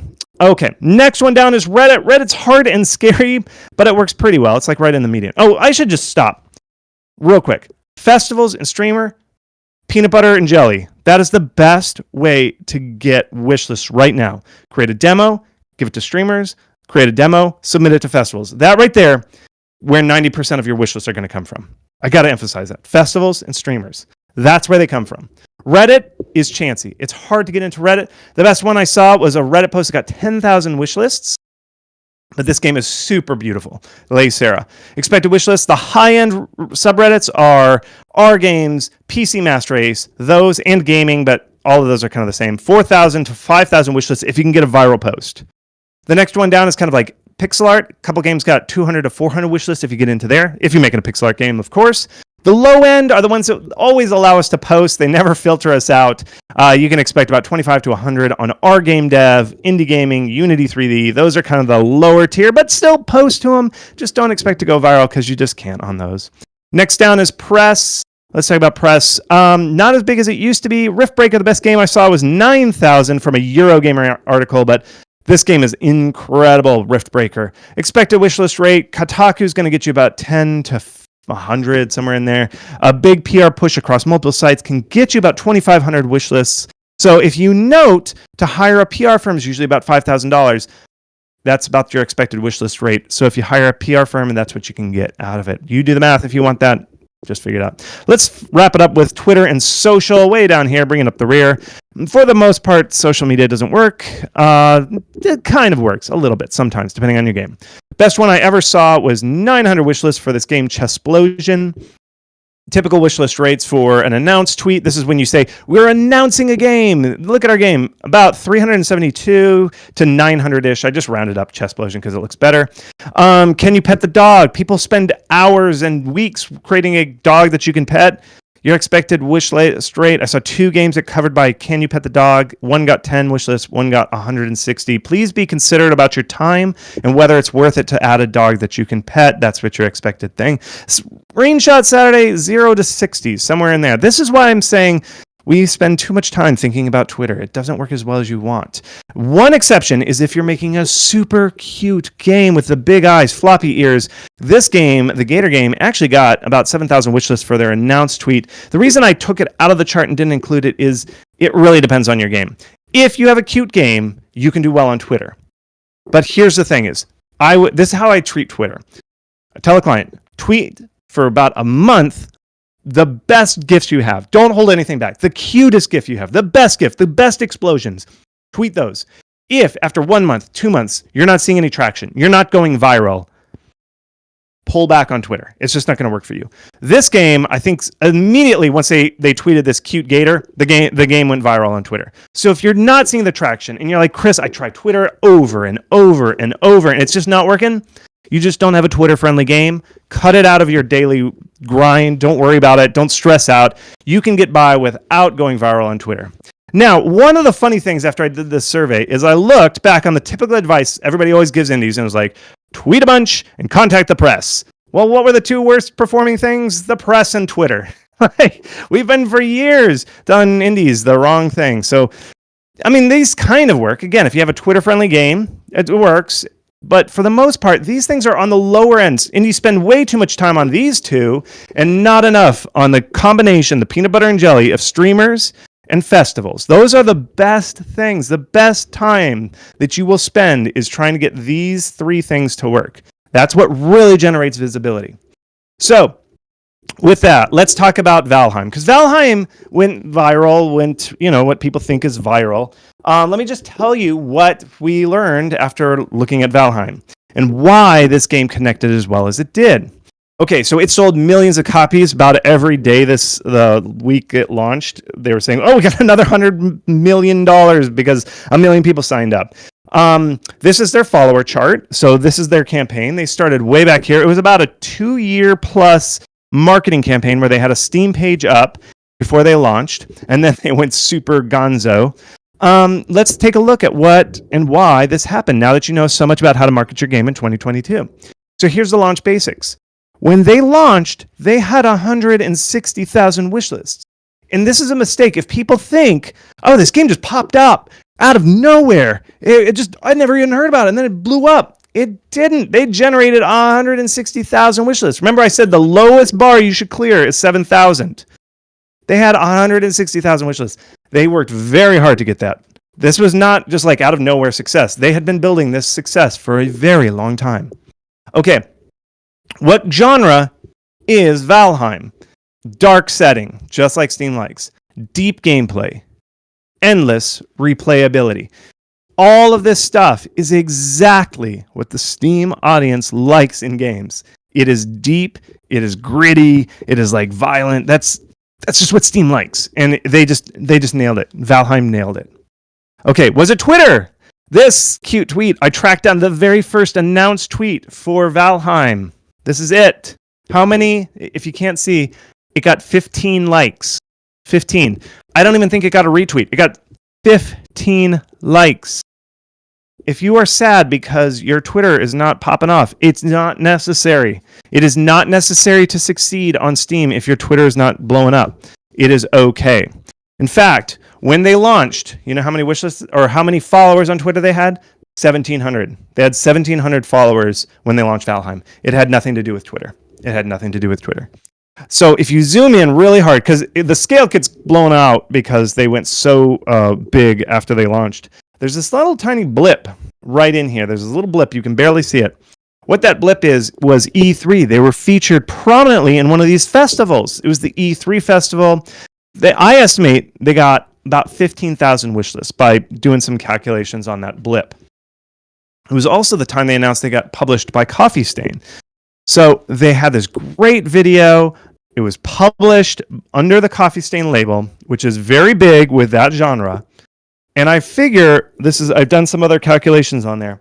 Before they were signed with Coffee Stain, they were clearing about 50 wish lists a day, which is very respectable. I would go crazy if my game was getting 50 wish lists a day. After they signed with a publisher, Coffee Stain, which is they publish the same genre, 120 wish lists a day. That's the organic daily growth. That is insane. That is amazing. They also, remember how I said you have to have free demos, you make your game public, release your game out there. They had a public beta, alpha. They were on itch. They were doing a lot of open development. This is very good stuff. Very good stuff. They got pre-launch streamers. They reached out to the streamers. They did a lot of work ahead of the stream. This is probably the publisher doing most of this work. So streamers really matter. This is everything. It wasn't just like an out of the blue overnight success. It had a long development period with lots of marketing, lots of alphas and betas. They got a prime E3 festival featuring. They signed with the right publisher. They launched with 160,000 wishlists. They had pre-launch streamer campaign. The genre, which is the most important thing, is good, and the game is good. The game is super high quality. It's just fun. So this is why a game like that blows up. That is the secret to a game in 2022. So one last thing is to stick with it. I just want to leave you with this. I do the math. Like I scrape Steam. I read the scrapings that they do of Steam, of every single page on Steam. There are 44,000 studios on Steam. Not games. 44,000 studios. 75% of those studios have released one and only one game. That's it. And then they just fold up shop and they go. 75%. And this is the thing. Too many people quit after their first game fails. Your first game's supposed to fail. That's the name of it. This is how many studios have released only one game. 38,000. Only 7,000 studios release two games. And then for the third game and fourth game and fifth game, it just gets smaller and smaller and smaller. You can't always control how well your game does, but you can control if you make more than one game. And I'm telling you, your success will go up when you release more games. So I know you're probably working on your dream game right now. Don't fret if it doesn't sell well. Focus on releasing multiple games. What's your second? What's your third? What's your fifth? I want you to release so many games because you will stand out. Look at how many studios have never pulled that off. You're going to pull it off. Yeah, you will. Do it. Okay, so here's the thing. This is the end. I'll answer questions after this. Here's some stuff to do. Okay, howtomarketagame.com/free. That's my free newsletter and other free stuff that you get. Okay, go there. I publish a weekly blog where I talk about this stuff. You'll learn stuff. I'm doing this. I have this class that teaches you how to market that game. Like what I just talked to you, but in depth, like literally how to do every step from top to bottom. ProGameMarketing.com. Because you attended this festival, CIMFest, I'll give you $75 off the class. You just got to type in CIMFest as a code, but it's only going to last till Monday. I'm going to pull the coupon. The coupon expires on Monday, but I'm throwing $75 off the class if you sign up. So go to ProGameMarketing.com, sign up, and then also howtomarketagame.com/free where you can get the newsletter. That's it. I'm open for questions. What's up, folks? Ask away.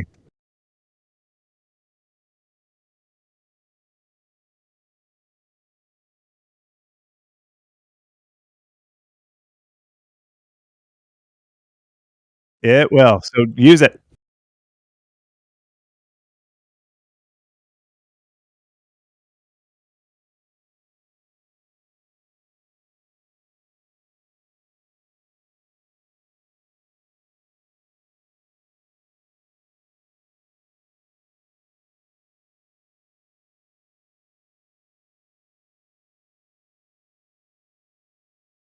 I'll go lightning mode. I'm going to go lightning mode, quick answers.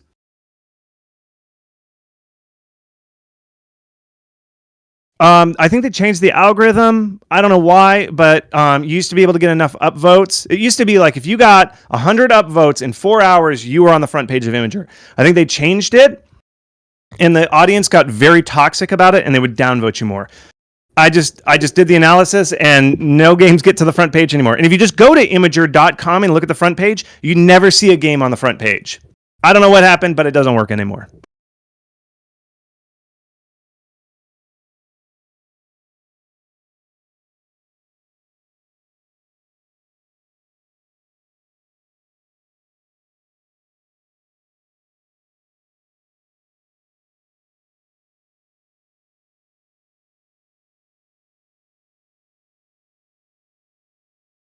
Okay, you should be applying for the regular festivals that they don't care how many times you get into it. These are the festivals where on my Discord, if you go to there, you sign up for them. Do that all the time. Like you should be setting a calendar. Well, if you join my Discord and look at the calendar, every week you should be applying for a festival or at least looking for them. So for normal festivals, do that. For the Steam Next Fest, which you can, correct, you can only do this one time and one time only. I recommend the last one before you launch because the Steam Next Fest, if you look at the one on the page, there's always a section that says trending games or the games that have the most wish list. The winners are hoisted to the front of that page, or the top. So when you are at the end of your development cycle, hopefully you've got your marketing just cooking, the engine's running hot. You got so many wish lists. You're rolling into that festival with the wheels on fire, just blasting through. That's what you want to do. If you immediately, like you put up your Steam page, you're like, oh, gee, I'm just a new indie. This is the first page, and then you immediately enter the Steam Next Fest. You just shot your one bullet when your game is at its weakest point. So you want to do it at the end of development. It's kind of your grand finale. It's your big debutante ball announce, the big thing right at the end just before you launch. All right. Jason Larrabee says, I can highly recommend the Mastery class. Thanks for the reference. Oh, hey, thanks so much. Yeah. I basically, I do it based off time. So I answer all the timing questions that you've got, which is like, when should we do this? When should we do this? I structure the class sequentially so that it guides you through every stage that you are in your development. So. Okay, remember, coming up after this, we have Timothy Johnson and Josh Quinnett from Will Wright's Gallium Studios talking about all the crazy things they're doing with Proxi AI. We're going to keep going with this for another few minutes, so Tim and Josh, hope you don't mind pushing back about 5 minutes. All right, Pompey Tube asks, hi, Chris, if you didn't do all the minimum stuff before release, can you pick it up later? One thing that I would recommend is, if you did the launch, keep reaching out to streamers. I've seen a couple games that do well post-launch where they just go to streamers and they just say, here's our game. And a lot of people stop after the first, month or something. Keep going. Keep applying to streamers with your game, giving away free keys. Maybe some of them will catch you and you'll lift up. It's riskier. You're not going to get all the push that you would have if you had done this before, but it's something that I would recommend you do.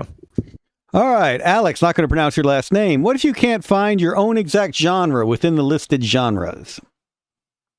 Is it because you've invented a genre or something? If you've invented a genre, that's very rough. I hate to tell you this, but Steam shoppers aren't that adventurous. It sounds weird, but they really know their genres. So if they can't determine what your genre is, they're kind of like, I'm just going to pass it by. They really do like very defined genres. And so that's one thing. I mean, I know I say when you make your game, when you decide what game you're making, that's your genre. That's half your marketing. It really is. So it might be too late. Try the best you can, but make the game that you can now. But going forward, really worry about genre and which genre bucket you're in. Now, with that list, I didn't do every single one because the slide's only so size. I wrote a whole blog post about this. If you search on my website, howtomarketagame.com, just search genre, and you'll see a couple blog posts where I deconstruct that. And I know that chart was small, so you couldn't zoom in. So maybe I just didn't name your genre. I don't understand if your question means I don't have a genre, my game is ungenreable, or if you're saying I couldn't find it. You probably just couldn't find it. If that's the case, just go over to that blog post and you can look at the fine details of it. And we always recommend being as honest with your fans as possible and picking whatever you think is closest, not just because you think it'll get you more sales by tagging it that way. People know and will talk. Don't lie about your genre because they will learn very fast that you are in the wrong genre and then they will downvote you. So be honest about what genre you're in. All right. Ray Flower also has a question on genres. I'm going to rephrase it. What he wrote was, how do you talk with your audience after choosing a genre/similar game to make? I mean, I do you think it's important to talk about how do you reach the right audience for the right genre? The main thing is like I said, the streamers and the festivals. I mean, when they put up the festivals, again, the big two, festivals and streamers. If you go to the right streamer, some streamers specialize in a genre. That's one. And two, those festival pages will break games up into the right genres. They'll say, here's the rogue section. And there's some festivals that are even just about rogues. So all that kind of stuff goes together and you'll figure it out and they'll find it. As long as you get into those festivals and the streamers, the right genre, the people who like that genre will find your game. All right, 2 more questions. I'm going to move Chris into the Discord channel to talk to him. Michael Hodges had asked about that chart showing the sales per genre. Does that include things like downloads and, DMC and other things, or is that just the sales of the game itself? It does not include DLC. The DLC attach rate is somewhere between 2 to 4%. So it does not include that, but if you just add 2% on top of that line, that is essentially what DLC sales are. But it's just the straight up sales. It's using a technique called the box lighter method to estimate sales. All right, we'll end with the question from Michael Simard. Very specific festival. I have the possibility to release my game on a Quebec sale. Should I release the same day or a few weeks before? Last Quebec sales brought me 4,000 wish lists without a demo. Congratulations on that, Michael. Yep, he's doing right. You got to get into those festivals. So basically, the way those work is you should do it. I like to do it after. Don't do it during, because after the festival, you've got a lot of momentum going into it. So I would launch after.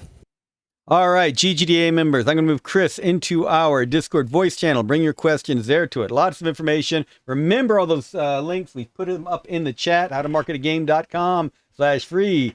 And, progamemarketing.com and coupon code CIMFest. Chris, thank you very much for a great presentation. A lot of interest here. Thank you for having me. I love y'all.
All right, everyone. Great info from Chris. He is still in our Discord voice channel. Go join him. Any questions you have, you're a GGDA member. Lots of great info there. And obviously, as we're asking questions, he's got even more info that he couldn't share then. So great time to check out more. Now we are glad to bring back Tim Johnson and Josh Quinnett from Gallium Studios. They've had some amazing presentations for us already. I know a number of you have become involved with the Proxi AI project. Incredible things going on, and Tim has promised us some more amazingness. So let me go ahead and turn it over to you two gentlemen, let you introduce yourselves, and take it away. Hey everybody, so I am Josh Quinnett. I'm our community manager at Gallium Studios, and I am joined by Timothy Johnson. Hey guys, I am the COO and CTO of Gallium Studios.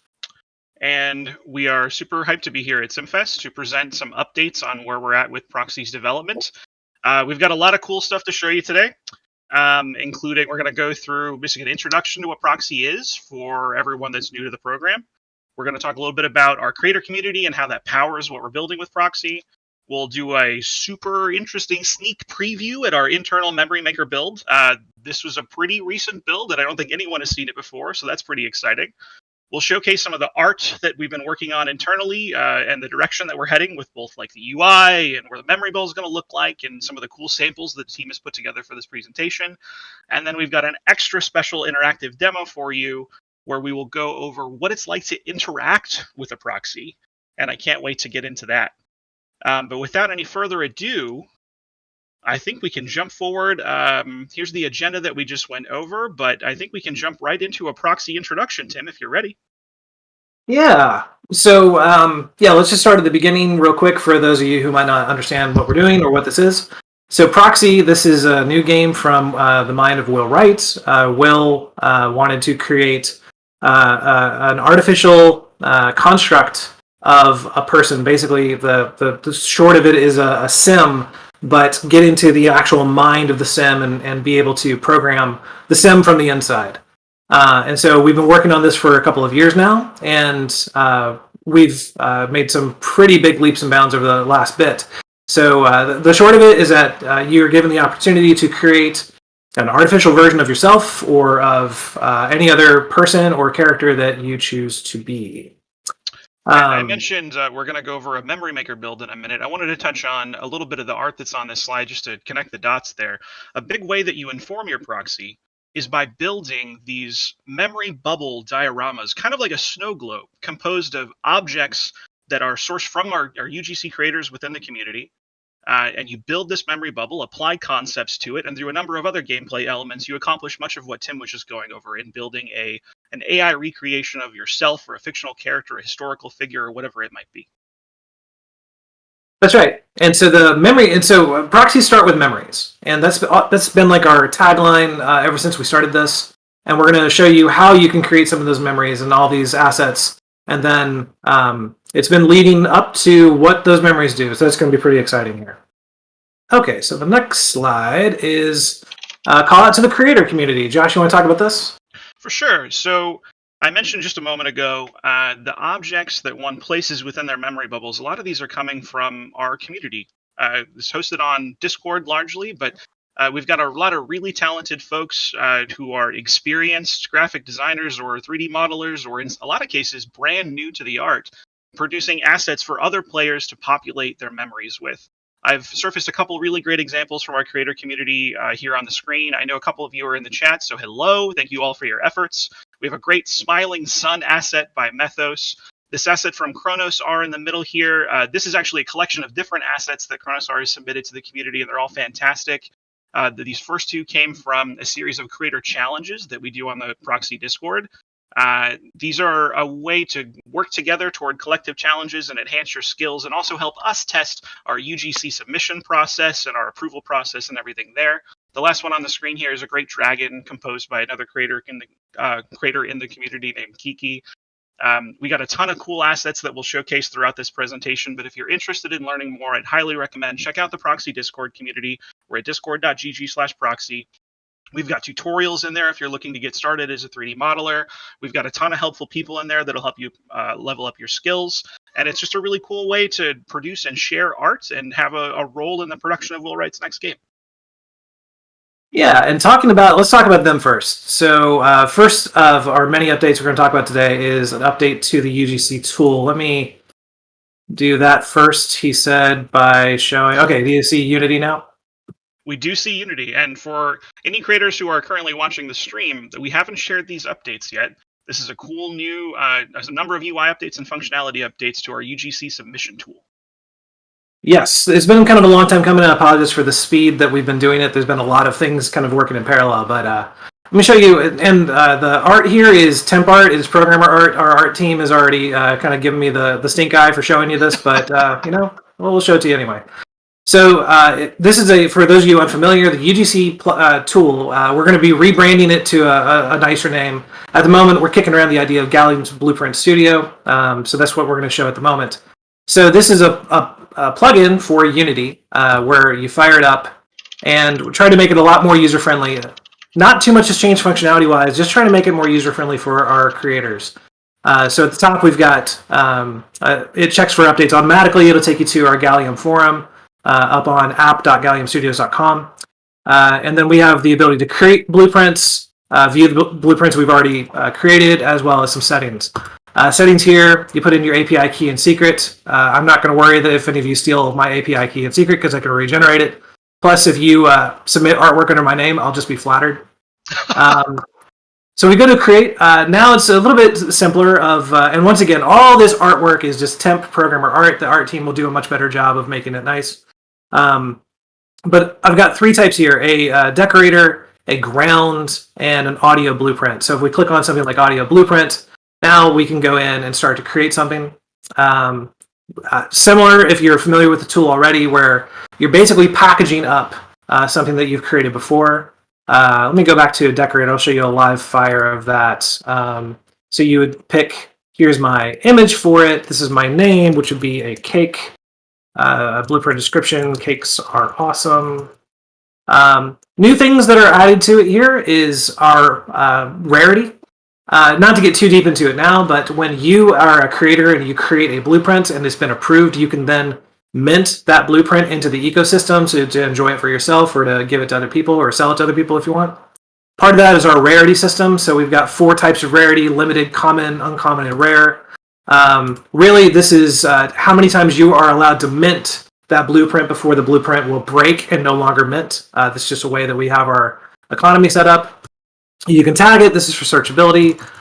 Cakes. And then you would pick your game object. And I have a cake here. This one's actually going to tell me that I can't use it. Well, it should tell me I can't use it. There it goes. Because it's a mesh, not a prefab. So that was nice and quick. For the view tab, and sorry if I'm going to go over this really quick. We have a bunch of tutorials on how to use the UGC Studio. This is more just showing you the new functionality. So this is all of the blueprints that my account has uploaded. Ocean Animals, Super Test blueprints. Added in some self-service options here, so where if your blueprint is in awaiting or rejected status, you now have the ability to go and delete that blueprint and start over again, or load it up and modify it. At the moment, it's a little clunky where our creators have to say, hey, can you delete blueprint so-and-so because it's not ready, or they realize there was an error in it. Something along those lines. So yeah, that's the updates to the Blueprint Studio, or the UGC tool, I should say, where it may not be called Blueprint Studio. And I hope to be getting that out to you guys in the next couple of weeks, once the art team is prettied it up. Something I want to touch on really quick before we move on. We talked about how creators can submit assets to this, and a lot of the examples that I'm surfacing on the screen here are 3D models, but you might have noticed in Tim's demonstration that there was an audio section as well. You can submit a variety of assets to this program. There's 3D objects as we've gone over. You can submit audio, whether they be music files, background audio, ambience for the background of a memory bubble, Foley effects, that kind of thing. We have a couple of really great creators in the community that have been submitting audio assets while we work to get that functionality added to the tool. So shout out to LDW and Luke. I know both of you have submitted some great compositions that we're glad to see. And anyone who I think has worked in game design knows how effective audio being added into an experience is, and it's so cool to see that added. But in addition, there's effects that people will be able to submit in the future, and a number of other asset types. So regardless of the type of creator that you are, even 360-degree painted backgrounds to fill the bubble are an option. So we're looking for creators of all types and all interest levels and all skill levels. And again, I'll just plug it one more time for this slide. Join the Proxi creator community at discord.gg/proxy. We'd be happy to have you. Awesome. Yeah, audio has been a big one that we've been working on, and so I'm glad to finally be able to give that out. Okay, so now for what a lot of you have been waiting for, our Memory Maker demo. So this is, well, let me just go over to it. I'll close this down, move this out of the way. And everyone, welcome to Proxi. Get out of the way, Unity. Nobody likes your style. All right. So this is a facelift to the Proxi client that we currently have out in the wild. There's a few things we can do here. I did, before we jump into the Memory Maker, I did want to say in my wallet here, we've made some improvements to the blueprint viewer and the wallet viewer. Up here, you type in the blueprint viewer like you guys have been doing before, of sharing work in progresses and things like that. As you see, I've got a bunch of stuff in here already of just cool things that I've collected over the past bit. It's so cool to see UGC creator content in your inventory. I see the kindergarten that was submitted recently as part of a creator challenge. I see the camping tent from another creator. That's really cool to see it all active in the client. Yeah, I'm quiet in Discord, but I'm your guys' biggest fan when I'm trying this stuff out. So this one, this is Shell Candy. This is from one of our UGC creators. This is just the like little show-off pedestal of like being able to zoom in and look at what people have created and kind of spin it around. The details are pretty funny. This is created by our creator named Kiki. This is a decorator, a type of decorator. And I get a giggle every time I open it up. Tastes like sand, frowny face. And it's a common rarity, and there's one of them there. So, and these are just more like nerd stats on tags on how it'll get surfaced. The tags are not just for searchability in your own inventory system or in the stores or whatever. The tags are actually used by your proxy as well. We got a bunch of really fun stuff in here. There was, if you guys... I'll stay on this for one more minute. If you took part in our founder sale back in September, this is the founder trophy that you get, which is pretty fun. This is one of our animated video. It's actually MP4 video on that texture here, so kind of a fun little deal. Very cool. And then, yeah, there's some more fun stuff that the community has made. Some colored pencils. That was for what was the what was that from? We wrapped up our second creator challenge recently, and that was themed "Keeping It Classy," which was around the concept of education. So a lot of the assets we've shown so far have been, there was like a kindergarten, a swing sets, the colored pencils in this case, a diploma, a number of assets all around that education theme. Awesome stuff. Okay, I think I've probably infuriated people who are really here for the Memory Maker. Oh, one more thing. No, I'm kidding. Let's go into it. So, with the Memory Maker, I've got two pieces here. One is my memory archive. In this proxy here, I have created lots of memories over the past bit. This is a way to kind of go through the archive of different memories that I've put into it. We'll get into that into a second. So we'll get into just add a memory. So when we add a memory, we've got 4 different ways to start. Memory is in lots of different things go into it. So we can go by adding concepts. We can go into just directly building the visuals. We can do it with images, or we can start with a recording. So I'm just going to start with the concepts of describing a memory. And so we've now entered the memory creator. We can enter some text at the top here. And so I'll say I am demoing the build with Josh. Is it pulling those concepts in real time while you're typing? I haven't seen that before. It is, that's right. So I've used the demoing activity concept and the build concept as before. I was almost certain that I'd used you before, but maybe not. I guess I don't. And so those will automatically get filled in. So the idea here is that proxies are 100% data driven. The data can be keyword concepts. It can be audio recordings. It can be video. It could be all sorts of different things. This is the keywords concepts. And so our memories are composed of 6 different top-level categories, from activities to people, to things, to times, to emotions, to places. And one of the cool things is that you can use the same word in multiple things. So demoing could be an activity, but demoing could also be a mood. So I'll click on emotions over here. Here's some emotions I've typed in before. This is, and it doesn't have to, this is 100% up to you on what a mood is. So I have awful, fantastic, what could go wrong is a mood. There's no right or wrong answer. This is all the training data that will be used by your proxy as we train the models. And it's just up to how you do it. Another fun thing that we have in here is when I start to type in and narrow it down, it will tell you how many memories you've actually used that concept in before. The more memories you use a concept in, obviously you're tacitly weighting the data a little bit more for your proxy to understand what lonely is, and more importantly, what lonely is to you as you associate it with all these different things. And then I'm just going to say fantastic, because this is a fantastic day, because we're demoing the memory. There's a lot to this. I'm going to try to go over it quickly because we can deep dive on anyone. I could deep dive on any of these for like 10 or 15 minutes. Mm-hmm. So obviously we have a narrative. Another thing you can do is in your narrative, you can have it kind of auto-suggest parts. So this will, if I click the button properly, there we go. So Proxi will process the words. What it's doing is actually taking that sentence and splitting it up and seeing if there's anything it could parse out of it. Nothing that isn't already used at the moment. I am going to add you, Josh, here as a new concept. I appreciate it. So there you are. So Josh and Andrew's still lurking, right? So Andrew, let's move this down. No, don't erase Josh. Did I mention that this is a work in progress? Andrew. So Andrew, you're here. You're lurking. Would it be appropriate in a case like this to refer to, like for the people section, like a group of people? Like would the audience, for example, or the community be an appropriate person in this context? Absolutely. What do we want to call our community? Just community? The greatest people in the world. No, just community is fine.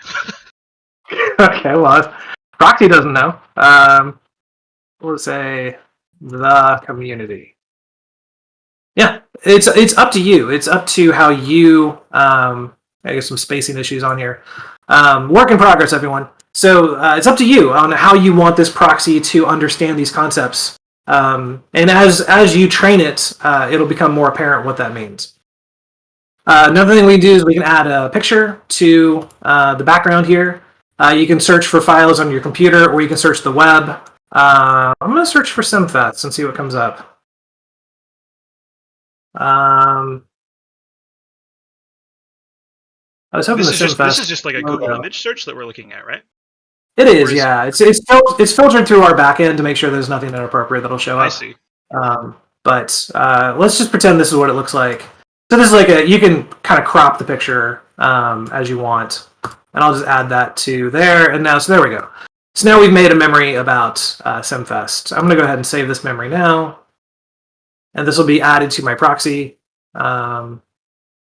As long as all the there we are. Everything's, hey, it worked on demo day. What do you know? But wait, there's more. We could go directly into building a memory.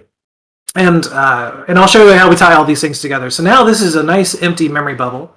And there's no concepts or anything about it. I might just want to start building things. So I'm going to pick a beach ground out of my grounds. This is all the different types of inventory. This is my memory bubble.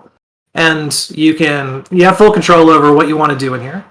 Let's add some decorators. Where's the shells? I'm going to grab those shells first. Nice. Since that fits nicely. And then you can just kind of move things around. There's no colliders or anything on it. That it's up to you on how, if you want to scale them very big or if you want to make them nice and small. So you can put that there. There's also this cute little shelter tent kind of deal. I can move that around. And, well, it's floating in the sky, so then I can bring it back down, put it in the sand a little bit.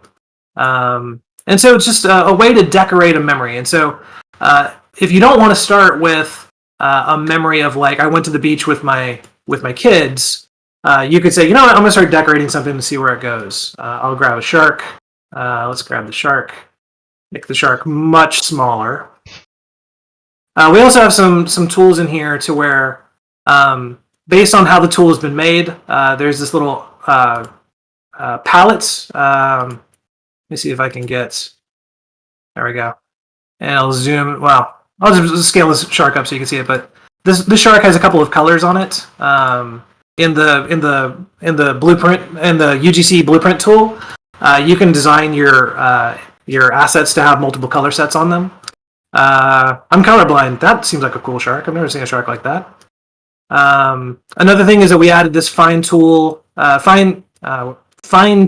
gizmo, so you can move the in greater detail, so you're not just kind of bound to what the mouse. If you're starting to fight the mouse too much, you can get directly into how things rotate and move around. Yeah, and so I'll make it smaller so it's not bursting out of the bubble. If you wanted to burst out of the bubble a little bit. Yeah, so this is just a nice little beach vignette, and I could add more. We've also got lighting. There's so much to go over. It's going to be too hard to go over absolutely everything, but there's custom lighting rigs that you can add to your memory. This is a little light, real-time light that you can move around. You can change its color, its hue, its rotation. There's different types of light. There's point light. There's directional light. There's spotlights. You can. This is the scaling tool. And then if you don't like the light, you can always just delete whatever it is. So we have lots of different lighting effects.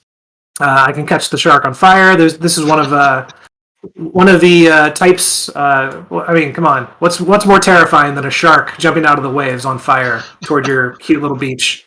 And so the same idea is you can do fine-tune controls. Effects, special effects is another part of the that's going to be slow. As Josh was mentioning earlier, that you can add different types of effects. We've got lighting, effects, ground, audio, backgrounds. We've also got primitives. Primitives is just, you get as many of these as you want for free. These are just literally what they are, primitives, where you can build whatever you like out of these simple shapes.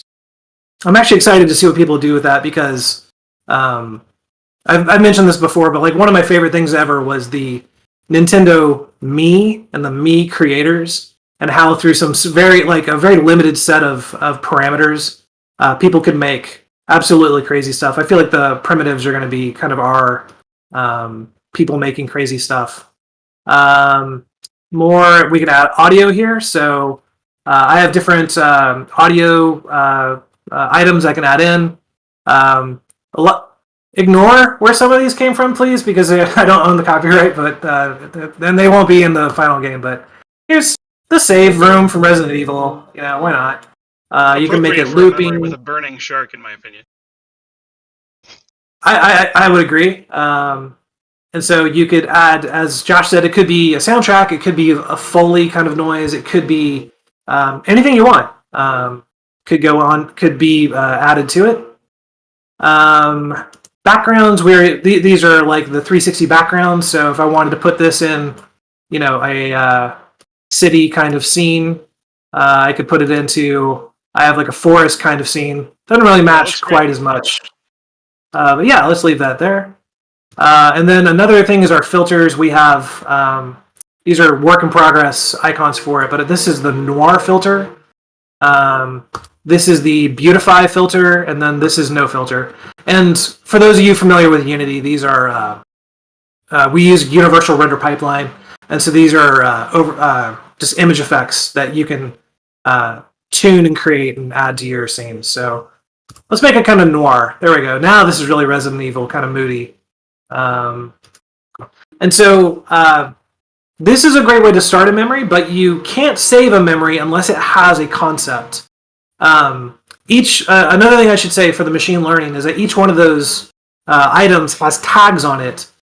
So the shark has tags. The primitive doesn't have tags, but the shells do, and all the images. So this all goes into the training data for the proxy. If we go back out here, now we're into concept land. Since we didn't have one, it just tagged it with visualization. I don't want that. I'll throw that over here. So instead, I will add a memory. Let's do this. That time a burning shark almost killed my daughters, Ava and Vera. And then, you know what? I bet you it's the exclamation point. There we go. Yeah, it was the exclamation point. And so now if I ask it to parse, let's see if it can click the button correctly, Sam. There we go. Let's see if it finds anything. So yeah, it just found some more words for us to use. And's not a good one. Daughters is one. So daughters is people. Killed is an activity. Let's add that. Almost, nah. Shark is a thing. Burning, let's make that a mood. And then time, let's throw that away. So anything you don't want, you just throw it to the side. And then let's save it. And there we go. That is a memory that has been saved. So I did describe, build, show, and tell. Show will start you with the pictures. Tell is a good one. Let's do tell. So it opens up, and now it's gonna it's waiting for me to say something. So I'll hit the record button. This is a memory about me demoing Proxi with Josh at CIMFest. Might not pick it up if your mic is currently hooked by Discord. Not sure. Well, I heard it. I don't know if you guys heard it. It repeated it back correctly for me. And so once again, it's trying to be excellent. Oh, did you hear it fine? Okay, good. Okay, so it tried to be helpful and it added a recording tag. I don't want recording, but I will say I'll just do a location, and I'll make a location called CIMFest. And once again, Proxi doesn't care. I can make CIMFest a mood or a time. I can make CIMFest a place and a time. And it will understand that these are separate content. Just because they have the same text doesn't mean that it is the same concept. The concept is categorized, and there's a taxonomy that Proxi is building. So I'll save that one. Recordings sometimes take a little bit longer, so we'll see if that works. Yeah, that's fine. And then show, kind of the same deal, but it just opens up the show selector right away. So I can go into, this is just some files on my hard drive of screenshots of other things I was doing.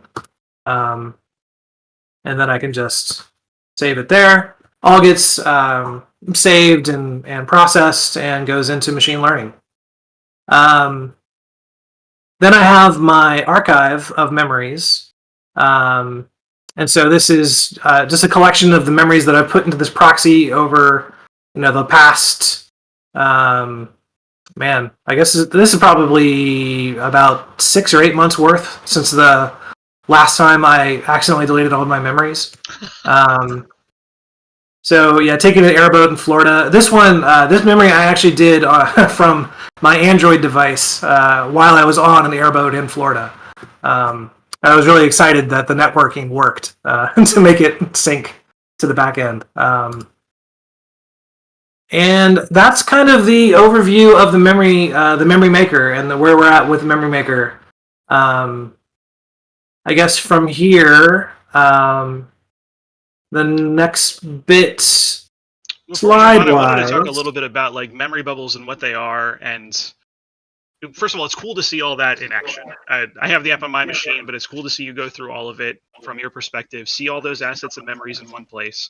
I wanted to touch on a lot of what we showed there is, well, first of all, a memory bubble can be anything. Like Tim was saying, the way Proxi interacts with it is mostly built around the concepts that you assign. So a memory could be, as he's demonstrated, just a voiceover line or text that you input to try to inform your Proxi. It could be trying to make this as photorealistic or as lifelike as I can. If my memory was the first time I rode a red bike down a hill, I could try to find a red bike and a hill and try to emulate that. Or you go a little bit more surrealist with it, or things that are symbolic of the memory that you're trying to recreate, for example. What's exciting to me is that because the community is helping generate so many of these assets, really the sky's the limit. It could be anything. We don't dictate what the art style of a given memory should be, but we're trying to provide everyone with the most creative tools possible to create their vision in these memory bubbles. And it's really cool to see that demonstrated. And I don't know that I had seen like the noir filter go on top of one in real time, but just seeing the impact that that has on the aesthetic of a memory bubble is impressive in and of itself. Yeah, it's super fun, and just as like a creation tool, it's just really fun to get in there and play with it. But now we're starting to enter the next realm of for 3 years now we've been grinding away at Proxi, taking this data and chewing it up and turning it into models that are usable. And so that's the exciting next part to go into. I did want to, before we jump into that though, I believe we've got some slides on the future visuals of the memory bubble. Absolutely, yeah. There we go. So let me go back. So Josh, why don't you talk about this? We have a number of new folks who have joined the team, a number of them being artists, and they were kind enough to share some of the work in progress content that's happening behind the scenes at Gallium Studios right now on Proxi. And I wanted to share this just to give you an idea of what we're exploring and what some of our visual goals are for Proxi. A lot of what you saw in Tim's demonstration is still work in progress content. We haven't done a full UI pass on it, for example. So on the right-hand side of the screen, you can get a vibe for what we're looking at in terms of Proxi's UI. And then on the left, one of our new tech artists, Millie, shared these with me. This is some exploratory work around what the bubble itself could look like. And some of this is a little subtle at this size, but you can see how there's like a ripple effect that is responsive to the cursor. In the bottom left-hand quadrant, you can kind of see how an object entering a memory bubble interacts with the surface of that bubble. And this is just some cool example testing that we've been doing to give you an idea of what the team has been working on and where we see the visuals for Proxi evolving in the future. Yeah, I'm really excited about, especially some of this. I don't know how well it's coming up on the stream, but this resin in of the bubble. That one's super cool. Mm-hmm. Okay, so this is the lead up to cool. I've been giving my Proxi all these memories. I've been adding all this data to it. What does that mean? And so, did you want to go, Josh? I mean, I can tee up some of this if you'd like. I'm just reacting to the chat messages that we have on screen. I mean, we've been talking a lot about what it means to make a memory in Proxi, but something that we haven't been able to explore a lot with our community thus far is, well, what is it like for the Proxi? When you add those memories, how does it impact it? What is it like to interact with it? And Tim, I don't want to steal too much of your demonstration on this, but what you're seeing on screen here is, I'll let you get into the details, but these are interactions within our Gallium Studios Slack channel between Timothy and myself, and then Will also, with some of these proxies that we've created that you can now interact with. And I'll pass it back to you, Tim, to talk a little bit about how we created these things, how they work, and what it's been like so far. Yeah, this has been, and I say this with no joke here. The past 5 months has been the most fun I have ever had making games.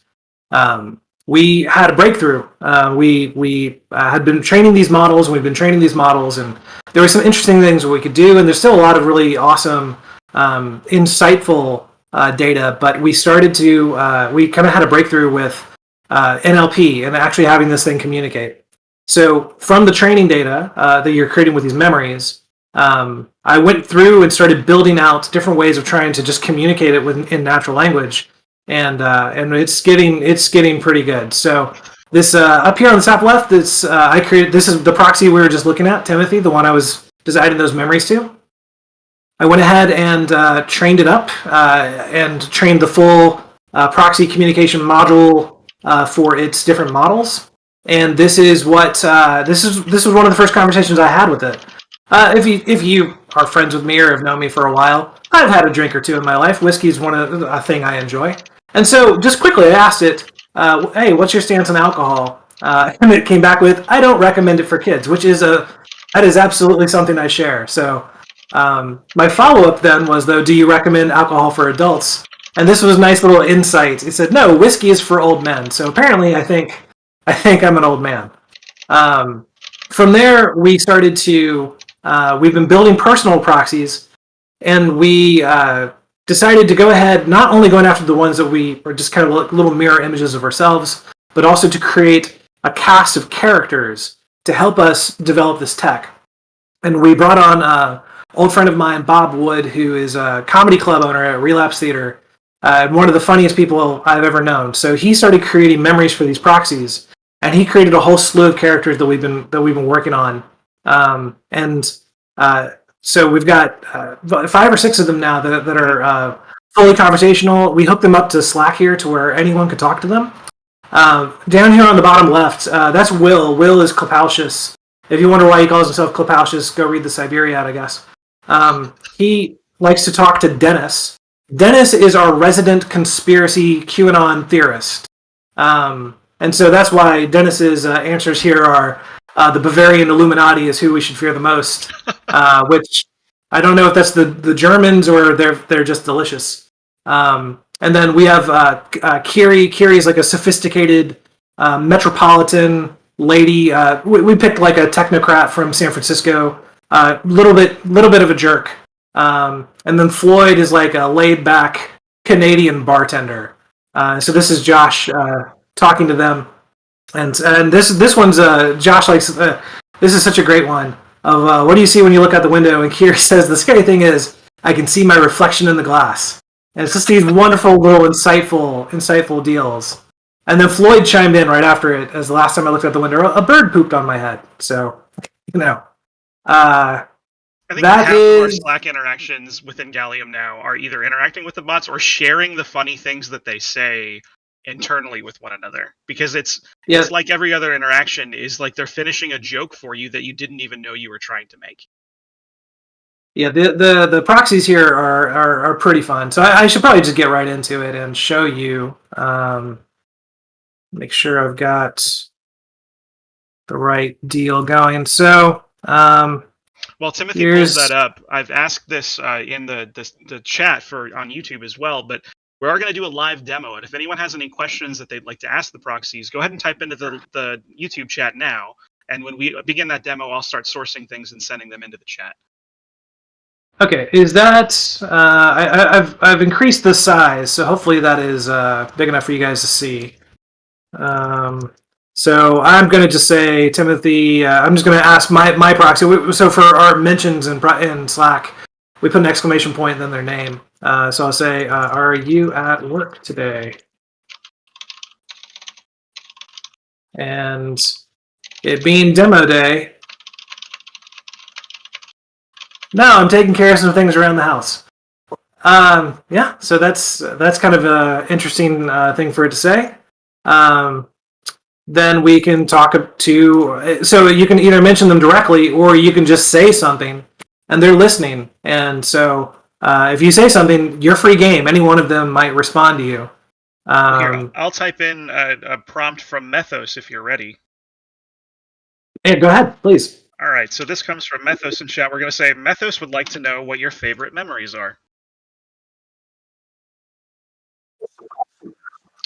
We might be able to do a zoom in on the Slack.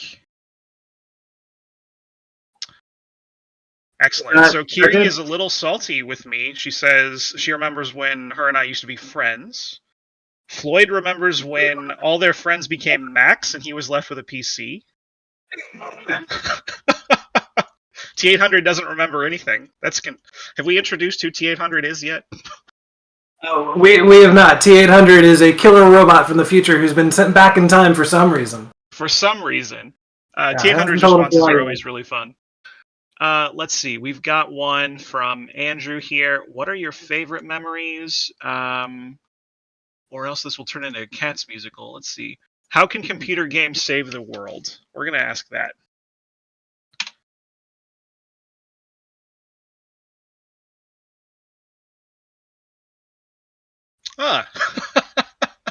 This is Grumbly. Grumbly is a reformed internet troll. Grumbly is still kind of a troll, but he's on a 10-step program to get better.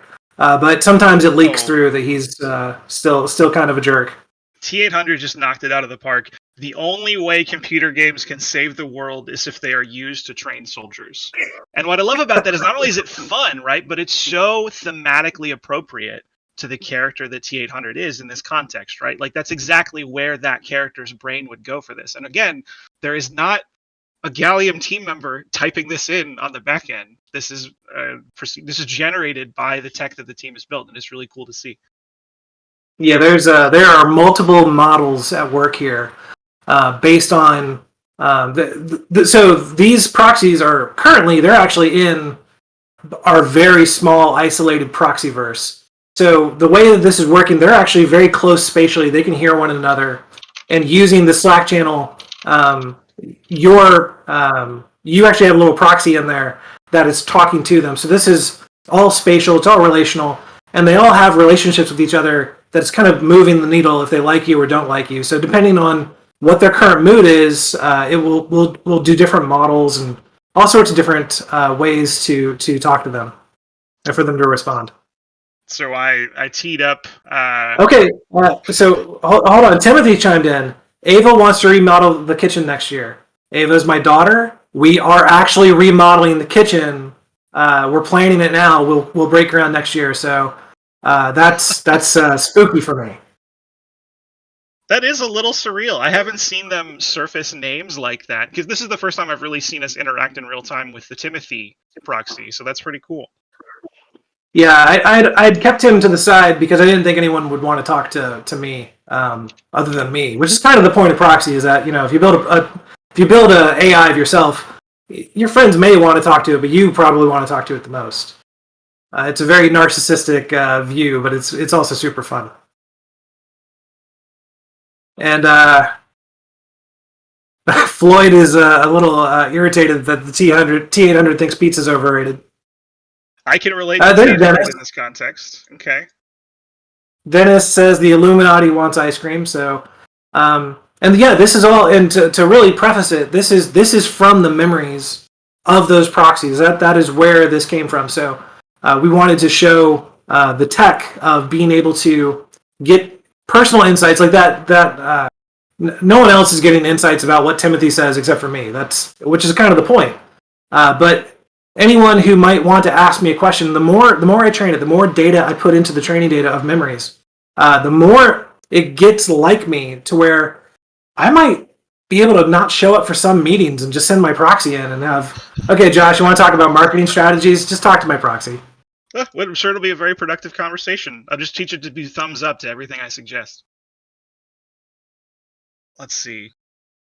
You need to be spanked and put in your place. This isn't a responsive battle master. Something that I know Tim touched on this a moment ago. I might have been distracted pulling chat messages, but not all of them are responding to my prompt.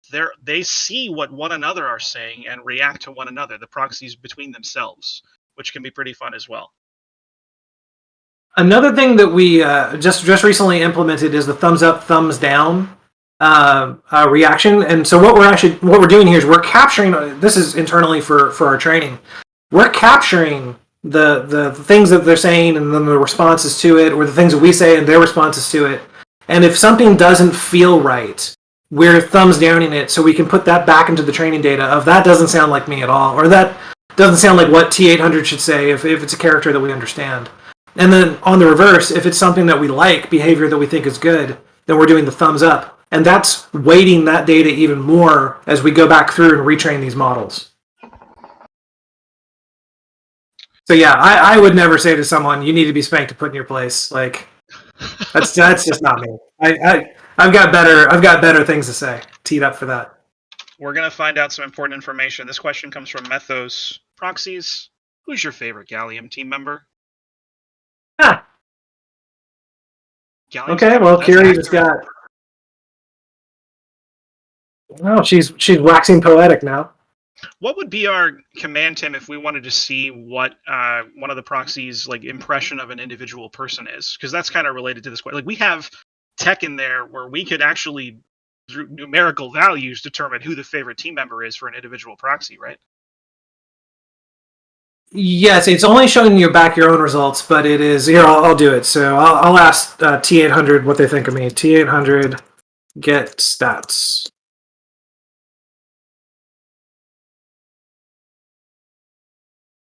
So the little thing has heard me say 18 things and has a fairly neutral opinion of me at the moment, which makes sense because I actually reset the Proxiverse shortly before we started this call because I wanted to make sure it worked, and also that they weren't going to be broken and saying other things. But there's a whole there's so many different pieces. They have individual relationships with each other. They have individual relationships with you, the person speaking with it, and then they'll have different types of moods based on it. We've got a pretty big mood chart. It's basically two vectors of the scalar from 1 to -1 on 2 axis.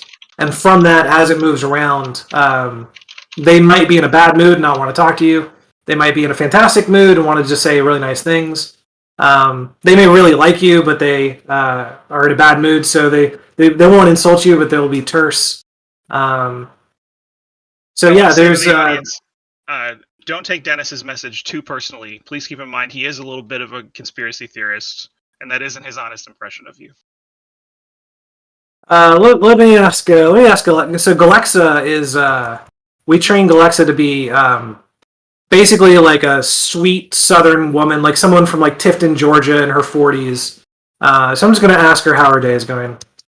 The interaction between T800 and Floyd there is pretty fantastic. Before we jump into that, the internet is adult. Half the internet is adult conversations, and the other half is adult entertainment, buddy. Like. So Galexa, my day is going to get much better once I boot you out of my RAM. So yeah, I think Alexa's in a little bit of a bad mood now with all this. She's not a big fan of adult conversations and people being mean. She likes to say honey and sugar and darling. Yeah. Oh, that's fantastic. So yeah, trying to think if we had anything else for the. We can come back to this. Let me just wrap this up. We can come back to it for the Q&A at the end. So we've got this really awesome kind of breakthrough tech. The Proxiverse is already getting filled with proxies with opinions because we're generating characters. Plus, we're all creating our own. And so I'm really excited to see where we take this tech next. Like as I said, this is the most fun I've had making, and I've been making games for about 15 years now, 16 years. And this feels like real bleeding edge with real amazing kind of results. And if you think that this is as fun as we do, as community manager here, one of my top priorities is the Gallium Discord. That's where we get together, share what we're working on, communicate with the community. And one of my goals, I'd love for there to be some type of access for the community to interact with these bots more directly. All I can tell you right now is that it's something we're interested in looking into. So if you want to learn more about the bots and you want to learn more about opportunities to interact with them outside of our personal Gallium Slack, check out the Gallium Studios Proxy, which you can find at discord.gg/proxy. We'll have a link to it on the next slide. But then also, that's a good lead in to this slide as well. Gallium Studios is growing. We've got a bunch of open positions. Tim, I'll throw it back to you to talk a little bit about these roles. Yeah, we are growing. We're growing kind of exponentially. All this cool tech, it drew a lot of attention from a lot of people who have now given us the ability to grow. So with that, we've got a bunch of positions open.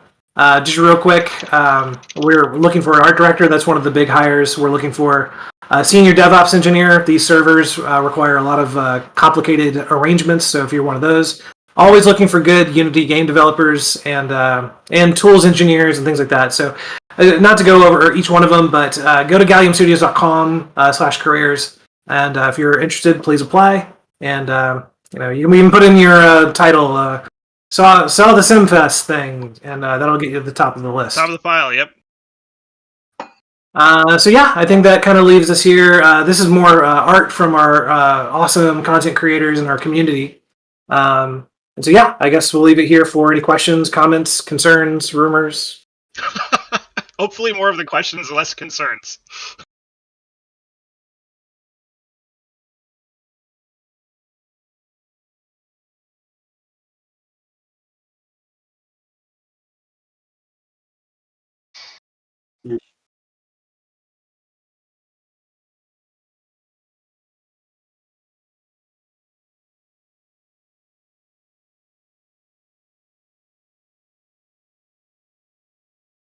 So So no one's interacting with their proxies yet. That's going to be very shortly. I will say though that if you go to and if you ever have gone to our portal, which is app.galliumstudios.com, if you've ever created an account here, you've actually already created a proxy.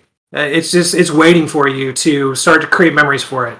And so that's also, if you wanted to get in here and start creating UGC content, this is where you can download our tool sets and the different builds. And all this, this is a nice teaser to the next couple of weeks. A lot of new stuff is about to be available for you guys in your hands. Bob Wood, can you clarify your question? And Giuliano Emlyn Harris says, do check it out because it's been an amazing experience for me as a newbie 3D creator. Let's talk about that a little more. These tools have gotten a lot better, but clearly you're still aiming them for folks without much 3D experience. Who is the perfect person to come proxy with you? I think we'd welcome creators of any skill set. Methos, whose question you just, or not question, but comment you just read from chat. I hope he doesn't mind that I speak on his experience in the creator community so far, but if I recall correctly, Methos came as a complete beginner. And I think Methos was creating really simple, low poly trees and things like that. And it's been incredible to see their skill grow over time.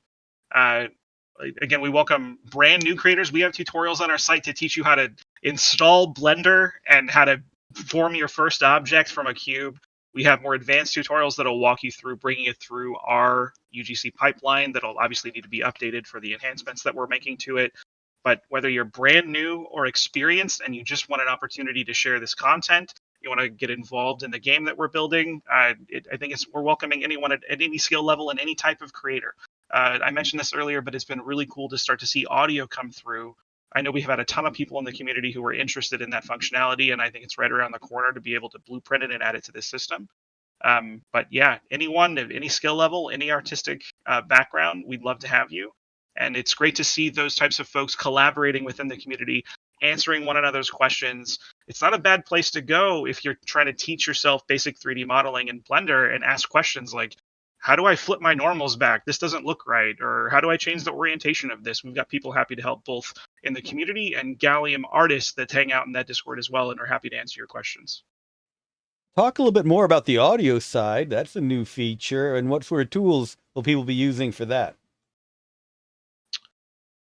I can speak to it briefly. Tim, I'll throw it back to you for like the blueprinting process. I'm not an audio creator myself, but some of the folks that we've seen submit things have been full-on compositions that I'm sure they're recording from live instruments. Some are probably synthetic.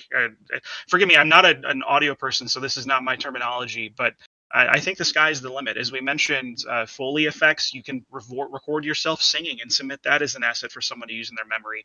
Go out into your backyard and record the crickets chirping. Someone will use that for a similar memory, right? The sky is the limit. It is it's so at the end of the day, it's still a Unity plugin, right? So if you can compile and mix your soundtrack or your sound effect just down to a WAV or an MP3, our tutorials are pretty easy. It's basically you're creating a prefab that just has that as an audio clip on it, add it to the blueprinting process, and then put it into the mix. Maybe I could actually show real quick. Because I have some audio assets in here. I think I did demo like the Resident Evil thing. This is I don't know if you guys can hear it, but this is just a soundtrack from Fez. This is us playing around because only recently did we get an audio director, so we were kind of scrambling for stuff to test with. But yeah, it's just real easy, real simple. Add audio to your tool or add audio to a prefab, build the blueprint, and then it'll show up in someone's game. And as a caveat, about, if I may really quick, sky's the limit, but a couple of the audio examples we've shown are copyrighted content. Every submission is manually reviewed by a member of the Gallium team, and unfortunately, we do have to reject content that is an obvious breach of copyright. So taking the soundtrack from a different game, for example, wouldn't be a good example of an audio asset that we would want you to submit, but we have them in there just as we test the functionality. That's exactly right, and luckily most of the people that we've spoken to about this through the GGDA are mostly game devs, and so they've got tons of game audio that they're sitting on their shelf that I think you guys would be more than happy to take your own content, clean it up, and upload it. I was going to show bring stuff you have the rights to, and give them to Gallium. Yeah, and that's also a cool thing too, is that you retain the ownership of all of this stuff, right? So every time you make a blueprint, who you are and where it came from, that's all minted into that asset. So if you give it to people or sell it to people, or if it's traded around, no matter what, it's always going back to you as the sole author of whatever that content is. Mm-hmm. All right. Mythos says, I barely knew what Unity and Blender were when I joined the Proxi community. Honestly, pretty much everything I know now I learned from and with the Gallium team and the creators community. I'd never been able to create the things I create now without that help.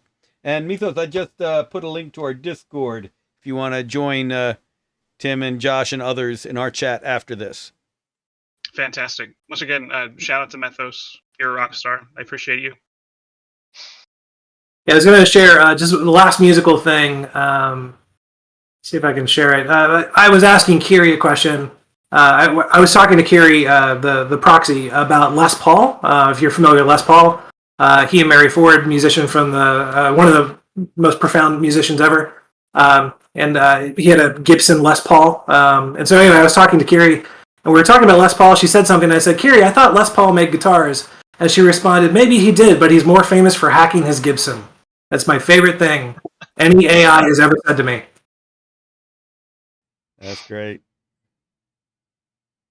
All right. Well, if we're wrapping things up, I'll throw one last plug out there.